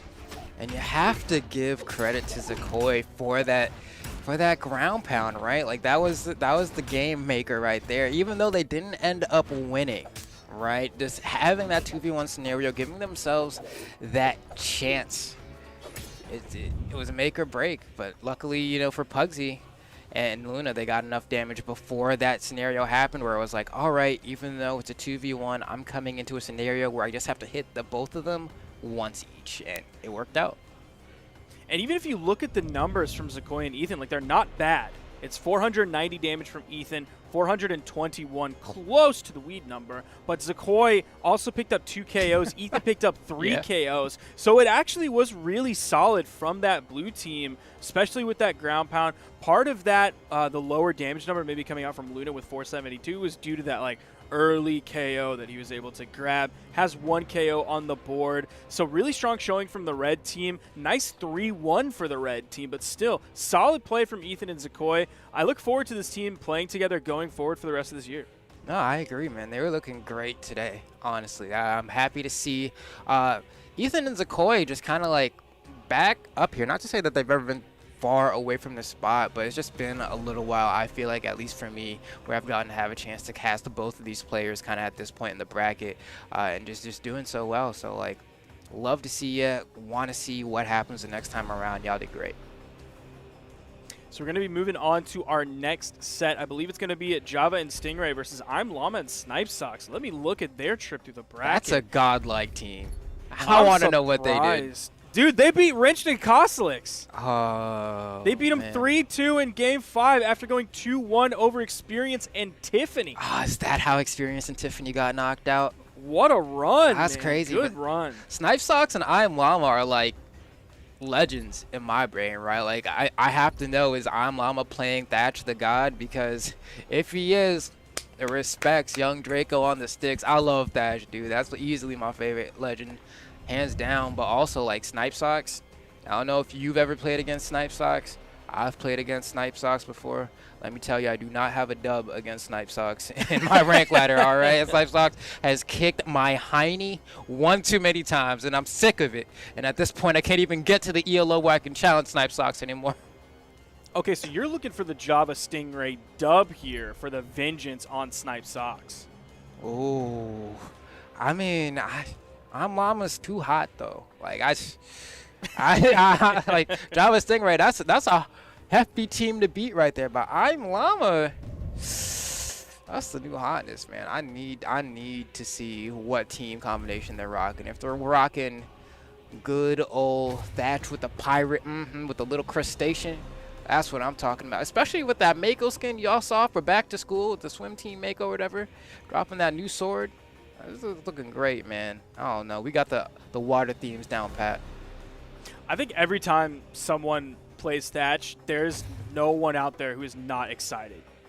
Everybody loves to watch a Thatch play. He's just such an enjoyable character to see. His blasters, they can hit. His sword sigs, they can hit. Froned in the Discord is saying he loves the Thatch. He is not alone in that opinion whatsoever. We do have Stingray locking in with the Bryn. Those side sig follow-ups from him earlier today were so nasty, so good at securing KOs. We're waiting on Java to lock in.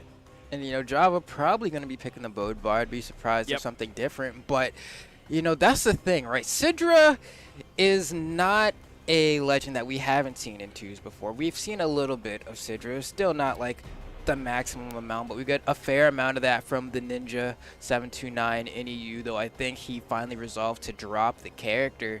But we've seen it before. We've seen it do well. We've seen, I think, like Starlight do it before and make great success with that as well. But on the other end of that, like, Thatch is, you look at that character and you're like, I don't know, 3 defense, but it's, if Taros hits like a truck, then, like, Thatch is also a truck, dude. Like, just doesn't have the beef, but definitely has the horns.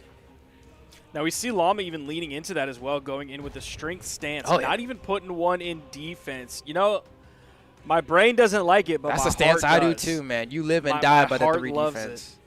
Now on the other side, Snipe Sox is actually going into the defense stance. Going to take 1 out of Dex. Not really going to feel that whatsoever. And also the strength stance for Llama's Thatch is going to take out from Dexterity as well. High legend numbers coming from 3 out of the 4 players in this game. Level 100 Thatch, level 100 Bodvar, level 86 Sidra. And then, of course, not a low number character, but compared to everyone else, that level 41, not quite as much time, but you know, we've seen Stingray play Axe in the past. Even just today, like the Ragnar on Stingray, I love to see it. The Bryn that he's been playing today, I love to see it. So you know he's going to smack with it. Yeah, Stingray is one of those players that will pretty much play anything, right? I think when he first started making a name for himself, it was kind of with the Orion on the Black Knight. Oh my God, his Rocket Lance is crazy. He's throwing out SIGs, yada, yada, yada. But we've seen, I mean, he got a hefty bag of tricks, right? We've seen the Queen 9 before. We have the Bryn right now, and he'll just kind of pick whatever he feels like is good.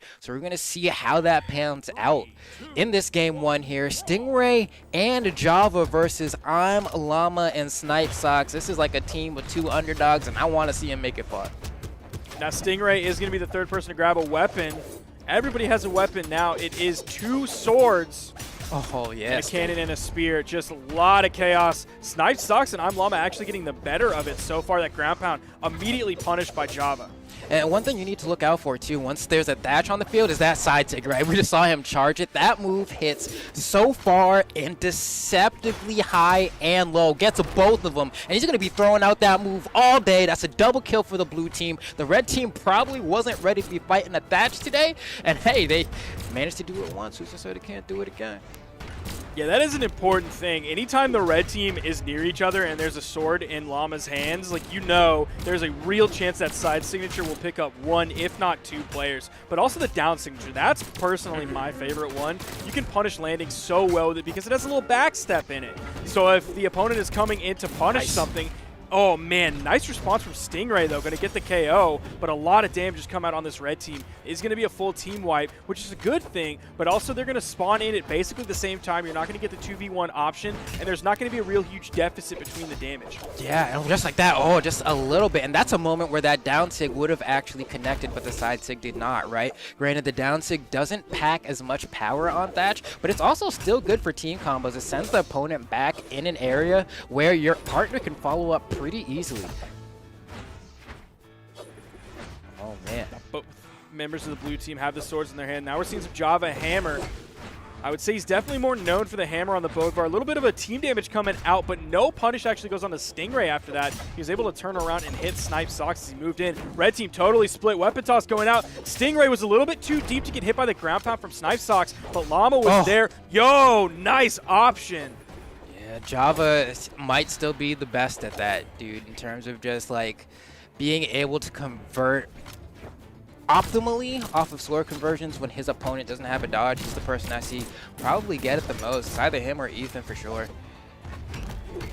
It's only a few people that ever really go for that D-Light ground pound as an option. Most people just go for the D-Light dare, the D-Light side air, especially when the later health comes out, like the really good sword players will go for the D-Light dare GC neutral light, D-Light dare recovery, anything like that. But we're actually down to an even game despite the lead that I'm Llama and Snipesocks had for an extended period of time. Oh, but that's a thatch with a sword. You got to be careful. That side stick's going to be coming in the near future. You guys get like around here, like a side stick will probably KO Java in the corner from I'm Llama, so he has to be careful. And the way he is swinging, oh my gosh, these neutral airs, just getting these juggles. Java sitting in the back, looking for a moment to strike. Might be switching over to that hammer pretty soon. Oh my gosh. Okay, it's scary. Stingray taking a lot of punishment here. Every member of the red team is in the red. Meanwhile, Snipesocks in the orange. Llama in the yellow, so blue team actually doing really good so far in terms of the damage that they're taking on this final stock. Recovery just barely takes out the top. Stingray in the 1v2 in not the best position. And I love the way that Llama's been playing it as well. He's like, all right, you guys are at high damage. I'm just going to keep doing sword recovery as my KO option because it's the hardest one to punish. So even if I miss it 2 or 3 times, once I get it that 4th time, it's whatever. Oh my gosh, you just got clapped. Hold on. Stingray might have this 2v1. Gets the Bryn side sig. And now Llama's fishing. And this is Thatcher, right? Against a Bryn, like a sig right now is even pretty scary. Down sig will KO for sure. Side sig will probably KO. And end sig is now in KO range. Beautiful spot dodge on the weapon throw. I'm Llama is able to clutch it out. I was getting scared there for a second, Sparky. I can't tell you how many times I've played against the Bryn in ranked in that like 730 exact same situation, and I get scooped by a down signature. That was so dangerous at every point, but you said it, and you're right. 730 damage coming out from Llama's Thatch. Absolutely insane. Like, I'm surprised by that number, but after watching that game, like, I'm not surprised by that number. Yeah, it's like, wow, he was hitting them often. often, man. We can even take a look here. You know, 2 SIGs came out from Snipesocks, missed both of them. We saw 5 SIGs come out from Stingray, and he missed 80% of them. So, you know, that's not a good look. But with that Meanwhile, said, Llama hit 44% of his SIGs, looking really good on that, and had the second most moves thrown out, but I can't remember the percentage. I believe he had the most accurate light attack percentage in the entire game, and having the second most, so that's really solid. That's why he did that big damage. I know that's the other thing as well, right? We're talking about the force stat and how, you know, instead of going the defense, he decided to get a little bit more bang for his buck. But when he's hitting them so often, you have to remember it only applies to the light attacks. It adds up to being so much more extra damage over the course of a match. Oh. Nice D-Light ground pound. Is Snipesocks going to be able to finish this one up? Just threw out a spot dodge. Didn't want to commit with a D-Light. Dipped out from the situation, but man, Java's taking so much damage. Stingray's taking so much damage. Blaster's coming out. The neutral signature, sorry, the side signature there. Not going to find the hit. That pickup really high. Started in orange, turned him red, and got the KO off the top. And that's how things can change so quickly, right? We can see I'm Llama do 730 damage in the last game, and now it's been a little over a minute, and I'm Llama is on their last stock. Yeah, so you're seeing those 3 stocks on Snipesocks, but they aren't looking that good. 1, because he's very damaged, but 2, because you're comparing it to the one from I'm Llama. So not the best spot for this blue team to be in, even though Snipesocks is doing a great job of survivability. We're going to see. I mean, so far, I'm Llama slowing it down a little bit, right? Kind of jumping around the stage, going for these recoveries, letting Snipesock take point. And that might be a potential His setup dodge for a is KO. gone. Oh, dang. Just barely getting back that neutral air. Got the KO on the Snipesocks. So red team now definitely in the lead. Java is getting close to red, but I believe Stingray just turned orange, so definitely going to take some more damage before you're getting the knockout on Stingray, unless you hit a juicy side stick from Llama. And Llama's killing it, dude. Llama is not getting hit like that. Like, sure, you know, getting a hit here, a hit there, but considering the fact that you have 3 defense and you're lasting this long, like, you wouldn't even think that he got knocked down to his final stock within a minute of the game. I was so scared that Stingray was going to get caught underneath the map. He didn't panic. He kept the cool head, was able to get back over to the wall. Nice neutral signature from Java. Landed it on the right player at the right time, taking Llama out of the game. So this is going to be 2 stocks of Snipe Sox, looking at the 3 of Java and Stingray. It's going to be very tough. Absolutely no punish there from Java. Not sure what he was going for with that neutralite. Oh, and Snipe Sox is sick with it too, so we're going to see if he's able to do the 2v1. You know, I feel like in terms of, ooh, nice way to recover there using that anchor drop to go ahead and get that touch. A little cheeky, a little tricky, but sometimes you got to mix up your opponent. But I'm worried because, you know, today I don't know if we've seen many 2v1s happen. Like we did see that one from Pugsy earlier where both members of the Emmy team were already like deep in the red. But we haven't seen one like this today, so we'll see. You know, fresh stock coming in for Snipe Sox. We'll see how far he goes. Now, one thing I do want to point out about that gravity cancel down signature that we saw from Snipe Sox on the edge was the complete control of hitting that down signature and then like fast falling down because he knew that Java was coming in looking for the hammer recovery, a classic hammer player move. And Snipe Sox was not afraid to fast fall down, get close to that blast zone to avoid it. Now, one thing I do like is since Snipe Sox is playing the cannon right now, if they try to go for a conversion on someone, the cannon just kind of like carries someone across the stage, right? It could actually be really hard for somebody's teammate to come save them just because you're moving so far away from them so fast. Oh, you went for 2? Hey, go for broke. 2 in the same direction as well. Like didn't even move left no or jump, right, just nothing. straight down. Snipe Sox going to be taken out by Java's stomp side air, putting out even damage between the members of the red team. It was like 519 and 516, but all 6 KOs went the way of Java. Yeah, Alvin was a little bit tougher. Granted, I'm not too worried for Snipe Sox and I'm Llama. I think Stingray and Java did a great job of adapting in that second game. I think I Am Llama, you know, switching over to the Bodvar, say, you know what, all right, maybe I do want the defense. Maybe I do. And honestly, not a bad play. I still feel like, you know, it would have been fine with the Thatch. Honestly, I still feel like it would have been okay, but I think just kind of the way that last match went was a sign to him that, like, all right, I died too quick, and I don't like that. Yeah, it is interesting that we see him making the complete character swap instead of like maybe going into the defense stance on Thatch. Maybe just wasn't feeling the blasters, and I don't totally disagree with that. I don't think a lot of the damage for Llama came out of the blasters. I don't think he was able to use the signatures too well either. So maybe this could be the play. D-Sig, you love to see it. I love to see it. Java getting a nice KO there. Yeah, Java's so good at just recognizing when his opponent is more or less out of options and saying, hey, you know, I think this is a great time to let this rip. It'll probably cover whatever defensive choice you do, and boom, finds the money almost every single time. He's really good at it. Nice. Oh, nice turnaround from I'm Llama. Fantastic side signature weapon toss. That is the dodge on Java. He did touch the ground. You see the immediate dodges coming up. Okay. This one's going to be a close one for sure. I'm Llama getting the weapon spawn right there. Tries to go for the down air. It's not going to hit. Oh, and Stingray manages to catch him. Yeah, it was a little slow, right? So cheeky on the movement, too. I want to see that one in slow-mo. He went into the air, immediate down into the ground, into the D-Sig. It was kind of one of those moments where it's like, oh, it looks like this is going to whiff if I back up away, but he actually gets to dodge. Beautiful team combination there, going right into the neutral sig from Sidra and the ground pound to go ahead and clean up, and then Llama comes to clean up with a D-Light Sayer of his own, and they're looking like they are in a pretty good position to take this one. They have Stingray down to his final stock. Java a little bit unhurt on his second, but Stingray really needs to be careful now.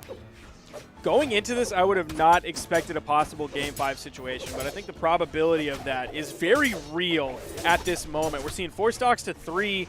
Now, Snipe Sox is taking a little bit more damage than Java is on the second stock, so we could see a knockout here and see this nice and evened up. It's a member of each team in the middle and on the edge. Both members of the blue team sent Snipe Sox recovering high immediately, too, as Llama goes over to the wall, so they're not going to catch both of them in anything. Oh, wow, and Stingray just did the weirdest gravity cancel end-sig right there to find that stock. That was actually so smart, but despite that, still ends up losing that stock to an edge guard, and just like that, Java's going to be in a 2v1 with a fresh stock from Snipe Sox, no damage taken, and Llama still has 2. There's a weapon spawn on the field. Llama going to yoink that away real quick, going over to the hammer. He did have the possibility to just juggle back to the sword, as Snipe Sox just did. Careful here. Llama's going to have to take point here. You know, I mean, granted, Snipesocks can if he really wants to, just because he hasn't taken a whole lot of damage. But you can see Java's playing the corner, right? And he's like, the weapon spawned on the left side. All right, I'm going to sit here until it spawns on the right side, because I'm not going to try to run through both of you guys. Because look what happens. Look what happens when you try to make your way through. Luckily, you know, for Java, Llama dropped the Stomp Sarah to have that team combo go on further. But that's the risk that you're playing with if you're Java.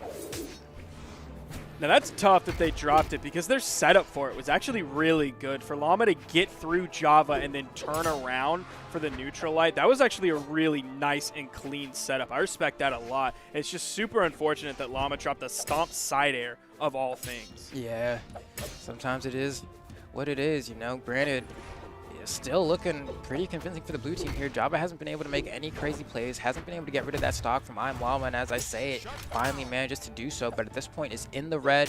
If Snipesocks lands like a neutral light, that's kind of it. Doesn't even do anything. He literally stands still, and Llama just cleans up for him.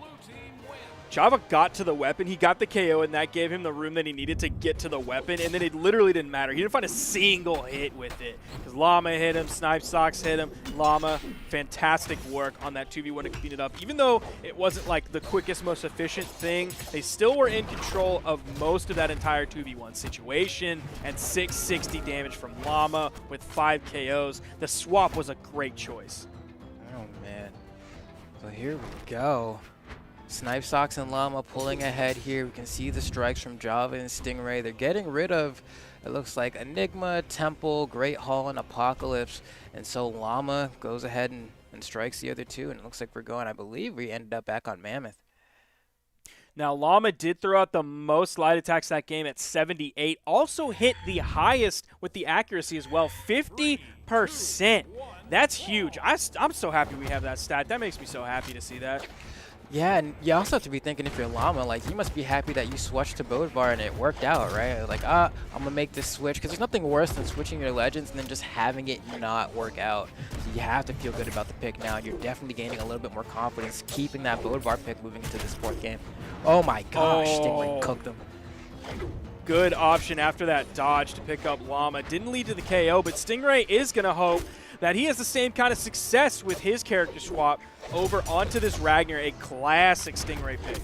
Yeah, and I think the thought process here is Katars are really good in the meta right now. I'll use these to play the neutral, and when it comes time to getting that KO, I'll switch over to the Axe, because that is a proven godlike 2's weapon. So we'll see how it works out for Stingray so far. Definitely not panning out too bad. Llama's going to be the first one to fall, but members of the red team have taken a fair amount of damage. They can follow suit fairly soon. Yeah, we could get a full team wipe coming here shortly, and that would leave Snipesocks on his first stock in the yellow. So he's in a really good spot. Maybe he can take the lead here a little bit, go a little bit more aggressive, put himself in some rough situations, because you're not going to get that easy KO on someone who's in the beginning stages of Orange. There is no Taros in the game to hit a side sig on that. Oh, there we go. The neutral air actually had just enough oomph on it. And now Snipesocks and Llama pulling ahead. And Snipesocks actually relatively healthy, right? Just approaching the triple unarmed recovery. You really Only just Java. did it? I'm saying, like, oh. But it's a chomp checker, man, because a lot of people, once they get hit, they just immediately mash fastfall out of hit stun. And he checked him on it not once, but twice. His hammer's looking so good right now, too. He is going to take the dare. It's going to send him down. It's going to let Llama completely disengage from the situation, but Stingray is there to put more damage onto Llama. We have a dead even game. Snipesocks still a little bit better in terms of the damage taken on this stock, but everything else is very close. Stingray sent to the left side. Red team split. Oh. Nice cleanup from Snipesocks with the ground pound. Given the 2v1 option, it's going to be a dare punish that does pick up Llama as well as Java. Java is able to grab a weapon very quickly. Stingray without one, waiting for a weapon spawn. It comes in. Snipesocks try to cover it with the side air. The neutral light from Java putting some more damage onto Snipesocks. Llama might be taken out soon. He is playing towards the center of the stage. It's going to be tough for a Qatar character to take him out from there without the use of signatures. Yeah, it's going to be a pretty rough spot for Stingray here on the final stock. Java as well. They need to find a way to win here. This is their last shot. And, you know, getting that stock off of Llama, pretty good way to start it up, but going to need a little bit more than that. Snipesocks and Llama coming out on top here would be so sick. Oh, man! Doesn't quite have the positioning to get over to the wall with the up dodge that came out. Blue team still in the lead. Java in the orange, Stingray in the orange, Llama in a pretty good spot. I think Stingray might be in the red now. We'll see next time he gets hit. There we go. D-Light Now he's in the red. It's looking pretty good. Stingray. Oh, Flambo, that side stick was so close to hitting Stingray on landing. Oh my goodness. Would have been curtains, and Llama's taking quite a bit of damage here. They might see this go to a game 5 if they don't clutch up. Llama getting sniped by the recovery from Java, and now it's all up to Snipe Socks on the Sidra for the 2v1. That's Sayer doing a lot. D-Light into Nair. True conversion doesn't KO, but now he's done the hard work. Pretty much a hit or two away from a KO on both of these players. You know Sidra has that neutral sig. Probably going to see that come out near the ledge at some point. And one thing that I really like that Snipe Socks did is he hit the, oh, he got the KO. This is looking like Snipe Socks' game. He hit the side air on Stingray to send him left, and then got the Nair on Java to send him up. So completely splitting the red team. Snipe Socks, oh no, he's falling prey to the sword neutralite. Dodge, oh, Java cleans it up. We're going game 5. Oh no, if you're Snipe Socks, you have to have felt some recoil from that, right? You were this close. You were one D-Light Nair away from knocking out Stingray and Java, 2 household names that have made a legend for themselves through their play in Brawlhalla, right? You're going up against the Legend Killer, right? You got the Legend Killer on one side, and on the other side, you have, I mean, Stingray. Kind of also a Legend Killer. Another Legend Killer, yeah. Yeah, it's just 2 Legend Killers right there. And he almost clutched it, man. That's so tough that he just kept getting hit by those sword neutralites. Like, that's not even a bad A ending. That's just getting hit by 3 neutralites. And then the D-Light ground pound was pretty sick. Yeah, just really spooked him, right? Like, it felt like Snipe Socks was too scared to throw out an option because he didn't really want to get, like, punished. I don't know, but he let that fall away. Hopefully that doesn't shake their mental too hard, because losing a game like that sometimes just spells the set. You know, we'll see if they're able to bounce back from that, but they were so close. And that is tough to watch, to see him get like that cautious on the final 1v1. When he was playing the 2v1, not super cautious. He was just playing it clean and well. I like the confidence coming out from Snipe Socks, but then it just kind of went away. Nice gravity cancel neutralite. Snipe Socks has to be done after this one. Nice cleanup. Dodge came out, but Java was ready to ride that wall down with the ground pound, get the KO. Java and Stingray looking good this game. Java has taken so little damage. Yeah, Java has been a menace off stage, and I mean, that's exactly what won the last game, and he's just been riding that to filth here, and it's going to be a tough time. You know, Forearm Llama and Snipe Socks, they kind of got the wind knocked out of their sails there. They have Stingray on his second stock, so if they can collapse on Stingray, maybe they got something, but Java's looking like he's awoken. What the heck? Taking damage. Snipe Socks might get the edge guard situation. Actually going to dip out, and weak punish game over on the Stingray. I think blue team is shook. After last game, they just seem totally shook. Java's still on his first stock. Stingray is in the red on his second, but so is Snipe Socks. That is just messing around in my mouth. I can't even say those words, let alone play against these 2 players, Java and Stingray, who are coming out in Game 5 and showing why they are the Legend Killers. They are crumbling right now. Snipe Socks and Llama need to bring themselves back into this game. They're on their final stocks. They got Stingray down. They need to set up the 2v1. That is their ticket to victory here. Can they make it happen? It would be such a heartbreaker to see them come so close, but fall just a little bit short, but you're not going to get a victory for free against these 2. That would be tough to watch, especially into top 8. Like, they made it into top 8 and almost moved on into the losers' quarters. To see their journey end here, oh, he went for it with the side light into the gravity cancel side light. Second one missed. That could have been huge. If he caught a dodge there, he might have been able to KO Stingray. Snipe Socks is so close to getting KO'd here. They're fighting their hearts out, but is it too late? They need to collapse on Stingray. Stingray almost had the KO there on Snipe Socks. Snipe Socks catching a pretty lucky break there, but this is scary. If your team blue recovery, it doesn't KO Java. If they were able to KO Java there, they would have had some time for a 2v1 stomp. Sayer somehow still alive, but not Snipe Socks, and that's going to be it. Yeah, beautiful edge guard from Java and Stingray. Beautiful set from Java and Stingray, being able to clutch it up and somehow come out on top. And they really did that final game. Looking at the damage numbers for Java, 717. Even though Stingray only did 374, it's still a decent number. Like, it's not bad by any means. I'm not going to wag my finger at him, especially because he also picked up 3 KOs. Same thing for Java. Split the KOs right down the middle, and they just showed that they are the better team very confidently in Game 5. Nice cleanup from Java there to finish that one out. Oh man, that's gonna kill him. Boomi and Sandstorm gonna be going up against Stingray and Java, right? It's always like, oh man, this is who I have to fight in the loser side. Like, why aren't y'all sitting in winners? You know, that's always tough. But if there's a team that can do it, you know, I think they've proven that they can. Man, what a different script it would have been though if it had to be Boomi and Sandstorm versus Snipe Socks and Llama. You know, for that portion of losers, I would have been like, what? That's tough to see them get into top 8 and then not move on into top 6. I think either team that moved on, I'm going to be real, I think either one that moved on, no matter what, was going to get destroyed by Boomi and Sandstorm. But top 6 certainly feels a lot better than just top 8. But good stuff from I'm Llama and Snipe Socks. You have a very high opinion of them, and you are in no way wrong about that whatsoever. I was loving the Thatch. I love the swap. Very smart swap. And that's a tough thing to do, to make the swap, be confident in the swap, and then play extremely well immediately, right on Game 1 after the swap. And man, it's just like, I just can't stop thinking about the ending of Game 4. Like, man, Java, shout outs to you for clutching that one up, because Snipe Socks was so close.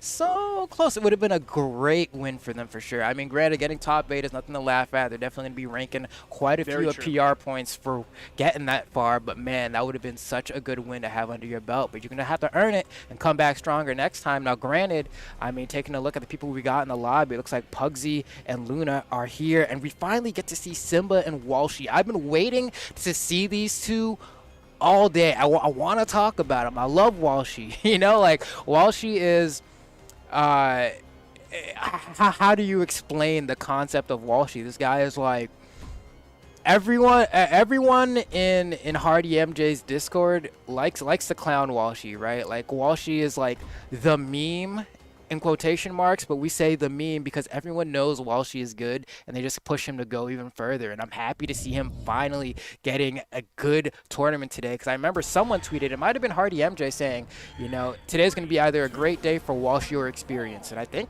the answer was yes to both of those players.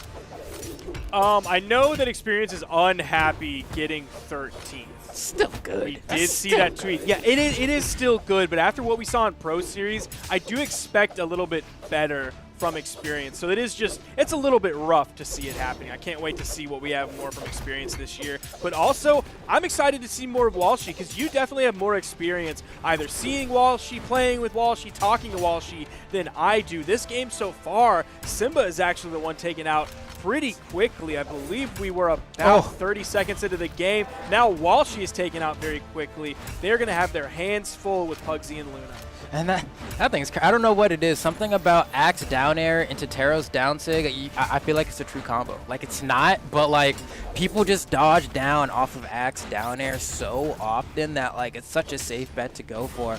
But there we go. Walshy and Simba cleaning up right there, trying to bring this game back. They fell behind by a little bit, but now it's anyone's game.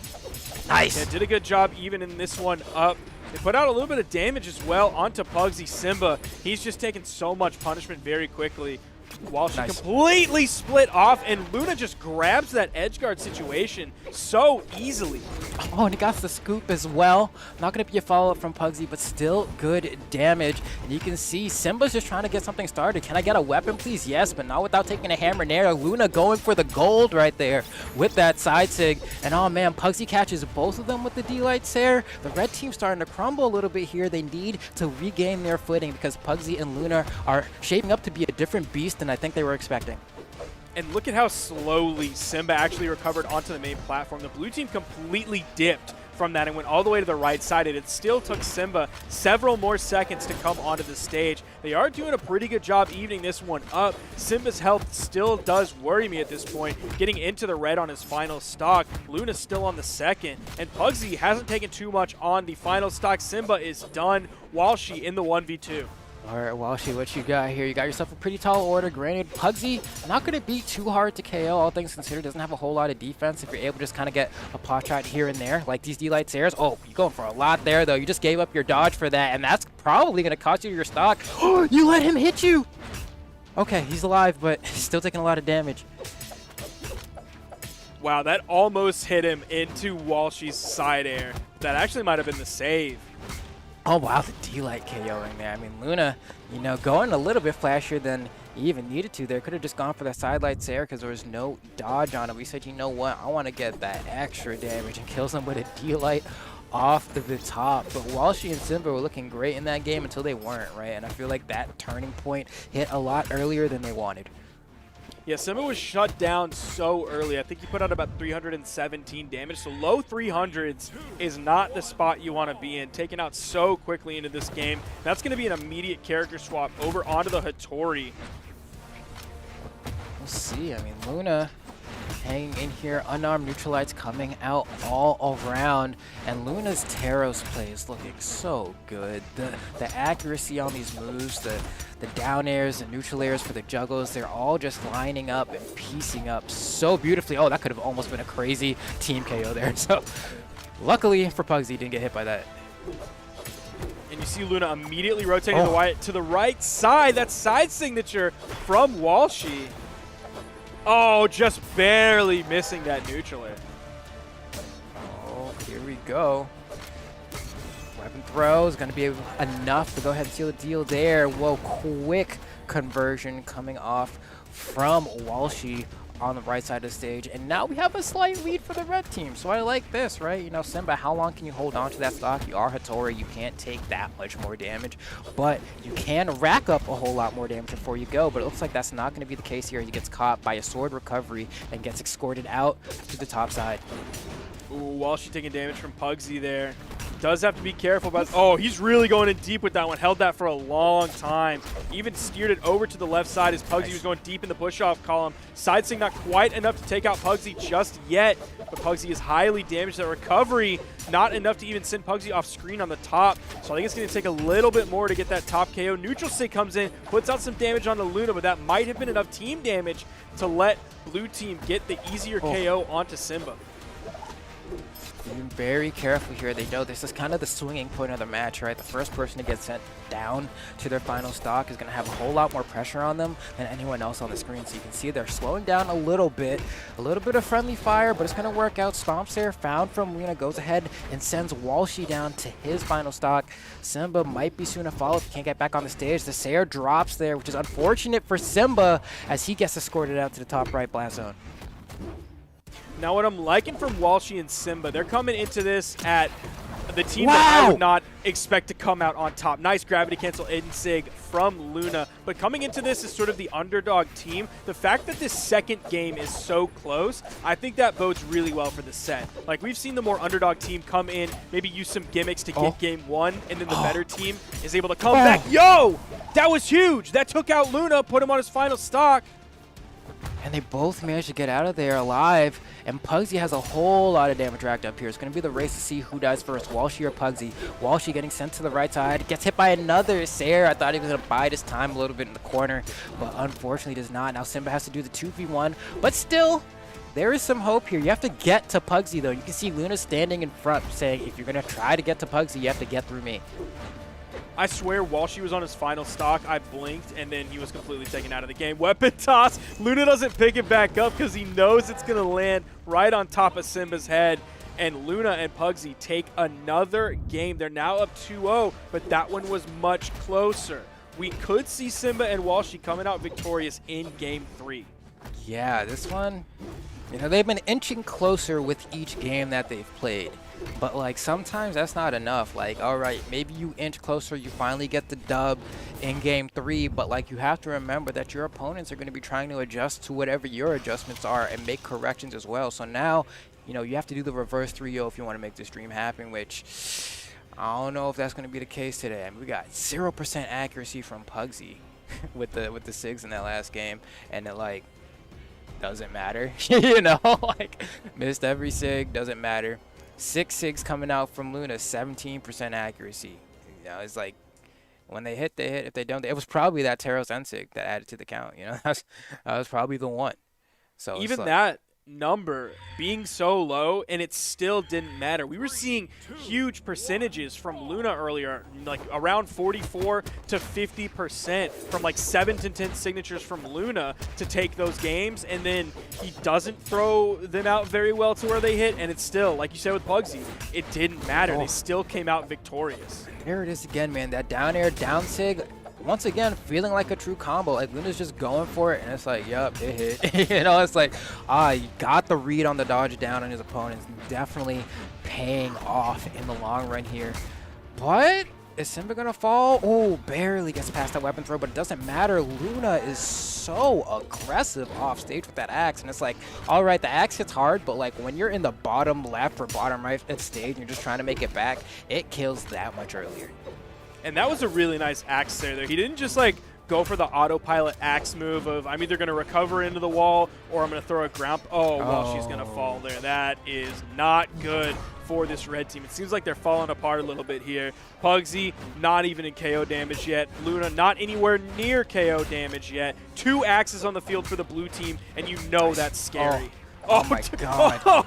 There's no axes on the red team, so all of those axe hits you hear is blue team damage. Yeah, that's just the sound of the red team crying out for help, you know, because it's just like, please, somebody save me. I don't know what's going on. I'm getting axed in my favorite game, and I don't like it. Oh Simba gosh. on the final stock. This red team is just completely crumbling here in this game 3 after a reasonably close game 2. Side air. Luna completely rotates over. Dropping the 2v1 combo there a little bit from Pugsy and Luna. Again, Pugsy seems to not place the down lights very well. And while she can't make it back, Simba in a pretty precarious scenario here. I don't know if these gauntlets are it. They haven't been kind of paying off the way he wanted. And I don't know. We're going to see the red team has a lot of work to do here. Val N-SIG is a great response to when you need to make a comeback, because just look at it go, right? That move is hard to get past, and it's hard to punish as well. And Simba sticking with the sword. I like it. I mean, they can make the comeback here. You have to collapse on Pugsy, though. Can you collapse on Pugsy? We haven't really seen a team combo come out here. So many axe hits, man. All of them coming from blue team here. You just hear them over and over. That is so much damage. Okay. Oh, that's going to hurt quite a bit. Simba doesn't have a whole lot. Got to buy some time. Walshy on the gauntlets hasn't really found much of anything. All right, you know, gets 2 hits. Is that worth it? Watch out. Wow, that was so close to hitting Walshy. Walshy kind of got a lucky break there. Man, Luna's healthy too. That's 1. There he goes. Okay, Walshy's out of the picture. Simba 1 hit away from losing, you know, the set. There isn't really a whole lot that he can do here. And you said it earlier that the gauntlets weren't really working. That is going to be the stock. And Luna and Pugsy are moving on. The underdog story will not play out for Simba and Walshy. This is not the movies, ladies and gentlemen. Pugsy and Luna take that one. But one of the things that really worried me about that game is if I'm looking at Simba, right, I'm seeing the Hattori come out and it doesn't work. I'm seeing the Val come out and it doesn't work. Those are like the 2 Simba characters that he plays. If you look back at the history with Simba and Santi, it was double Hattori, it was double Val, it was Val Hattori, it was Hattori Val between those 2 players. And the fact that like Simba's 2 main characters really didn't work here. Basically no shot, to the point that it was a 3-0 for Luna and Pugsy. And yeah, now it's like, I don't know, right? It's still a pretty new team. You know, yes, definitely. I'm gonna give very them that important. because like Simba and Santi, when they teamed together, their team conversions, I'm pretty sure everyone remembers, right? Like, they just had that, like, down pat. And I don't expect Walshy to have that same amount of, like, I know exactly what to do right now, because they're still feeling each other out. They're still getting that experience. So I'm like, making it this far with a fairly new partner is nothing to laugh at. But now we have ourselves, I think, a match that everyone has been heavily anticipating. Boomstorm versus Java and Stingray. Now, you know Boomi has to be coming into this really wanting to win, specifically against Stingray, because after that Pro Series tiebreaker, the 1v1 of Boomi versus Stingray. Boomi was playing Onyx, and I can't remember which SIG, but they were on Miami Dome. Stingray was way high in the air. Boomi threw out a grounded signature that wasn't anywhere near Stingray, and everybody clowned him on Twitter. Right. Oh my! I remember everyone that. was brutal with that. I was even a little bit surprised that people were so vicious with clowning Boomi on Twitter over that signature. So you know Boomi doesn't want to lose to Stingray again. Yeah, especially because he was like, oh man, weapon spawns. And it was like, all right, bro, but he was over here. So, like, you know, but it's one of those things where, I mean, this is your chance to go ahead and get some redemption. I see Sandstorm did switch over from the default Wushang to the Poe, making me happy. You know, I'm trying to see some skadoosh. So it's a great time to be had. I'm a little bit surprised he wasn't using that all along, because I think he was playing some more decks and consistently using Tai Lung, right? Mm-hmm. Oh, man. Beautiful Oh, conversion. yeah. Wushang Oh so my fast, gosh. dude. He, Oh like, my instant gosh, transmission dude. into that SIG. Like, I swear, there was no startup. It's crazy. I think BMG just forgot to add signatures to that character. I don't know what happened that day. Maybe the signature guy just called out sick, and they were like, we got to ship this character. Okay, I guess all light attacks. Yeah, I'm just like, I have no idea whose job it is, but I'm just going to blame Cirrus. Cirrus, come on. Love you, Cirrus. But no, here we go. I mean, beautiful down sig coming out from Stingray now on the Jala, and a perfect gravity cancel end sig for the double KO. Stingray saying, all eyes on me, putting on a show with this Jala. Relatively even so far. Java does have to be careful. You saw both members of the blue team rotate over. Boomi then disengaged, and in came Sandstorm. All it took was that ground pound. One single move, and Java was done. It's now 4 stocks to 3. It was reasonably even. All of a sudden, Boomi and Sandstorm definitely in the lead here. Yeah, just like that. I mean, the Ulgrim has been able to do it all day. Beautiful conversion off of the neutral light from the spear. Like, Boomi was able to get just high enough where he didn't end up hitting Sandstorm with it, but was still able to get the pickup, and that was great. Another conversion as well on Stingray. And I think that is the mark of a really good 2v2 team, right? It's like everybody loves the 2v1 0 to deaths that you practice out frame by frame in training mode. Oh, yo, that was nice. But I think it's really important to find like just single hits that happen in the moment. Nice desync from Boomi to get the KO there. All of a sudden, Stingray in the 1v2 here in game 1.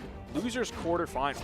Yeah, and this is what makes Boomi and Sandstorm such a scary team, right? Is that, like, you know, in ones, they're already crazy. They alternate which tournaments they win in, right? And then it's like, oh, I gotta fight them both at the same time.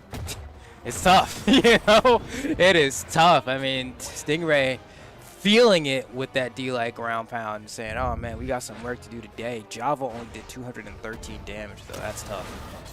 Now, you point out the 2v1, and that was something like for the longest time is if you were going to beat Boomi and Sandstorm, you had to knock one of them out first. Because if they were ever in the 2v1 situation, even if they were both last stock red, you were not going to come out of that on the winning side. Literally one hit. They could find the setups better than everybody out there. They did them so consistently, so safely. It was like an unwinnable situation. But now we've sort of seen that shift a little bit. I can't remember because it was only in my ear while I was doing Hurricane prep earlier. Did Snowy and Santi win a 1v2 against Boomi and Sandstorm? I think they did. That may very well be the case. I mean, hey, these guys are in losers for a reason. Oh. Yeah, that's crazy. It's losers quarterfinals, by the way, ladies and gentlemen. Boomi and Sandstorm are not guaranteed top 4. They'll have to win this entire set before they even make it to top 4. Yeah, they got some work to do, but it's also one of those things where it's like everyone knows they can do it, and that's what makes them so scary. It's like they've made a loser's run before. It's just another walk in the park for them today. So they're like, all right, cool. We got game 1. Let's go ahead, grab game 2. Then let's grab game 3. Then let's take a break for lunch, and then we'll go ahead and do the next sets that we got coming up. You know the saying, there's nothing more dangerous than a wounded animal. Well, actually, there's one more thing that is more dangerous than a wounded animal, and that is a loser's bracket Boomi and Sandstorm. Yeah, they just, I don't know what it is about them, man. They just completely shift gears, and it's so fun to watch. But speaking of fun to watch, Stingray has gone back to what, you know, he first made a name for himself with the Black Knight, man. Oh my goodness, Java coming in with the side signature to the back of Boomi's head, getting that really early KO. I think he picked that one up like 20 seconds, if not 17 seconds into the game. So super early. Nice punish on that from Stingray. He does take a hit back right afterward. Java, the weapon toss goes down. Java stayed wide. Boomi backs up, needs a weapon, gets to it quickly. Here comes the axe. Man. There's another light attack again. There you go. You just spinning on him, bro. If there's a character that's a Beyblade, it is Wu Shang, bro. It's Wu Shang and Mako with the way they just be going around and around with the quickest of ease, man. It's so hard to stop them. And look at them go. I mean, Boomi and Sandstorm are just completely running away with it. They're getting so many hits unanswered. Boomi fighting these side light nairs with the Ogre Max, and just like Sandstorm just pulls through. Hey, you hit him? Cool. Let me convert into my light attack. Oh, nice down air. The double weapon toss coming through. Boomi is still able to get over. A lot of players on the right side edge guard. Boomi might find the KO option here. No, Java's going to get back. Sandstorm still spending time. So much is happening. I'm just like, how did Stingray just manage to delete from so high up in the sky there? And this, I mean, Boomi's on his final stock. Like, that must have been the craziest pay we may have seen today. He just did it so fast. I didn't even get a chance to catch what happened. There's the recovery that is going to take out Stingray. Now, earlier we did see Java throw out a hammer recovery on his own teammate, likely to take them out so that they spawn in at a similar health at the same time. That didn't need to happen this game from Java because Stingray did get knocked out. So they are basically even. And actually, Java not taking, well, now he's starting to take some damage. Boomi is in the yellow on his final stock. Sandstorm, again, sitting really strong here. Not even halfway through his second stock. Does get hit by that down sig, so he is in the orange. Oh, nice. But Boomi doesn't get caught by that, so he's able to interrupt the D-Light conversion, which is going to be a great break for Sandstorm there. But we have to be careful. Boomi's on his last stock in red. You just got to get one hit. That side sig is enough to kill Sandstorm, but not Boomi, which makes sense. Ogrim does have quite a bit more defense, and you can see Boomi saying, help me, Sandstorm, help me. I need to get back on the stage. You need to get me out of here. And so far, Boomi couldn't find the answer. Perfect neutral sig from Stingray. He was so focused on Java that when he was recovering back up and he was safe from Java, out came that neutral sig from Stingray. That was beautiful. Yeah, man. I mean, the way they were applying pressure just in that final scenario was so perfect, right? Boomi tried, honestly, everything. He tried jumping, fast falling, going around the stage, using the unarmed recovery, and then Stingray was just like, I don't care, bro. Like, I see. Right, here it is. Here it is. Boom. Oh, what a beautiful neutral sig. That was fantastic. And especially on the Black Knight, you love to see it. The swap over to the Orion for Stingray, and they come out and win that game. Now, one of the characters people complain the most about spamming signatures, quote-unquote spamming signatures, is Orion. Now, I love that Stingray was able to use those signatures so well last game. We saw a down signature hit on Sandstorm. We saw a neutral signature. We saw, I believe, a side signature or another down signature that hit 2 members of the blue team. So he's using those signatures so well on this Orion kit, and that's what you love to see. Yeah, and it's like this, you know, signature spam, not really a thing, right? There's only one character can do that, and his name is Azoth, and he's not on the screen right now. So it's like, all right, well, with that in mind, I mean, beautiful NSIG coming out from Java. That was a great conversion. Ogesta Sarah as well. Could be a pickup on Boomi. Beautiful ground pound. The hitbox is so wide, and we saw Boomi dodge earlier, so Java knew it was guaranteed as long as he placed it right.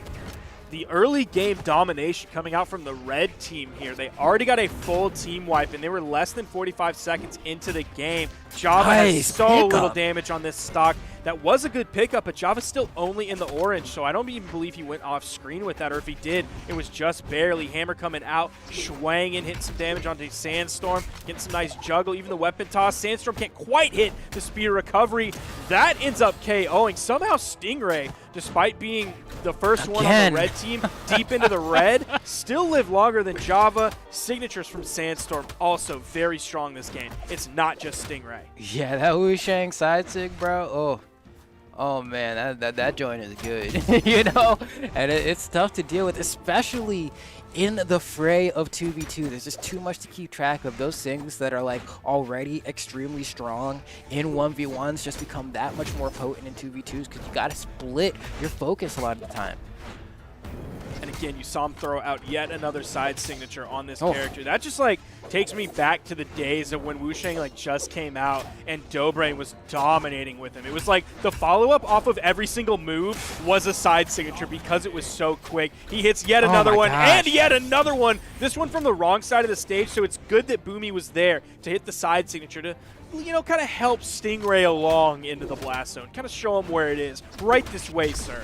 Oh man, just like that, Boomi and Sandstorm pulling to the lead. Java tries to go for a cheeky sig and ends up hitting his teammate and getting almost KO'd by a neutral air from Sandstorm at the top of the screen. And you can see they're playing the corner now. They're like, crap, we need to make a comeback. Oh, and you just recovered your teammate? That could have been a bad look. But we're still going to try it, probably. Yeah, because playing on stage isn't the way right now. That's the way to do it.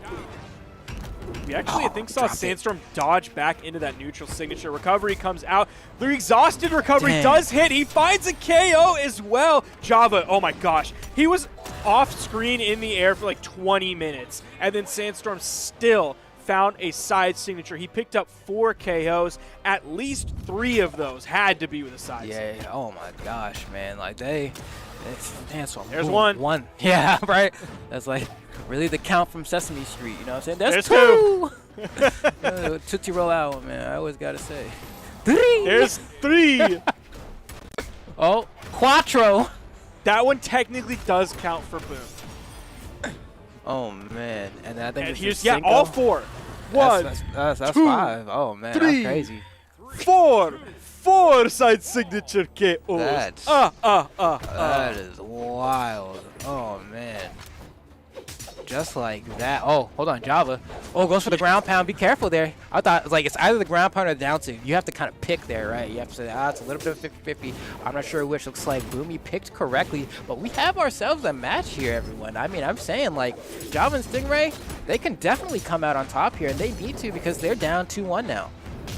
Yeah, the back and forth between these teams, I am loving to see it because it's also just like good play from both teams. It's not like Boomi and Sandstorm playing really well and then they throw a game, giving the victory to the other team. Like Java and Stingray are just playing really strong. Love the signature usage. Boomi actually coming out kind of big with the signatures this game. I believe one of the previous sets we saw, like Boomi was getting punished a lot on many of the signatures that he threw out, but he's placing them really well now. And this is the scary part too, right? It's like either of these teams could very well have been in the grand finals, you know, but they're playing here in bracket, so you know the podium's going to look quite different than what people were expecting. But only time will tell, as beautiful interrupt from Java with that D-Light, not allowing anything to happen for the blue team there. Sandstorm getting sent to the right side. He's trying to make his way back. You see him actually jump and dodge backwards, trying to get away from anything that Stingray was throwing out. He did find the weapon. Seeing the side light come out, the recovery come out. Java actually taken off the right side by Boomi. Oh, and Stingray, he's just jumping, right? He's not throwing out an attack. He's looking for something. Gets the end light. Pretty low commit. I like it because he's trying to extend this stock, and that's exactly why he wasn't throwing out those heavy moves before, because they're so easily punishable if you don't find the mark there. And unfortunately for Stingray, Java, don't let the stock get away from you. Oh, that might just be it. No, manages to find his way around. That could have been so bad. That would have been so early. They would have lost every shot of this game had Java died there. That was actually like a lot of bravery from Java willing to go down there, because we know Boomi likes to play down there. He has no fears about going really deep off stage, dipping off screen, coming back on, recovering to the stage really low. Aren't able to turn that team combo into too much damage. It was just like one hit from Boomi and then like an unarmed neutral light from Sandstorm. Nice neutral sig coming out. Boomi still has good damage output, though he is the first one on his final stock.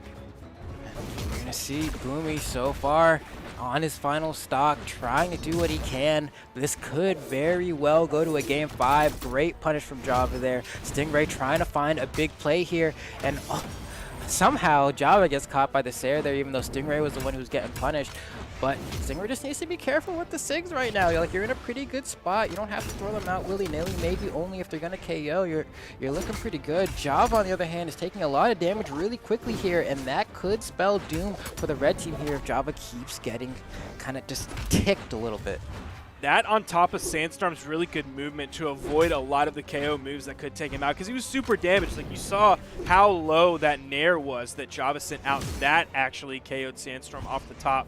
So he's in a decent spot. They're putting some damage onto Java, but same thing goes for Boomi as well. Meanwhile, Stingray on his second stock, actually a good spot. Nice. Hit, the turnaround and the signature as well, and he's still going. Yeah, Stingray just found a whole lot of damage right there. That should be a big punish. Yeah, side sig. It's not enough to KO, and Java wasn't quite in position there to follow up with a side sig of his own. That definitely would have probably led to the KO. But with that said, I mean, they've done most of the damage here. Java just needs to stay alive. Another side sig.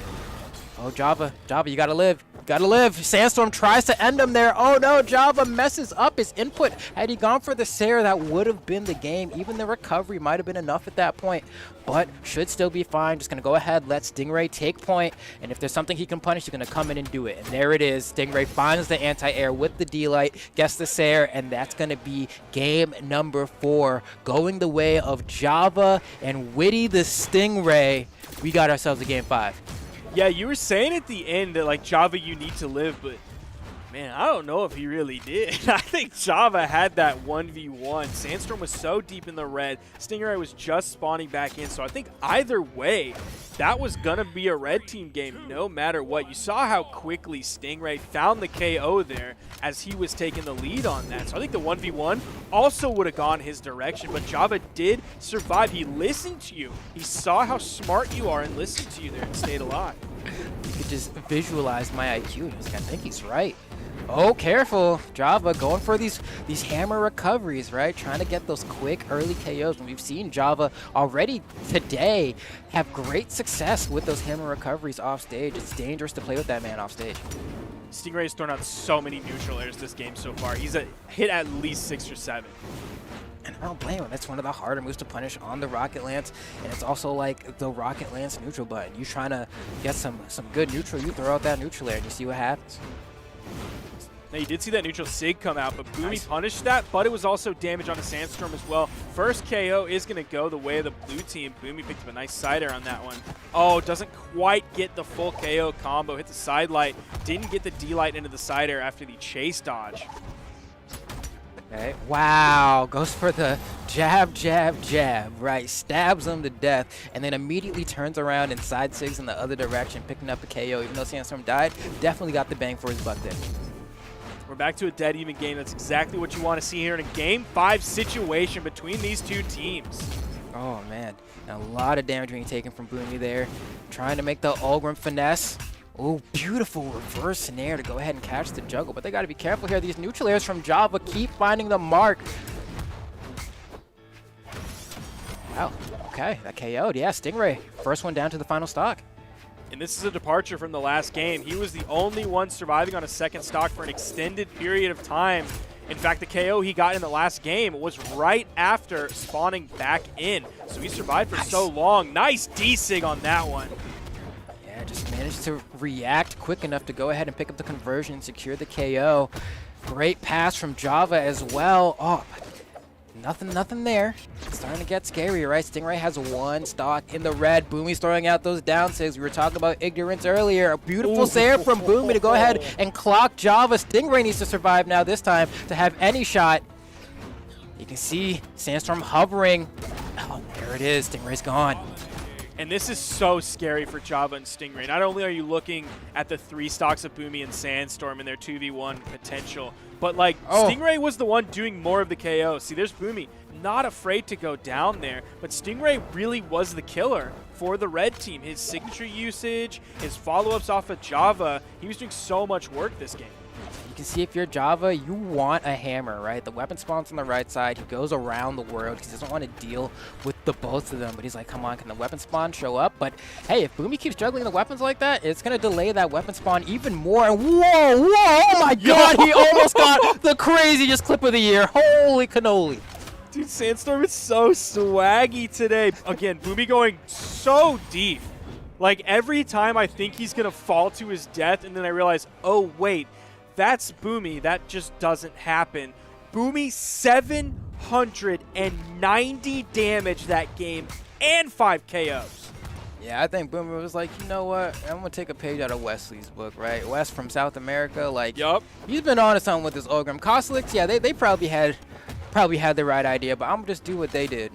But maybe put my own spin on it because they came out on top there, and Boomi's Rocket Lance was honestly looking pretty prime. The axe was looking phenomenal, and it's just such a good 2v2 weapon. But that means we have more or less the top 4 of our bracket. We're going to have Snowy and Santi versus Cody, Travis, and Phazon in the winners finals, and of course the loser of that will have to fight up against the winner of Luna and Pugsy versus Boomi and Sandstorm. Boomi and Sandstorm moving on. Luna and Pugsy have played fantastic today, but if my money's on the line, that's going to be a very tough game for Luna and Pugsy. That is why I put Boomi and Sandstorm in my top 3, especially after seeing that Game 5. I feel like that is a Boomi and Sandstorm classic of like, oh, it's back and forth. Here we go. Oh, Game 5 situation. And they just cut it off. Destruction. We are the better team by far. Game 5, Boomi and Sandstorm is very scary. And they delivered, man. Like, they hella delivered. Even that last clip that wasn't a clip but was almost a clip. Like, I'm just like, my brain couldn't even follow everything that was happening on the screen enough to even imagine being Sandstorm in that position and going for that play anyway, right? And it's like, man, your gears are turning, and if they're kind of just the cogs are lining up like that, I don't know what the rest of this tournament is going to look like. It's starting to get to the point where I'm like, when Boomi and Sandstorm get going, they can be hard to stop, but Snowy, man, cracked player. Let's go, Snowy. Let's go, Snowy. I'm just like, yeah, man, I'd love to see it. I don't know. After I heard about Snowy and Sandstorm beating Boomi and Sandstorm, Snowy and Santi beating Boomi and Sandstorm just entered twice. 3-1. Like, I was a little bit worried about my picks there, but now seeing that performance, seeing especially that Game 5, I think Boomi and Sandstorm still got plenty left in the tank for the rest of this bracket. And we'll be coming back for the rest of this bracket here just in a few moments. We're going to take a quick break, but don't get up from your seat because we will be back with the rest of the Summer Championships North American 2v2s.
Ladies and gentlemen, welcome to top 4 of the Brawlhalla Summer Championship North America doubles bracket.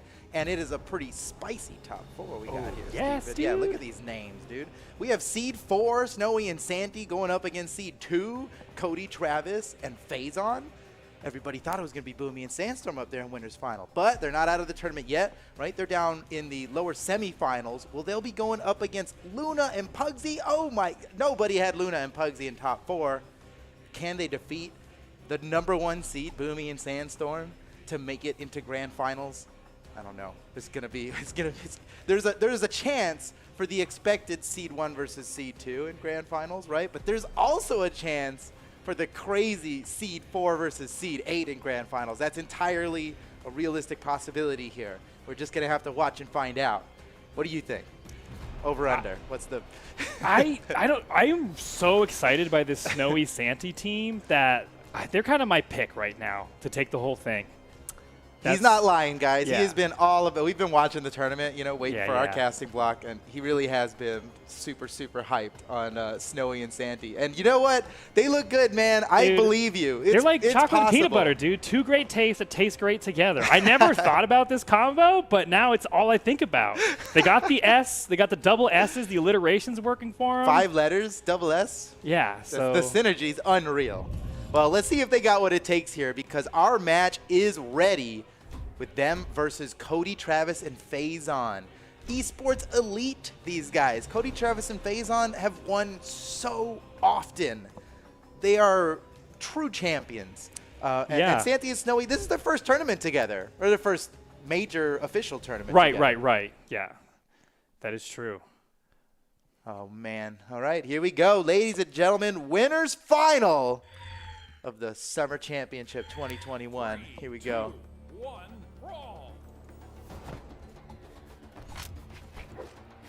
Okay, see, they didn't even like cross each other up there to try to go for the other team's weapons. They each grab one weapon. Yeah. Gentleman's truce at the Little beginning. truce, yeah. Just starting off with some truce here. Oh, nice follow-up by Santy. Man, and I know you're loving Snowy playing Amethyst, dude. Yes, like, I know. He is King Amethyst, He right? has. Like, This is how he splashed onto the scene with this pick, and he kind of retired it for a while. But he's back with the cannon. Back to the classics. It's gotten him this far. Yeah. Hopefully he sticks with it. Oh my And the gosh! first Look kill, at that! That was So such early. so early, dude. That's less than 30 seconds he got that kill. Oh my goodness. That 8 strength is like really potent. Oh, wait a okay, second. but Phazon They're put answering back. That was it. Oh no! He couldn't make it back to the stage. I thought he had one more. I thought Yeah, it was me too. possible. I think Santy would have gone down there to hit him up or something, or got him a chase dodge somehow if he had known. It looked fine. He looked fine. And now the game's all tied up here. Phazon holding on to all 3 of his stocks, and Santy on the other side holding on to all 3 of his stocks. What? Cody just snatches him away. I mean, that was good. That was extra damage. It only worked for him. Phazon's the next one to go down. This puts Santy and Snowy in the lead, but look at Snowy's health. He is not in a good spot right now. Oh, what a read from Phazon. Picks up the double side light, finishes off with a recovery now with an Snowy, edge guard he's playing attempt. with fire down here. Okay. He made it past Phazon's edge guard. He even got out of the 2v1 combo, but he is still hurting so bad on this second stock. He's really got to make it last. No, he interrupts his teammate from comboing? Oh, boy. Okay, but, you know, they've tied up the damage now. Maybe Snowy can take out Cody Travis before he even loses the second stock, which he got to red a lot earlier than Cody did. Yeah, he really pumped the brakes here, and now it's an even game. Let's see if we can get this next stock to get the momentum back on their side. Okay, Cody Travis. Oh, No, got Santy. the alley-oop. It's so flawless. That was so fast. How is he so fast? Boom! He almost went got it for again. it, He yeah. almost got it again. Okay, he'll make it back. He's got the cannon side Ooh. air. Smooth. Santy disengaged out of that combo knight. What? Whoa. Yeah, you'll see Santy never really favors the edge guard over getting a 2v1 with his teammate. Dude, Snowy died so early on the first stock, but he has held on to this second stock forever. Oh. Okay, well, not forever. I like Nothing's what he forever. went for. He went for the gravity cancel neutral so he could bring him back to stage, but Phazon had the response, knocks him out, and now Cody Travis and Snowy are the only ones on their final stocks. Wait a second, Santy joins I him can't quickly. believe a mid-stage bow down air, even dribbled off the floor, was still enough to kill. It just goes to show how damaged he actually was. And now Phazon is the only one with more than one stock remaining. So he's the target to kill. Santi and Snowy, they're out there figuring it out. How are we going to take out Phazon? Oh, and Santi figured it out. Nice. Ducks underneath them. Gets the sword recovery. A quick 2v1 against Cody Travis. That's good damage while Phazon was out. And Cody's hurting now. I think that's the strat. They're going to take out Cody Travis. Oh, Phazon got it. Phazon was in on it. He was in on it. There's a mole in the red team. Okay, Cody Travis in big trouble here. He's hurting, man. Yeah. You can tell. You've never seen Cody Phazon play can do it this. by himself, maybe? Oh, I can't believe Cody Travis actually went for that ground pound. Man, Gets knocked he's in away. trouble. Sam- Oh, he got him. Cody's down. But look at Phazon. He's so healthy. He might be able to win this 1v2. Oh. This is completely reasonable that he would win this. Yeah, super winnable 1v2. But, I mean, against a team like this, oh my gosh. Okay, if they can just keep these team combos going. Yeah, I mean, they're good. They're good enough They can catch up on to this not damage die quickly. to Phazon here. Especially, I mean, Phazon's got. He got him. He got him. And now it's just Snowy left. Snowy at a disadvantage now gets killed. Wait, No, he's still dude, alive. you He's still called alive. it too soon. He's It's not still over alive. yet. He's still alive. But yeah. it's close. I It's didn't close. Back to the cannon. Whoa. Oh, goes for the ground pound. I like that he Ooh. went for the down air there because like he knew he wasn't going to kill him with a Uh-oh. nair. So he's like down air, dribble him on the floor, maybe get some more hits. But he is sitting here like one hit away from death. He knows every. What? What's crazy? Crazy He's- options. He's Snowy. trying to confuse him. He's confusing everybody. He's confusing me, yeah. Oh no, he peeked. That could have been it. Oh! What? Whoa! Oh! version! What? Have you ever seen that version of the Val side sig kill? That Not was so often. slick by Phazon. What a play. Wow. What a great game. That's a man. Dude, lucky really, us, dude. really Yeah. reaching in your back pocket when you KO with the wall version of the side sig. from That Val. was wild, man. I mean, Snowy was getting crazy, starting to mix up Phazon there, and Phazon was like, "Wait, I got a trick for you. Check this out. Here it comes. Here it comes." Oh. Oh, Ooh, yeah. man. Nicely done by That was great Cody and coverage, too. Phazon, man. And really, Snowy and Santi, with that super early kill on Cody, had a great opportunity to take a win off of him here. Right. Now it's got to be feeling more daunting. It's like we Yeah. couldn't get the kill on him when we had a kill in 25 seconds. You know, what's going to happen this time? Well, they're going to go in there and do their best. And they've got a good shot, man. They look good throughout that whole match. And a lot of people are watching this expecting Cody Travis and Phazon to win, but you don't know. Yeah, that one really went back and forth several times. It's too close to call this set, honestly. Too close, too close. We'll just have to see how it Nice. plays out. Oh my picks God, him up Snowy. twice, Snowy. Wow, like get He yourself doubles up. a teammate like Snowy, man. He took care of both of those guys for his teammate. Oh, the ground he's going pound's hard. big. Wait. Oh, Bates Phazon into it? Dude, I'm telling you, Phazon's a bull. He won all that last adding game up. for him, but Yeah. that was just to win the That was trust of for- Cody that was Travis. for appearances, right. Once again, Cody is majorly damaged compared to everybody else. Oh, but they're getting, wow, that's a nice combo there. Santi's hurting now. The double from Phazon? Oh, man, how many doubles has Phazon gotten with his signatures today? I feel like he's an expert at that. So it's easy enough to hit one person with a neutral stick. How about two, though? How about two? Not so easy. Yeah, twice as hard. Twice. At least. Exactly. At least. Yeah, the if my math math checks is out. good. Oh, and Phazon gets the first stock Oh, off of what? Snowy and And follows Cody, up. as early as Cody got to red, they still didn't get the kill on Oh, him. Cody no. managed to survive through all of that. And Santi and Snowy lost game one after getting an early lead. Yeah. Now so down 2 stocks. What did they do here? Statistics are against them now. We don't believe in math. Yeah, we here. don't believe in We don't math. believe in math. It's made There up. we go. There it is. There's one. Here comes the second one. Snowy with the Oh, Zeus throw. yes! Oh, man. That was a baby Zeus throw. Baby it Zeus wasn't throw, quite yeah, that yeah. really Not everybody can do the slight Zeus throw. angle, but it was a perfect throw for the situation. Gets the stock. No, it was perfect. It was exactly what they needed. Oh, and Cody stops all that momentum with a neutral light, but Snowy fires back with so much damage. The game's all evened up now once again. Snowy showed some restraint and respect there when he didn't go down with those ground pounds. We saw early in the game he was quick to send those ground pounds, but Yeah. they're in a different position now where they're playing from their back heel. And Gotta be a Need to hold on to little your more socks. conservative with your wild plays, maybe, sometimes. I don't know, because if maybe you're too conservative, you're not going to win. You got to get wild out here. Snowy's wild. We all know that. Snowy and Santi super damaged right now. Cody, you went from being the most damaged to the healthiest. Snowy was going for the killing blow, but Cody just knocked him away. Santi raining down from the sky comes in with the side air. Snowy's still alive. He's fine. Don't even. No, he's not fine. He's not fine. Oh man. Okay, Santi on his own double edge guard. Okay, gets knocked way up high, but finds his way back. Oh, Snowy! Crazy attempt. He is you know wild. what? He's wild. You're right. I There's told you, no man. only wild plays from Snowy. That's why he's one of my favorite players to watch. Wait, they this got is it big set damage. up. Okay. Nice weapon throw by Santi to Could've been interrupt. worse. They did get some decent damage off on Snowy's final stock, and that is his most precious one here. He does not want to leave Santi in this 2v1 against a team like this, because Cody, Travis, and Phazon have so many ready-made combos for these situations. Like, they are two of the best 2v1 players in all of North America, and probably the whole world. Yeah, guaranteed. Look how damaged Santi is. He would die to a fly right now. But he's still alive. Wait, no weapon? Oh, he picks up a weapon and immediately dies. Maybe he just wanted to get another bow, though.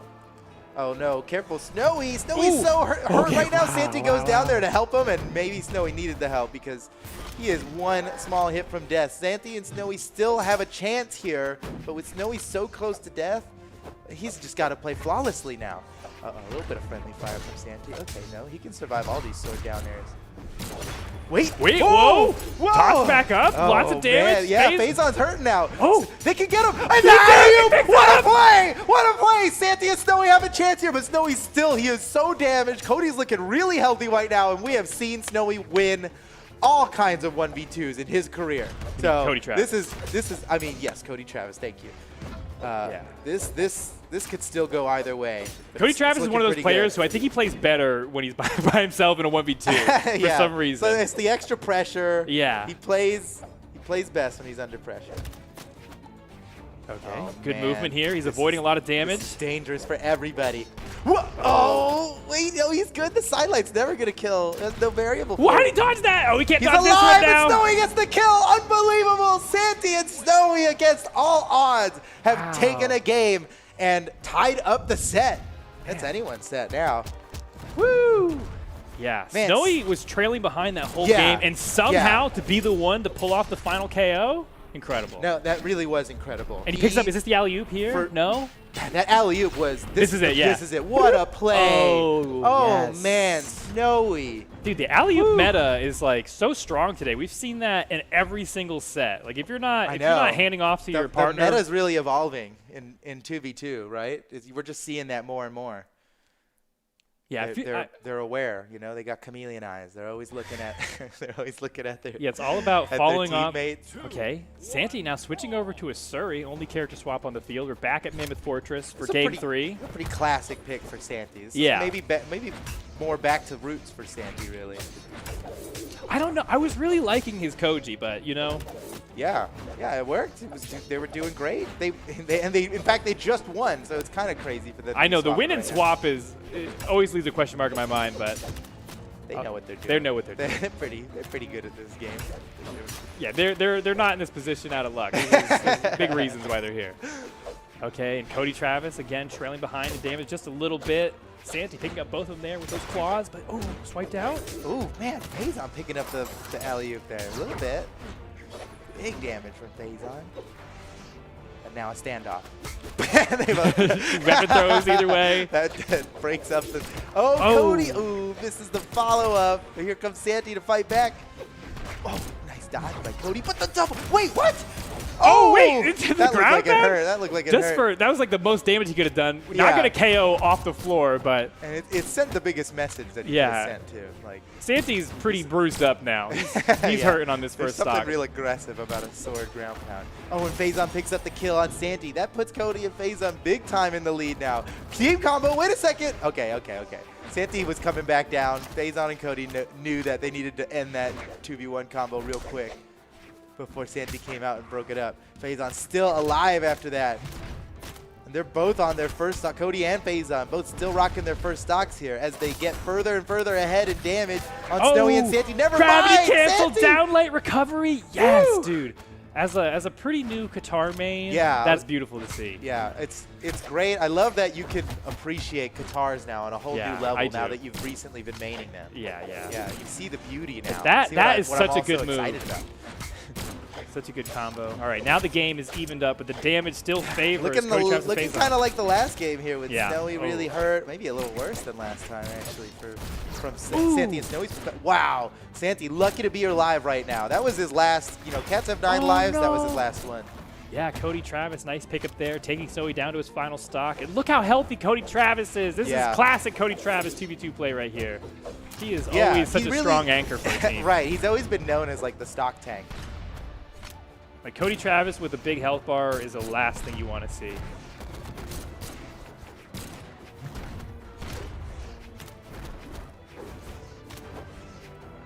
Oh man, Santi and Snowy are looking for some KOs on these guys. Whoa, found one. There it is. There's one. No problem. You ordered one up. Oh, Yeah, order yeah. up, baby.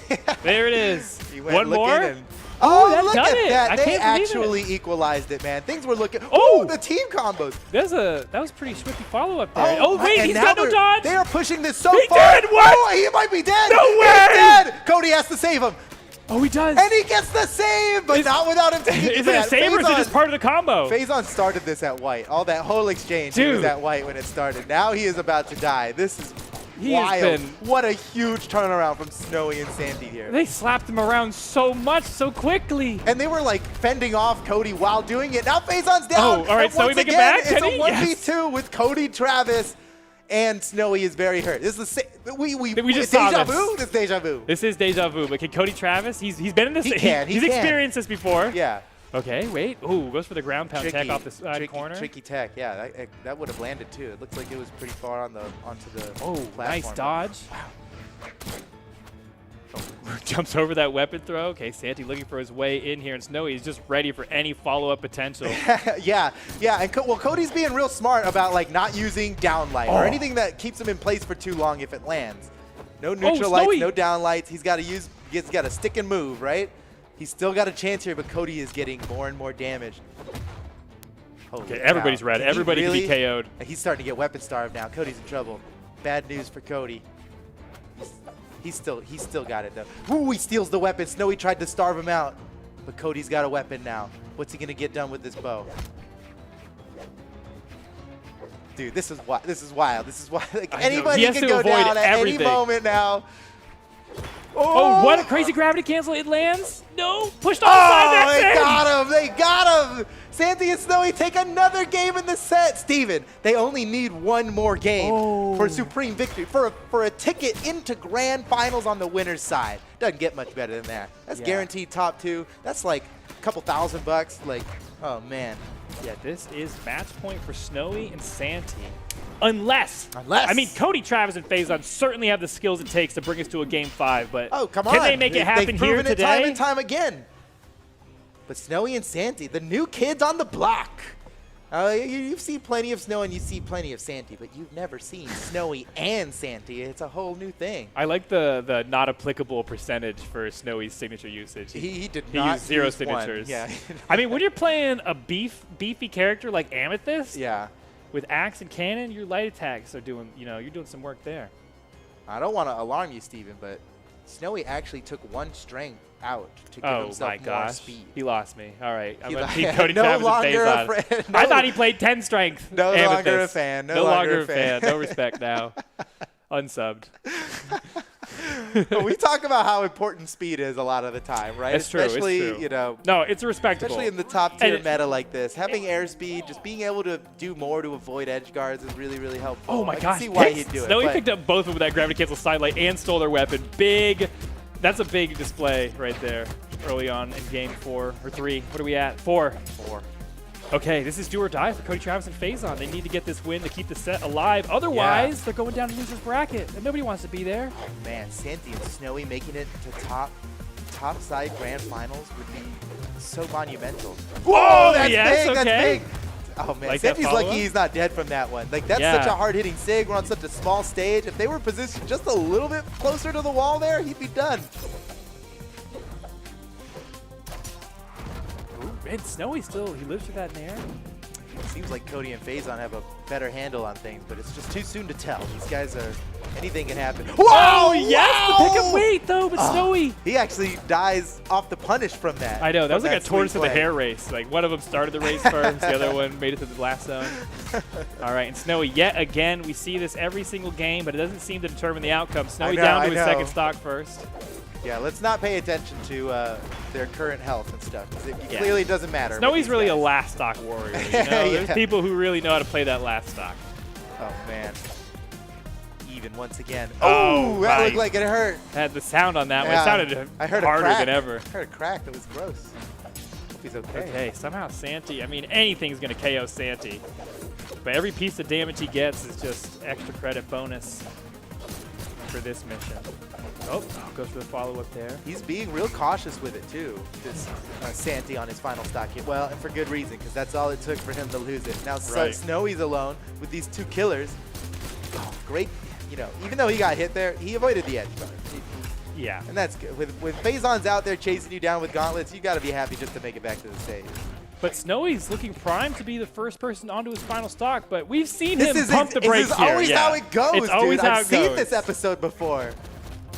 This one? Who knows how this one ends? Another cliffhanger, potentially. All right, Snowy has to find his way back to the stage. Safety comes in to clawing away his enemies. Get out of here. Let him back. Let him back up and play. Oh, Snowy loses his weapon. Oh, here we go. Axe time. And he avoids Phazon's Whoa. punish. That was beautiful. What an awesome... Dude, Snowy, he got that sidelight neutral and he drifted away so that Phazon couldn't punish him. That's so hyper-aware of Snowy. Paying attention to the whole field. He's ready for anything. He's still alive. I mean, man, you really got to give Snowy credit for holding on to the stock when he really needs to. And he still remains a presence And- while avoiding all this damage. And honestly, credit to... Oh!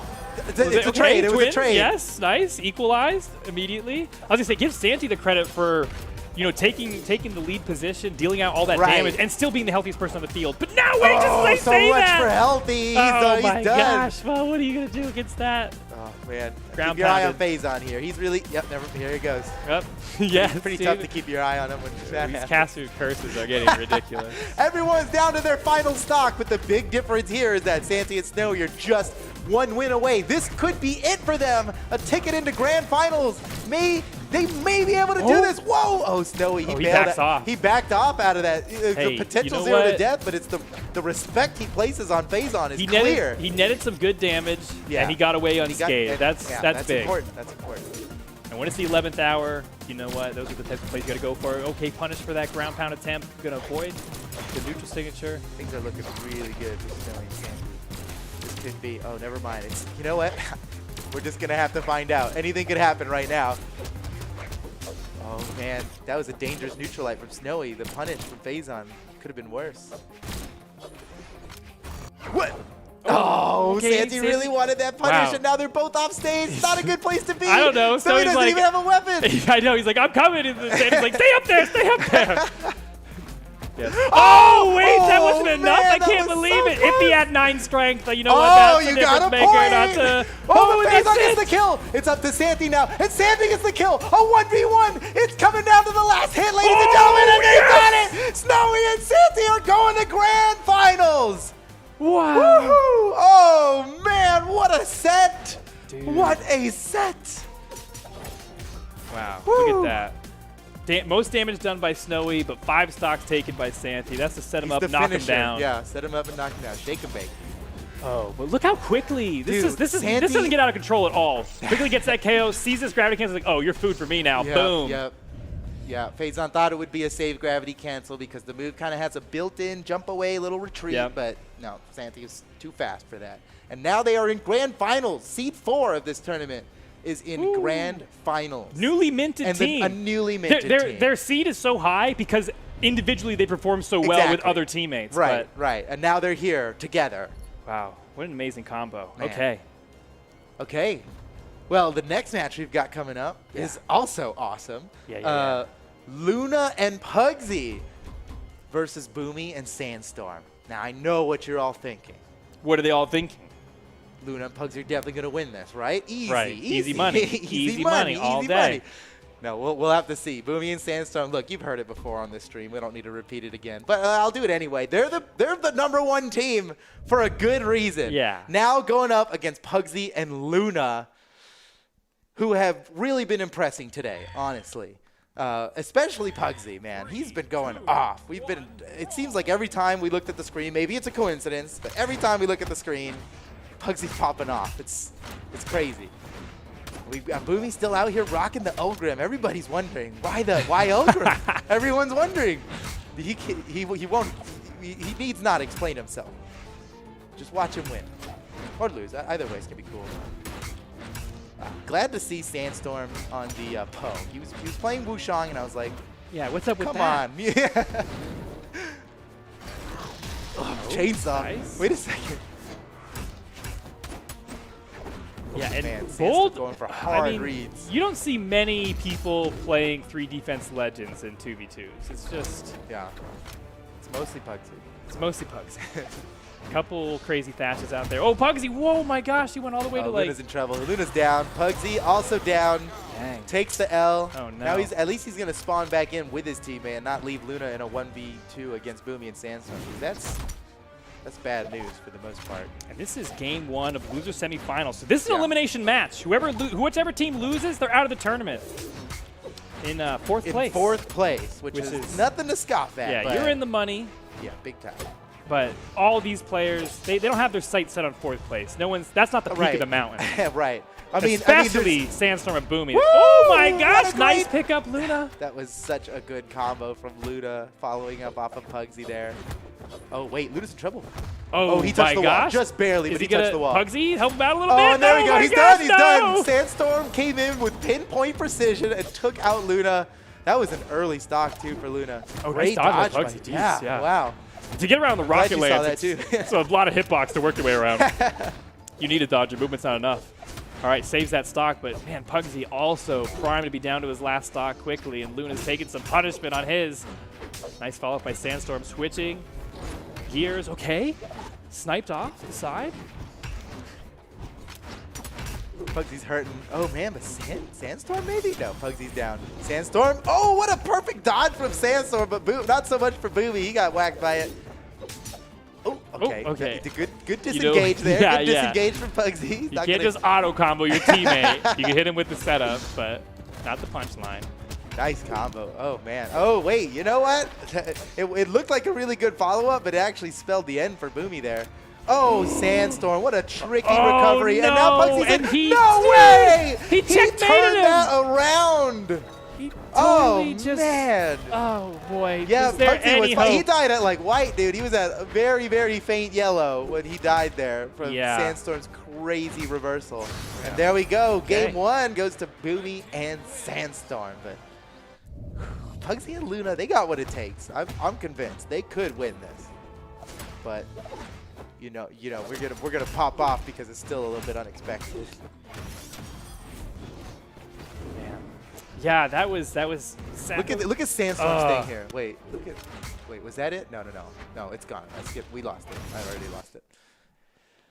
But Sandstorm just knew. He was like, oh, he's one ground. He's going to put himself in a position where I Yeah. can just single ground pound him to death at yellow. Yeah, it is risky. The deeper you go on these edge guards, the worse of a position you're putting yourself in if you miss it. And And, especially Sandstorm against is a Sandstorm. very punish-heavy player, you know? Oh, yeah. If you slip for a second, some it's really a big creative fall. He ways, makes it into too. a big fall. If you're off balance, he knocks you out. And I just love seeing Sandstorm Spear. I mean, it's a weapon that sometimes gets slept on because it's, you know, doesn't have as many flashy combos as other ones, but man, you can do anything with his style in this game, I think. Pugsy. Wait, nice Oh. punish from Luna. Oh, he's going. Wait, he went too far out there. Is he in trouble? No. Oh, no, wow. What? That was very clever. Yeah, That he was dipped underneath that dive kick. Somehow gets out of it. Still trying to find the first stock. What? What? Oh, somehow he used the wrong formula and still got the right answer. Sandstorm. Yeah, this is why, listen, when the teacher asks you to show your work, just say no. I got the right answer. That's all that matters. It's too messy. You can't read it. I got the right I answer. smudged it. My dog ate it. The file didn't save. Oh, what's that? Dude, Bugsy somehow used that gravity cancel was a heavy that dodged the neutral stick from Luna. That's nicely done. And then Pugsy with the finisher. Nice. Okay. They're keeping up now. It's an even game. All right, Boomy's just going to make himself unavailable here. Yeah, Sandstorm wait gets for back and Sandstorm to come already back. is doing some damage with that spear he picked up. And Boomy is yet to grab a weapon on the second stock. Grabs a lance, which mostly we've seen him, I think, throw away. We haven't seen very much lance play from Boomy, but I'm sure he wouldn't pick this legend if he didn't believe in his lance, at least somewhat. I mean, yeah. I'm sure he's pretty good he with was so every ready weapon. for that. The send over there. The uppercut. Finish it. Luna in trouble off the side of the stage. Wait, Sandstorm's he doesn't too busy care. comboing everybody. He does not care. Boomy, he's like, oh, he actually Oh, killed no, Boomy he with that. did. But he made up for it by killing Pugsy. Did he? Anyway, I mean, Well, it's even. that's the best you can do at that point. Like, I sorry I guess. killed you, bro, but look, see, it was worth it. Oh no, Pugsy had him there. That Cider would have been, might not have been enough to kill, but it would have been good. No, now we have confirmation it wouldn't have been enough to kill. Big time combos, nice damage. Oh yeah, that was a lot of damage on Boomy there. He's already an orange on his final stock. The Sandstorm sitting here still rocking 2 stocks, and there it goes, He got All it. right, they got to take this advantage here and use it. Oh no, but Boomy escapes basically scot-free, takes a couple hits. Still a Now- close game though. Now they got to be thinking, take out Boomy, win the 1v2 against Sandstorm. They got Boomy down to orange. Yeah, definitely you have to put your sights on him. Oh, Wait a second. Sandstorm almost picks up Pugsy's in everybody trouble, with that. man. 3 defense in the red in a 2v2 versus these No, monster no! killers. He Wow! charged it! He charged it I up can't a believe little he bit. charged it! That might have been the difference between killing Pugsy or not killing Pugsy, that little bit of charge. that's crazy. Is that tech? Why would he do that? That's good tech. I mean, just for the extra damage. It's tech. I think it might have even stayed true during that time. It's like the Koji side sit. Maybe, or he just expects them to Yeah, I actually think they're don't, I dead actually and not don't dodge. know, but it's hard to tell. with Okay, Sandstorm now we just have a sometimes. 1v1 between Sandstorm and Luna. Oh, wow, what a down air. He caught him from behind with it. It Whoa, reaches whoa. a little further behind than it does forward. Sandstorm. That's pretty clever by Luna. Luna's got a shot here. He does, but this is the The 3-time. whole world's watching you fight the 3-time world champ right now. Oh, okay, no, he still got it. Is it? Oh, my I thought goodness. that might have been it. Great dodge from Luna. Oh, It's- that's oh, yes, scoops. it is! Oh, man, dude. 3 scoops for Woo. my ice cream, please. Oh, my goodness. Yeah. Luna and Pugsy have taken a game. And look, the set is tied up now 1-1. Okay. After the trouble in game 1, they made some adjustments, and it was Luna. You know, you were calling out Pugsy earlier, but Luna was the one who pulled through at the clutched end. it out with the 1v2. Look at this. Boom. Takes out Boomy. And then, third scoop. GG. Oh, yeah.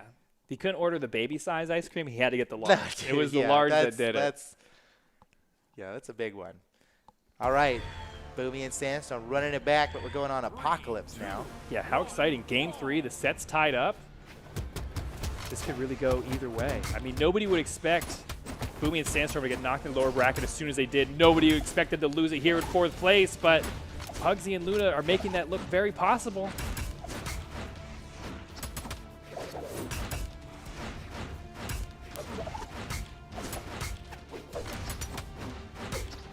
Man, the amount of like punish and follow-ups on punishes and then punishes for the follow-ups, it's crazy. It's like a whole big chain reaction with these guys. They're so good at punishing follow-ups. Oh, Luna. Oh, no, no. wait. And now he's going to die for it. No, we can't. Yes, oh, nice. Pugsy Pugsy saved saves his the life. day. That was so good because that. Wait, don't go back They down got there. him. Don't chase them.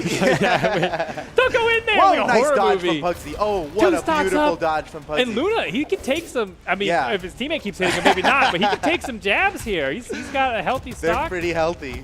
Oh, wait a second. This is a great start for Pugsy and Luna, man.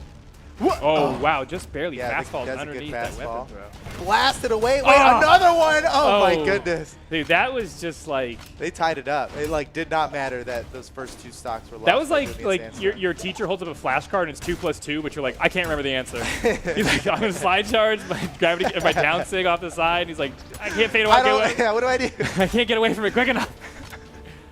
And now we're all tied up, 2 stocks all around. Okay. Man, what an exciting set this turned out to be. I like how Boomi and Sandstorm seem to have an unspoken or maybe well-spoken agreement of like, look, if you get him in a combo and I'm in there, don't stop. Oh, yes! What a follow-up. Sandstorm with a handoff, taking another stock from Pugsy. Now, blue team down to 1 stock apiece. Okay. That was pretty smooth by Boomi and Sandstorm taking those 2 stocks there. Uh-oh, wait a whoa, second, Luna. Luna, better be careful here. No, he makes it up and around. He even gets the punish on Boomi. Boomi can still make it back unless Luna gets the punish. No, Boomi, he's fine. The scoop, he gets it, and then another, what? Doubled up. So many dragons off the side of the screen. Tied up now. Oh, wait a second. Wow. Good follow-up, Way to come man. back. Yeah. They didn't use their invulnerability at all. They're like, all right, fight's on. And they've Let's already go. brought it back. Man, Slide Kick Ground Pound was a really good follow-up off of that. Sandstorm, what do you expect? The 3-time. Yeah. I feel like people think we give Sandstorm too much credit. It's like, listen, I would if he stopped winning tournaments. I'm just seeing what's on screen. We're all watching the same thing. What am I supposed to do here? Look at what they do. Okay, primed and ready to take this game. Pugsy with an almost impossible 2v1. Oh, you what a saw that follow-up, coming, dude. That was so beautiful. Yeah, for someone with reaction time like Sandstorm, that was like an hour to get that set up. So good. Yeah, we've seen Sandstorm miss follow-ups because he was too quick. Yeah, he reacted He's too quickly. Quick. He had to really slow himself down there for that follow-up. I know, breathe, slow. You got this. Here it comes. Okay, game 3. But in reality, that was so. And again, look, he gets it there Every too. KO was like a almost handoff. There it is There- again. oh, dude, actually- honestly, the last 3 KOs in this Here- montage were this is- all here, and and look, he look, has an hour to set this one up. So, but the thing Oh, is, man. he'd been KOing with the neutral signature, and he's like, I know I need to use side signature here for this send angle. Right. Because That's- the neutral sig would have been too yeah. high. That's All right, game you're 4. really, really good. That's how it works.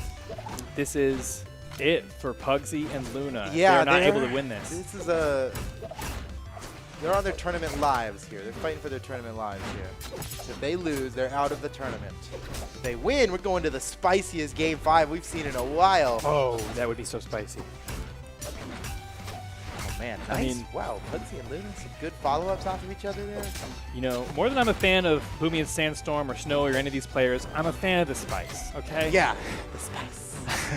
Oh, all right. Luna with an opportunity. No. Oh, my gosh, gets punished for it. Tried to What? help his teammate out and That's gets knocked an off. early KO for Sandstorm, man. That was maybe like it was just a pixel away from not KOing. That was really well done. And here, look at that. He's even when they're at white, he's got the follow-up ready. He calculates, like, I know what amount of damage they're at. Whoa. I know I can get the follow-up. Dang, Pugsy unarmed was going kind of ham there. All right, Boomi, the last one, holding on to all 3 stocks, but heavily damaged. Could get plucked away. Luna went for a grab there on the corner. That was actually a really good, I thought that was a really good prediction, and it just happened to Yeah. not line up. Oh, nice. Picks up. He knew he had nothing left with a How is sweat. Sandstorm weaving between these guys, getting all these hits? It's crazy. Oh, Luna's in trouble. Now he gets around the Sandstorm edge guard. He's still looking for a weapon. There we go. Took some damage for it, but oh, then he gets killed. Oh man, it's. Oh, what? Who does that? Oh my and then god. the falling and cider? they led to the kill too. These guys are so crazy. Dude, that's so good. Oh, He does it oh again! my goodness. Oh my goodness. That's a dude. play. That's a play. Okay, wait a second. Pugsy and Luna. Oh, look at this. Look at this. They're about That's to tie it up. how you play a 1v2. Just back to back to back. He's like, boom, this guy, left side, right side, left side, Yeah, right it makes side. it look like a kung fu movie. Everybody takes their turn. Yeah. In the middle, just whacking them away, Imagine. getting them all out of A there. panda knowing kung fu? That would be crazy. Oh, wait a second. Sandstorm's really counting on another Boomi follow-up? didn't get the memo Oh, there. okay. Some sort of wires got crossed there, but now it's just down to Pugsy against Boomi and Sandstorm, Oh, and man. this is He it. is fighting for his team's life right now. Oh, whoa. Maybe. Boomi full throttle You off to the side. gotta believe. Everyone needs. No. Oh, it's over. Dang, wow. Woo! Boomi and Sandstorm get the win over Luna and Pugsy. They're out of the tournament now in 4th place. Nothing to scoff at. That's epic for them. But now Boomi and Sandstorm go to losers final to fight against Cody, Travis, and Phazon. Now this is, This is not what anyone expected. yeah, but this matchup we've seen so many times in grand finals. This is a grand But finals it's not caliber. grand finals. You're really match. you're getting this at a discount here. Yeah, this is you really know? amazing. Oh man, Boomi and Sandstorm versus Cody, Travis, and Phazon, and the winner doesn't win the tournament. They go up to face off against Snowy and Santi. One of these teams is about to go down in 3rd place. I believe this makes all of Duke and Sparky's predictions wrong. I don't think anybody put Boomi or Sandstorm or Boomi and Sandstorm or Cody and Phazon in 3rd place. And that's what's happening. Did you say nice? Oh, nice. I don't know. Instinct, nice. I guess. They got it wrong. Nice.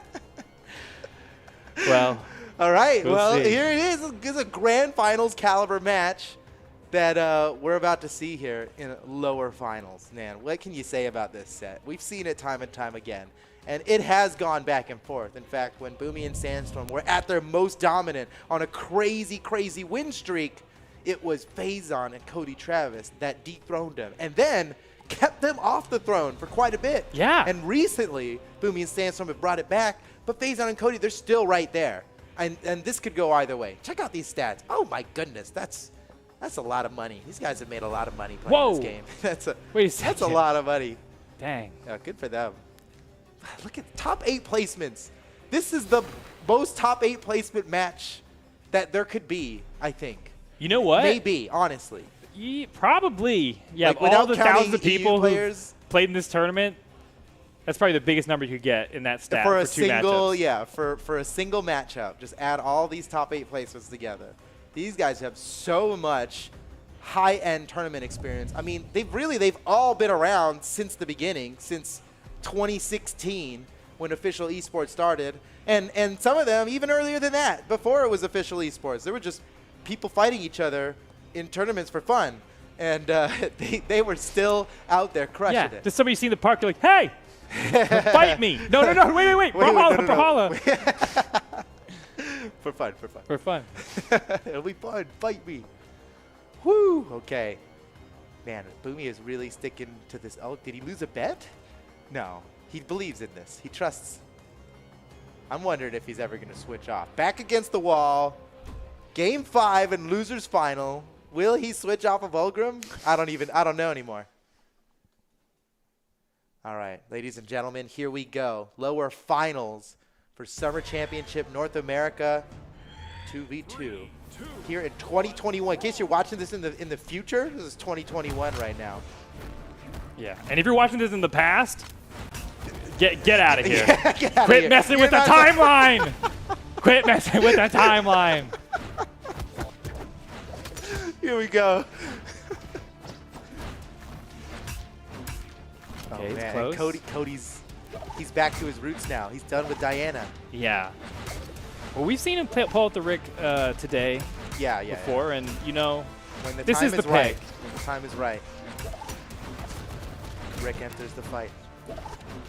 Tried. I mean, Brian. When I got no response from you, I realized that wasn't great. I was focused on the game. As Where you should Phazon be. lost the first stock. Okay. Cody Travis still holding it down. Resident stock tank Big here. combo. Oh. Wow, and he's still alive. Maybe that's why he's playing Ulgrim, man. That was... I think a lot of characters would have died from that one. Boomi finally goes down. Big punish from Phazon, and now Cody's the only one left with all 3 of his stocks. Classic stock tank Cody.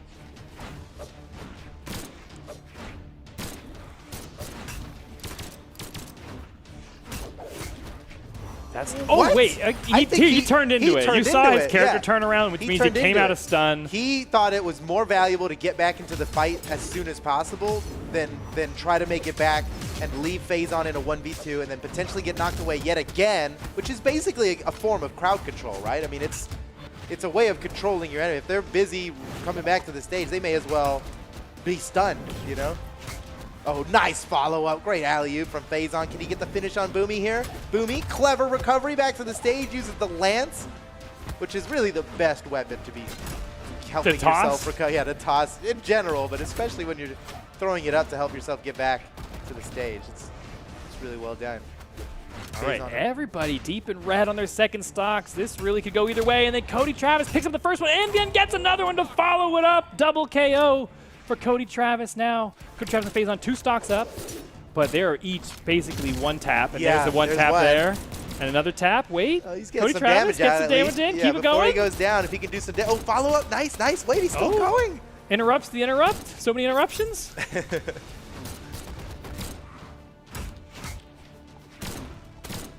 Oh my! Oh, yes! No way! Yes! No way! Oh, he almost got it. Dang, yeah. He really bet on it. He was like, well, I've gotten this lucky so far. That Let me was just bet it all right here on slick. this ground pound. It almost worked, but even without it, he did so much damage.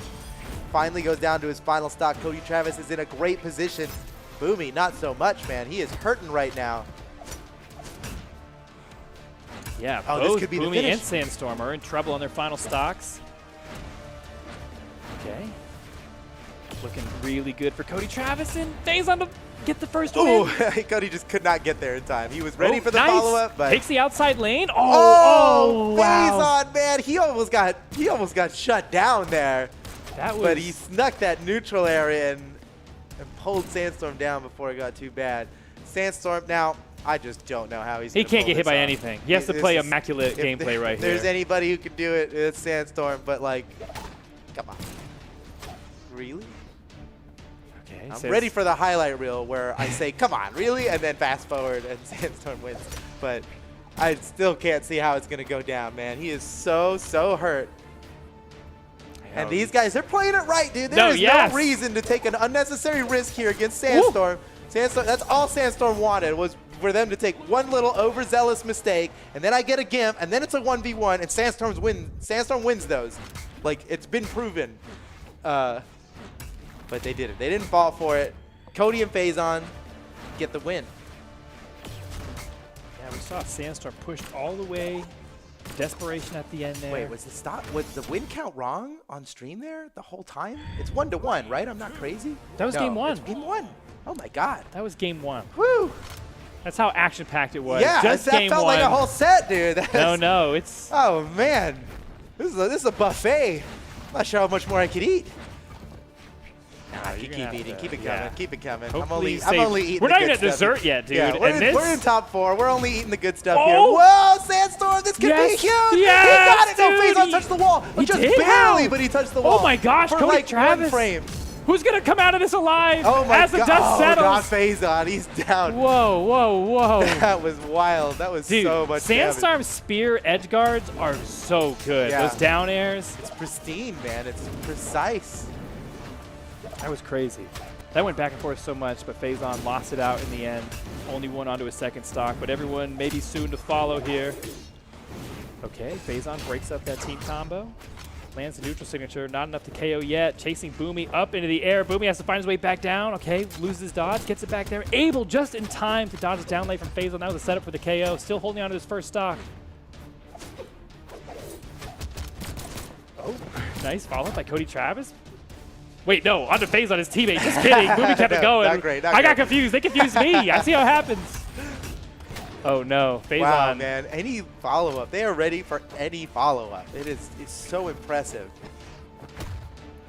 to have the situational awareness, to see just anything from, anything. I think ready for they're the anything. type of players who are more, they believe in less bad throws than bad catches. You know what I mean? Right, Like, right, If right. somebody hits their opponent towards them, they're like, okay, I should have had that no matter what Right. you did to set it up. Exactly. That's an admirable quality. Oh, big follow-up. No, didn't even need it. That's just a good punish by Cody Travis. But Faison's down to his last stock after that insanity of a first stock they had.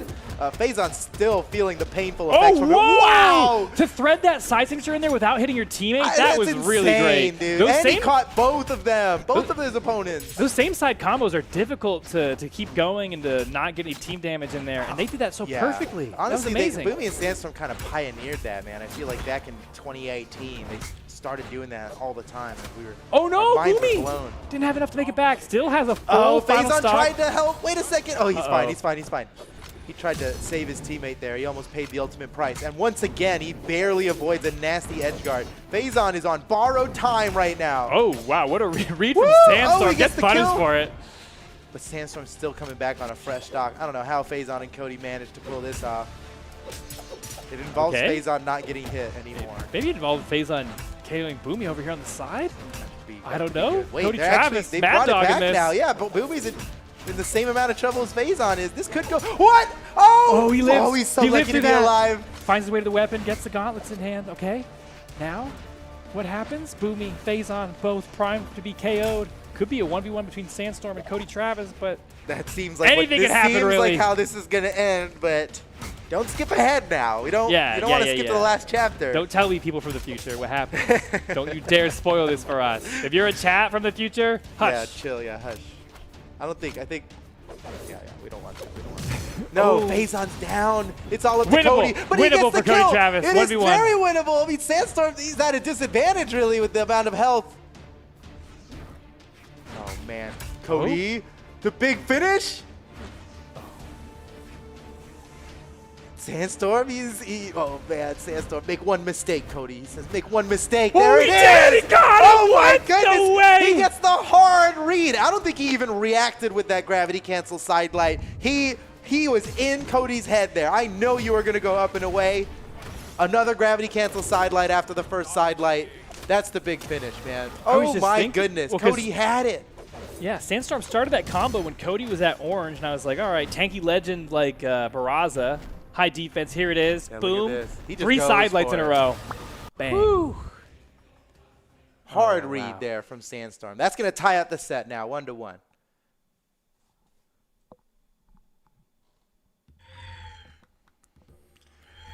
Okay, we're just 2 games in?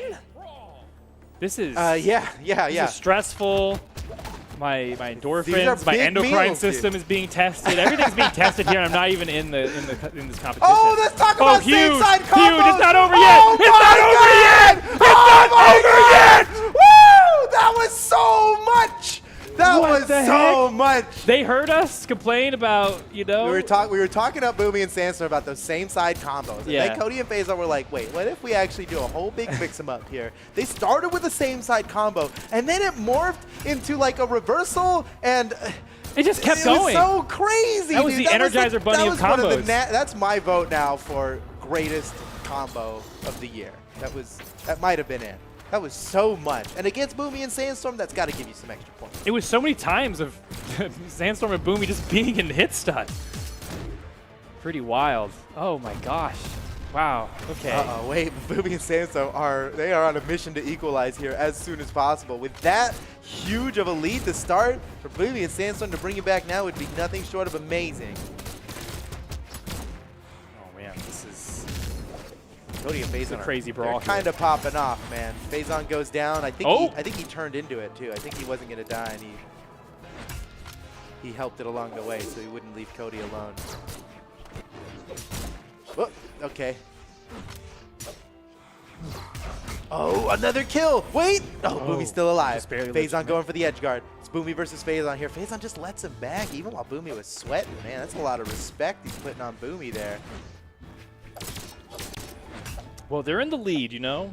That's true, yeah. No need to take unnecessary risks. You especially don't want to go too deep while you're at yellow. It's already happened to Phazon earlier on. Picks his moment, finds a good one there, but Sandstorm able to make it back to the stage, but they take out Boomi down on his final Wow. stop. Oh my They're gosh, I so thought that. far ahead, dude. I thought Sandstorm head bonked. I was about to be No. really surprised. Yeah, no way. Yeah, he makes yeah, it back. no Easy way. peasy. He doesn't Come head on bonk. now. Not the 3 times. Not the 3-time.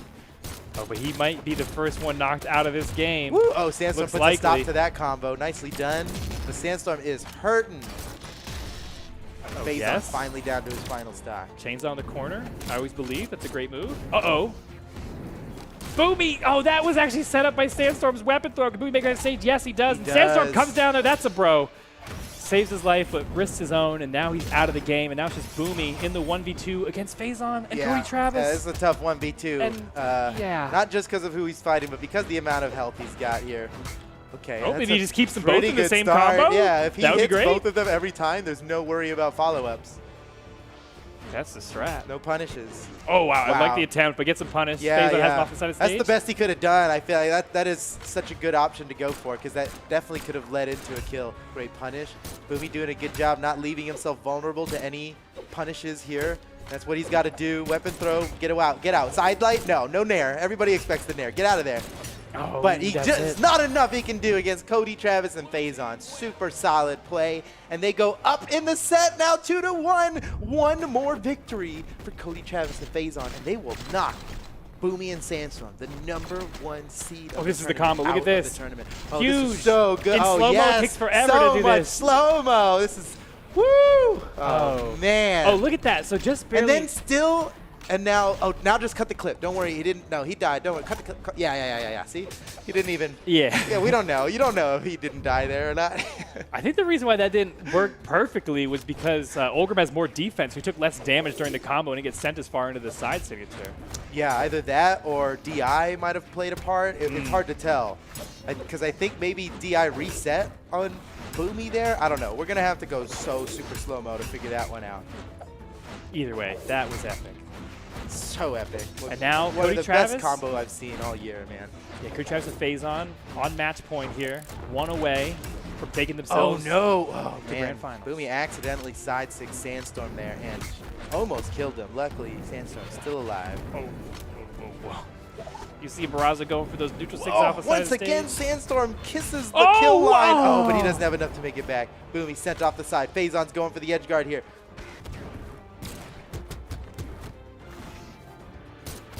I know, somehow Boomi has been so close to death. He keeps slipping these final hits, but can he hang on for much longer? Yeah, while Cody and Phazon are both with all 3 of their stocks, Boomi's desperately trying to get a KO off before he goes down. At least, maybe? No.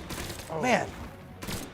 Oh, what? Oh, Cody. While sweating, so dude. much finesse from Cody Travis. Talk about some sweaty blasters, dude. Meanwhile, Boomi and Phazon both lost the stock there. Now Cody's the only one left with all 3 of his stocks.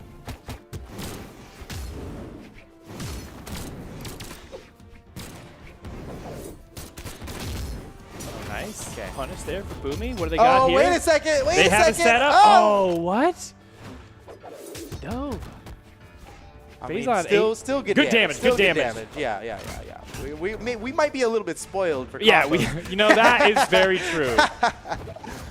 Well, I love that follow-up from Sandstorm. Did you know that was a thing? He did downlight cider. Yeah, everybody knows spear downlight cider. But then chase dodge, pivot down air. That's what caught him, and it looked true. Yeah, and the pivot's I'm important because the down air sends backwards.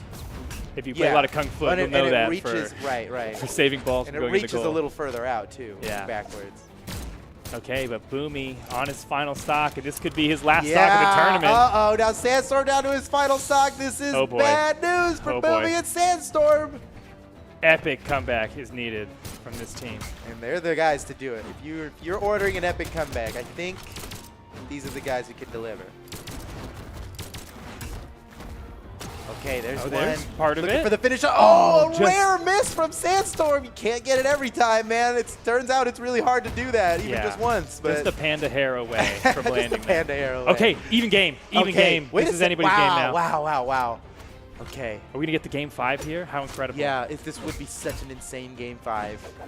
Boomi and Sandstorm need to win it for the game 5. Phazon and Cody maybe cruise in to grand finals. Boomi has taken so much damage from Cody Travis's axe. Oh gosh, everybody's taking damage from Cody Travis's axe. He's wild. He's a madman. No one's safe. Oh, Boomi's Cody Travis hurting. is hunting this KO down, and Phazon They're goes. chasing Boomi down, and that's the play, man. He is very hurt. Again, Boomi keeps slipping out of all these attempts. Oh, what weapon a throw great does weapon it! throw. You see Boomi land that on people all the time. Now Cody's the one getting it done. And now it's up to Sandstorm. Can he pull off an epic 1v2? He can, He's he got can. the damage to do it. Right, He's got to he's a- grab that weapon. Oh, Cody, he no. stunned Sandstorm with a weapon throw just long enough to steal that weapon from Sandstorm. Now they've got stage control. Sandstorm's in trouble. It's going to be a little bit before another weapon spawns. Phazon stealing it. They're not giving him anything. Oh, Give Phazon's him just juggling. no Oh room. my gosh. Is this it? Oh, he's still alive. He's still alive. It's not over, ladies and gentlemen. Don't count Sandstorm out. He's got a chance. Oh, we've seen this edge guard before. walled off. Oh, even Cody didn't Completely expect that one to blocked. land. What do you do? What do you do? What do you There's do? so much coverage. How does If he you make it go up around? and around, Phazon's ready for it. And Oh. there's the finish. Cody Travis and Phazon are moving back up to grand finals. Woo, man. Boomi and Sandstorm are out of the tournament in 3rd place. They made it to the podium, but now they've got to look up at their 2 superiors here, Snowy and Santy, Cody Travis and Phazon. Unbelievable. Oh, man, what a nice weapon throw punish there by Cody Travis, man. That's good stuff. Dude, that's just like unstoppable corner guard. How do you like? He just. That's so good, dude. He That's had so all good because the- he is really covering that ledge there, and like there might be a gap, but like Maybe not, honestly. Well- Maybe not a big enough gap for anybody. Yeah, because you get have to go through. like wide and high around that, expend some Yeah. extra resources, and But- then you have Faison, Faison. he's ready for the up and around. That's just great play from these guys. Absolutely great play. And here we are, man. Back. It's the run back of Winners Final. It's the sequel. Snowy and Santy versus Cody Travis and Faison. It's about to go down. Oh man. Snowy and Santy are seed 4. Let me just remind you guys one more Yeah. time. Seed 4 in this tournament, and one more time, this is their first tournament together, actually. Right. Now, The first major tournament. their first major tournament. I think they've played some community tournaments before, and they've been performing well. But Really this well. is their first major tournament together. And, you know, the reason they're seed 4, despite never playing together, is because they've individually done so well with different teammates that when they combine their forces, I mean, seed 4, that's huge. So, ladies and gentlemen, let me introduce to you the grand finals teams, Snowy and Santy versus Cody Travis and Faison.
Here we go, guys.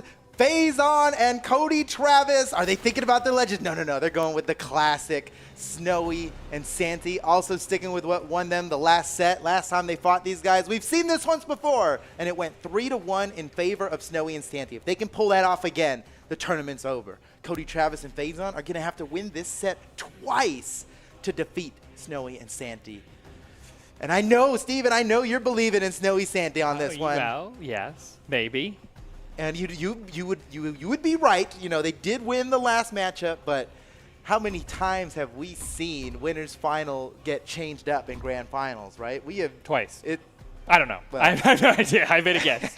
It's happened before. Yeah, I actually Probably don't know more the than twice. answer, You don't but- know the answer. No one knows. I could be right. Yeah, a few times at least. All right, here we go, ladies and gentlemen.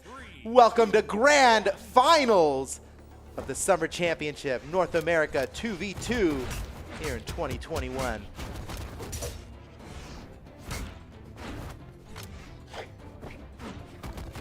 Oh man, Cody Travis having trouble just finding a weapon at the start of this. He almost got that one there. Look at this, he's in orange health before he even grabbed some blasters.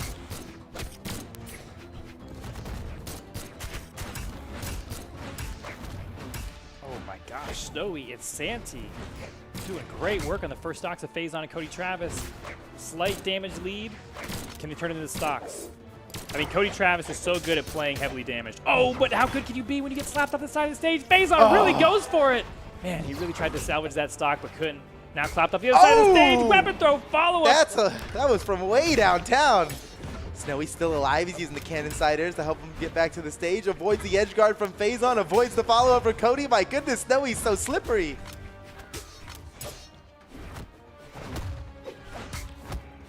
Oh, dang, Snowy. Oh, my goodness. Okay, wait, now he's... No, he's good. Santy goes down. Snowy's still going hard unarmed. He does not care about having a weapon. Fighting Faison off stage while he's got gauntlets. That is insane. Yeah, somehow Snowy able to hang on to this first stock. Ooh, okay. All right, Phazon's gonna. Uh-oh. Yeah. Okay. That could have been worse. Good thing. That was the So start break of a that up. nasty 2v1 combo, but got broken up there by Sam. Oh my gosh, he's taking 2 stocks for his 1. And now Phazon. Oh, one no! Y! Oh, no! Could that be And it now too? he's off stage, and they're going for the deep edge guard, double edge guarding Santi, and they got it. What a beautiful play. Phazon and Cody really capitalized on that tiny mistake. That's Snowy and oh, No, wait, oh, why? No, that's a bigger Get back, mistake. get back. That's a way bigger mistake. No, he's fine. He's Ooh. fine. It's all good. He lost a Ooh, weapon man. maybe, but he's got the cannon. You kind of fall for a bit with that ground Yeah, pound on yeah. Axe. Yeah. It could be dangerous to rip off out of nowhere. Okay, Oh, whoa. man, Snowy almost got that. Uh-oh, now he's in trouble. Just going to the other side. That's a great use of the cannon side air. Just to really bail out of that situation. Avoid a crazy edge guard. Oh, okay, was That was dodge good. that weapon throw, Yeah, nice. that was good. But he's so heavily damaged. But wait, is he going to take a stock for it? No. Not without yes. Snowy also taking a stock. And now we've got, wait a second, what? Oh, crazy. What happened? Oh now my we're just goodness. 1v1. Stocks flew. Snowy versus Cody Travis. And Snowy's got basically twice as much health as Cody Travis does. Now, we've seen Cody Travis. Look, we like to hail Cody Travis for his 2v2 prowess, but actually, he's got a bunch of 1v1 victories under his belt, too. He could definitely handle himself in a 1v1, even against the mighty Snowy. But it's getting further and further away from him. And when you consider that Snowy's even got an extra stock just waiting, and he's kind of, oh my goodness. Oh, man. This is, I mean, tough. this Whoa, would be- wow. This So- would be great. At this point, it'd be crazy for Cody to come back from this. And now, it'd be impossible because he's dead and he lost. Oh my gosh, almost 800 damage for Snowy. Oh using my goodness. using the high Snowy! force to good effect, taking game 1. Man, I gotta see the stat. I feel like Snowy hasn't used a signature in like 5-10 games. He's playing these weapons. He's not even playing this character. Okay, let's see. That was so good. 0%. Oh, he used 1. No, he used one. And he missed. He used one and he missed. Santi used none. Yeah. There's really, No look, signature. if there's any, it's the non-SIGs versus the SIGs here because Phazon Are you and saying Cody, Phazon and Cody are spammers? No, of course that's you all wouldn't they say did that. between the whole team. They did 7. Come on, if you think that's spammy. No. They were wait, precise. They got some KOs, but they need a few more if they want to take this win because they're now down 1-0 in the set, and they do not have this type of runway to play with.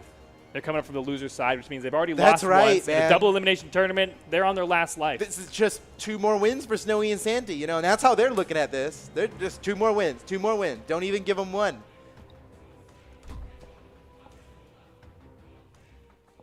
All right, here we go. Game 2, and Santi's back on the Koji. I think it's a good play. It's a win. I think it's a good play. Santi's a win then swap type of guy. I like it. You know, don't let him get used to what you just won with. That's a good point. I Shake mean, it up. And his prowess on Koji and Asuri are pretty similar, it would seem. You know, I'm not noticing like any kind of dip in his power level. You know, I'm reading the scanners, and no matter what, he's over 9,000. Yeah, we cannot make it through a stream without a DBZ reference. Just 1, yeah. I thought we might have been low. Yeah, there you probably. go. We hit our Wait a quota. second, Snowy! Uh-oh. Okay. Cody Travis is able to make it back to the stage somehow. Skates by. Damage is close between both teams.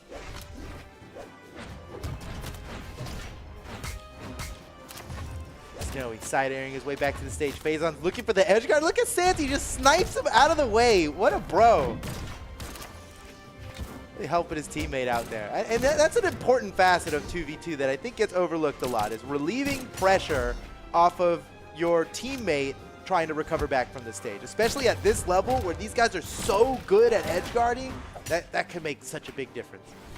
Phazon down to his 2nd stock. Oh, and Cody as well. Snowy and Santi in the lead once again.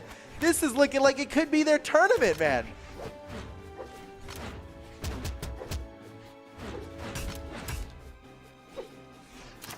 I don't know, they're very heavily damaged on their first stocks.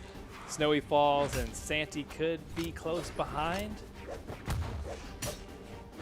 Oh, what? I thought that might have been enough to KO. High ceiling at Great Hall, keeping Santi in this game on his first stock. Somehow, look, it's almost charcoal. Okay, there he goes. Wow. It's almost charcoal. That was as, Yeah, that's as depot red as it can get. yeah, really made the most of that stock. Oh, the double nair. from Triple, he Snowy. keeps going for it. Oh, Phazon's really hurt right now. Keep your eye on Phazon here. He might make or break this. If he loses this stock early, I don't know. Oh, but wait. Oh, but he scores a sweet KO on Snowy. He can't even make it back. That was early too. Snowy was only maybe And a like team dark combo. orange. Oh, man. This is just what they needed. Keep it going. Oh, nice. Okay, nice rebuttal from Santi to get himself out of that trouble there. But he's still inbred on that second stock. He could join Snowy very quickly. Oh, and yes, he does. Cody Travis, the big stock tank, Yeah, as bringing always. it back now. Phazon still, he's still at the same amount of health as the last time I called it out. He hasn't. He just hasn't That gotten is hit. true. He just hasn't gotten hit. He stopped getting hit. As soon as you said that, he got a little embarrassed. He's like, "You're right." Uh-oh. Ooh, Wow. nice punish from Phazon. Oh, no! No, he's still Hate good. when that happens, He's still dude. good. Yeah, oh, nice. Wow, and he still gets the weapon Dude, throw. for playing a character with one eyeball, he really saw that somehow in the corner. Turn around, quick, weapon throw, steals the stock. And Cody Travis, would you have expected Phazon would have outlasted Cody Travis' second stock? No, given where we were he at just a couple truly minutes ago. decided I am no longer getting hit. It's impressive how you can keep Oh, such wow. control over Okay, that. sneaky It had to slide end kick eventually. recovery. Now Snowy. everybody's down to their final stocks. The tension's high. Still very close in game 2. Oh, Snowy's in trouble. Actually, he's hurting. Unless he wait. gets a huge gift on Phazon, even What's if he happening? SDs for it, it would be worth it. Oh man. Okay.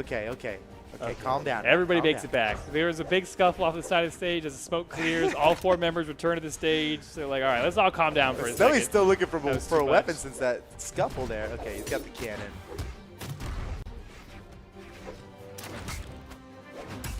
Oh no! Oh, there goes Snowy. It's all up to Santi now. This would be an incredible 2v1 for him to win, but I don't know. Dude, Santi has been playing out of his mind today. I Yeah, wouldn't put he it really past has him. been. But this team has so much potential when it comes to 2v1s. We've seen them tear teams apart. They might be the best at fighting as the 2 in a 2v1. There they go, proving it yet again, tying up the set 1-1. And they really need that coming from the lower side, man. Yeah, if you're looking down the barrel of a 2-0, you know, and you're one game away from just losing the whole tournament, that's the type of momentum that it's good it didn't come to that, you know? You don't want that type of confidence for your opponent. All right, but they cleaned that game up. Let's see. Is there any? I'm trying to divine the tea leaves Yeah, here is with there the stats. anything spicy in this stat list? I mean, well, one thing was how many light attacks Snowy did, and I got to imagine that's a bunch of nairs. That's Yeah, just slicing and dicing. Okay, and then he loses. See this? He won the first game with Asuri, loses with Koji, and goes, "That's the pick." Interesting. yeah. Interesting. If we could just have a peek into the mind of Santi, what's going on in there? I mean, it was close. We'll I think see. if you had a listen, if you had like earphones and you had a listen as to what's going on in Santi's spread, it's like a dubstep drop right now. It's just it's just Koji. it's a Mayan chant.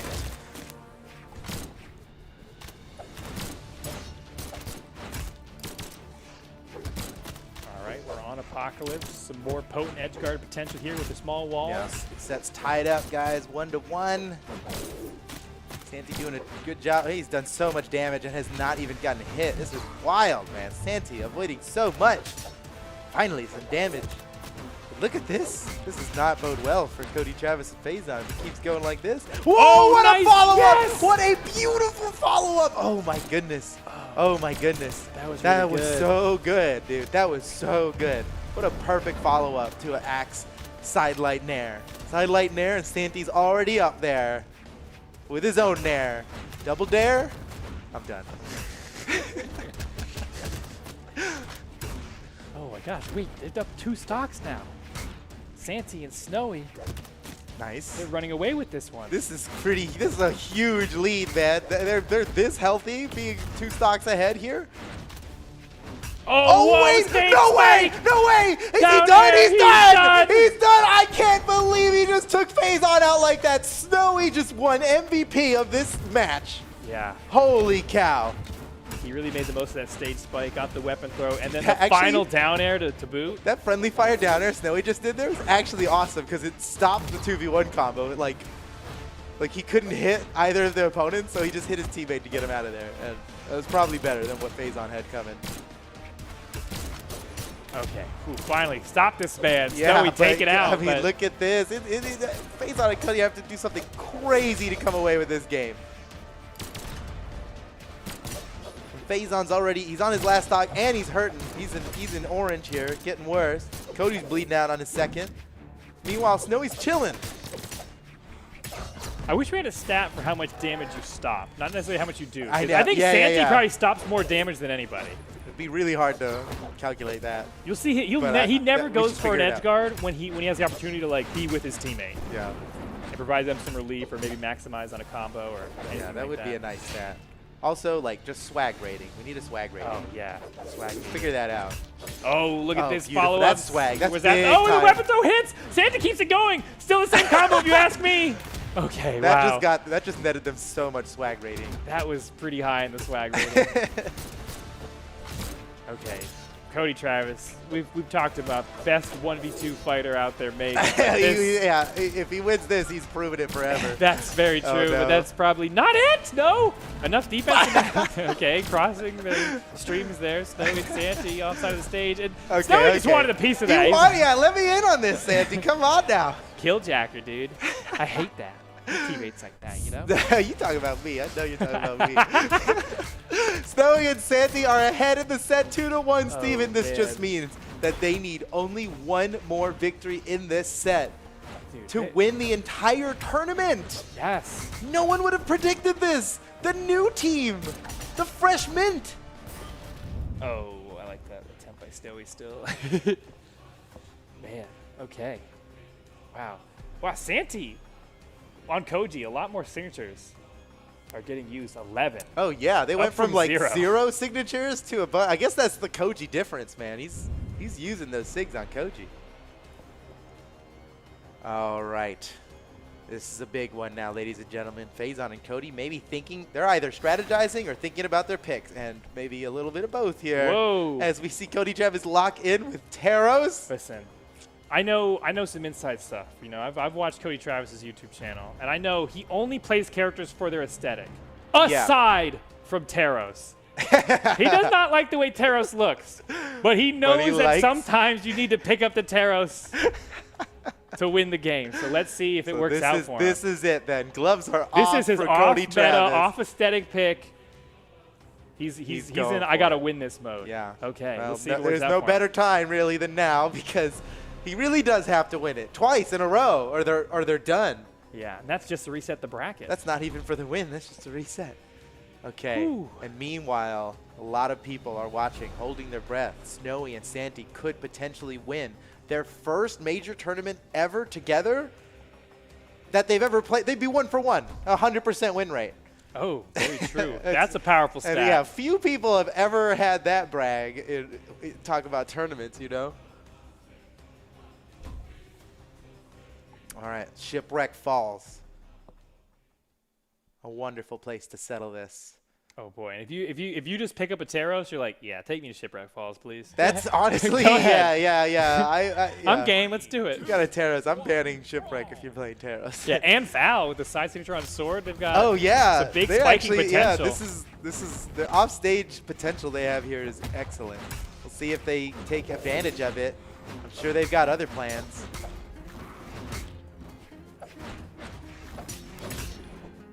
Oh, Phazon off stage. Snowy keeping him off stage. Oh, and he what? turns around Oh and my just the God, right. dude, look at Dude, this. Snowy, that's so good. That's the chameleon eyes, dude. He's got one eye. How's he got doing one- this? That's true. Only what's has up with one that? eye. Dude, I've never seen a Cyclops with 20/20 vision. That's actually incredible. It's crystals. something about it. Oh, Wait a second. No, Oh, no, man, double what? KO. Santi cleaning up the stocks. And look at how, Santi's speaking so of clean healthy. stocks, yeah. Oh, man. Is this the end? That's a stock. If that stock fell on the floor, you could still eat it. It's so clean. Well said.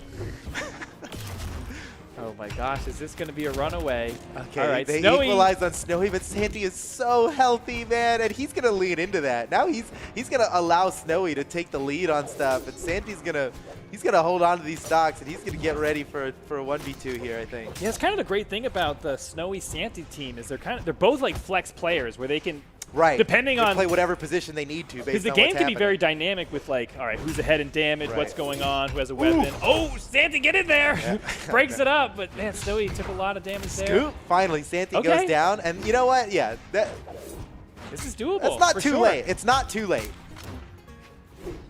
But we're watching Cody here because Now- he's got to hold on to this stock for a bit. If they can hold, if Cody Wait. Travis, if they can desync these stocks and get Yeah. a big 2v1 combo. Yeah, and there it is. Okay, There it is. And Oh, it it's starts. perfect. How did That's I call exactly it? what you Oh, ordered. I- That's exactly what you ordered. It's exactly what what else I do you said. want, Steven? Let him know. Let him know. All right, finish this edge guard on Santi?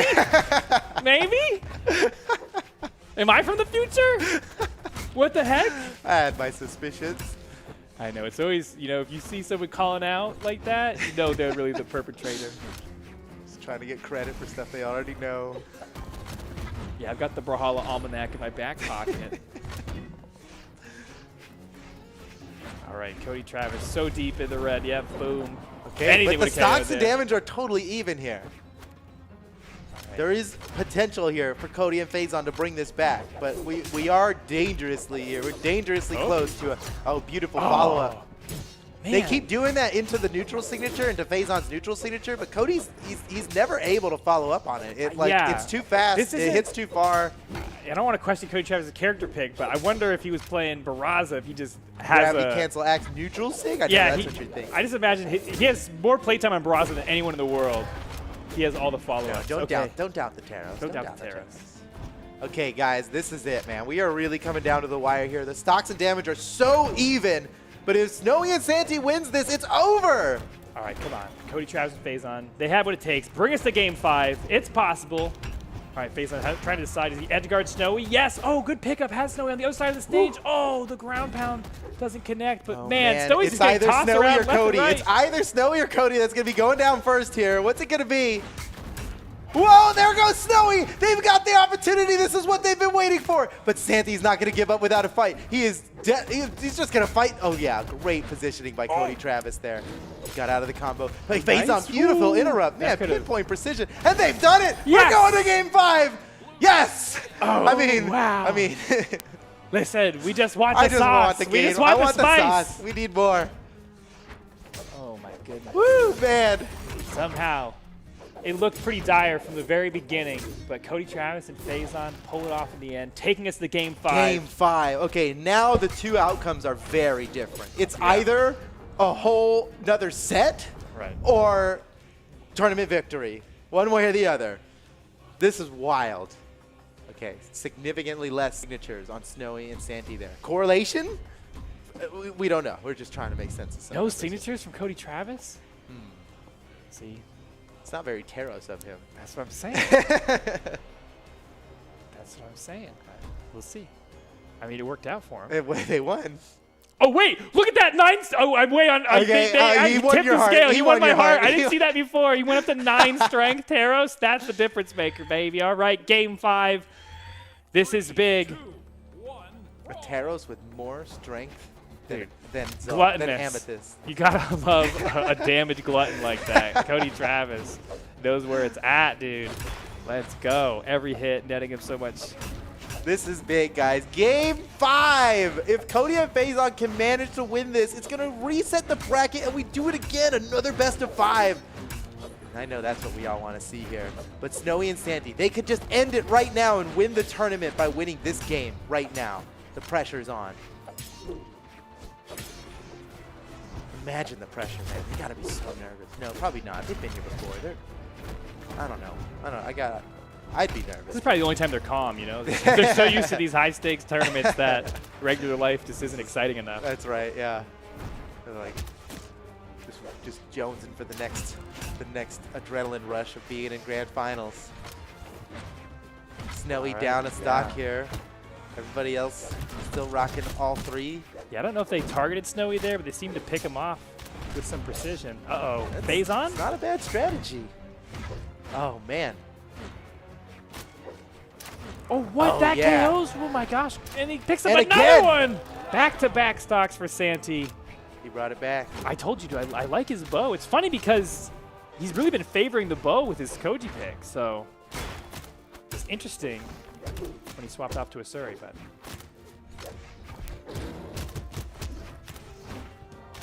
All right, Snowy gonna dip. Santi, nice. Smart play by Snowy there.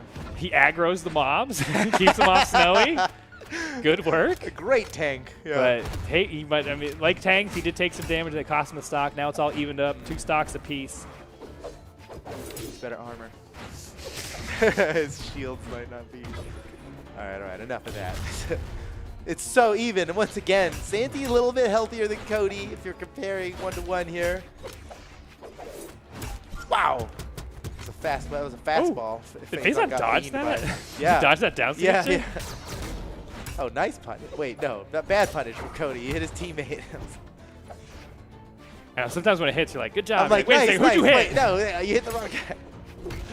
Oh, everyone's getting hurt now. This could go either way. Oh, man, Yeah. what a spicy grand finals this is. Oh, wait. it could go. Oh, what trade? Not only could it go either. Wait a second. Nice. Not oh, enough man, yet. that was the best option, and it still wasn't enough. Oh, yeah, unarmed. That was as optimal as you could get. Trying not to let the stocks get too desynced. Cody Travis's. Yeah, Cody Travis turned on that one, didn't he? He let him have that stock just so he can come back healthy. Oh. Wait. Oh. No, man. That might cost him. Well, they got some good damage there. Cody Travis is keeping it going. Oh. Phazon with the follow-up That's as well. huge, and that's on Snowy too. If they take out Snowy, that's big. I mean, you'd think they'd be just taking out Santi. Okay, they got Santi. Oh, but Snowy! Wait a second! You can't bully my man like that. Cody Travis is now fighting for his and his teammates' tournament life. That's and it's true. up to Cody Travis alone, or Snowy and Santi will take the tournament victory here. Can he do it? We've touted him as the Whoa! Whoa! Oh my God, it's over! Snowy and Santi win! They are your summer champions! Oh, wow, dude. Woo, man, no one expected this! Dude, we ordered a spicy grand finals, and we got a spicy grand we got finals. a spicy. That may be a little too hot, man. That last combo was so good. I was wondering, such a new team, do they have a team combo ready? Heck yes. They've been practicing. They got one. Even though this is their first major tournament playing together, they've been practicing. Oh, here it is, here it is. We've been seeing them in rank. We've been seeing their Boom. clips. This is such a nice dude. Ooh, that's so nice. And then, oh, what a beautiful finish. Wow. Oh, man. So good. They've done it. Okay. You were right, Steven. They did it. Boy, I'm glad I didn't bet a burrito on that. I was thinking about it, too. I was thinking about it, too. You should. I wish you had. No, you're still in debt to me on that one, burrito. that's true. Everybody remembers. I'll remind Chad about that. What an awesome summer championship this was, man. Oh, man. North America delivers. Oh, yeah.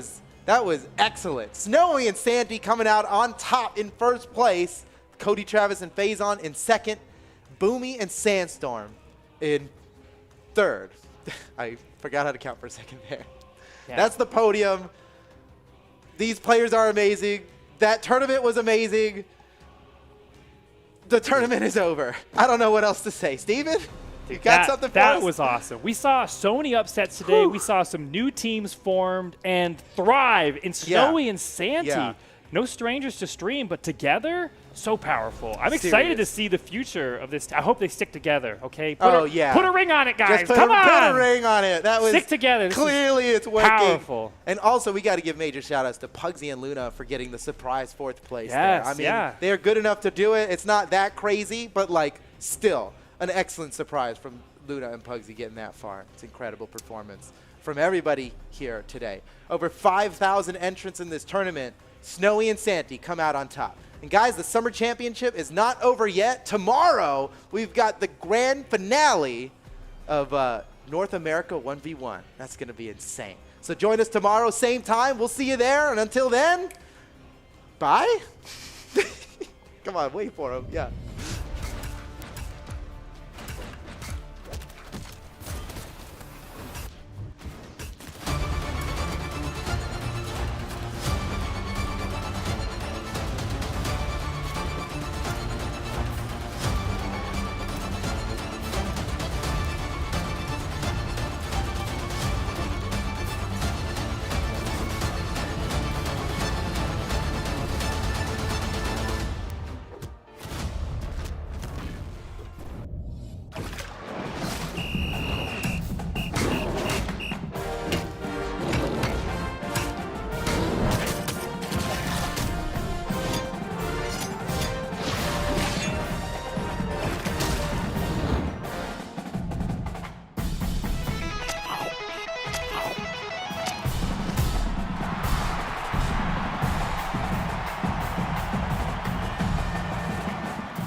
The Order of the Exalted Lion was a group of great pride and honor, but it was also a group of great power.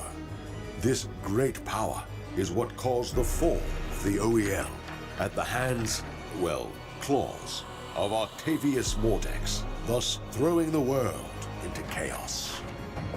Cast into the fires of Helheim, Diana lost herself in the encroaching chaos and was reborn with a fiery vengeance. Monsters are not born, they are created. Octavius Mordex is a self-made man. The silver and red, the last thing many monsters see. What evil has been summoned behind this new form? Azot. It's Azot. On a razor's edge, the Order called upon this infamous hunter. What side of the coin will he end on? And there was a queen who preyed upon the damned. All manner of arcane artifacts came bursting out of the gates of chaos. They weren't very subtle about their headquarters location. Maybe that's why it fell so easily. The pride of the lion roars across the land, even in defeat. The Exalted Lions return in Brawlhalla's Battle Pass Season 4.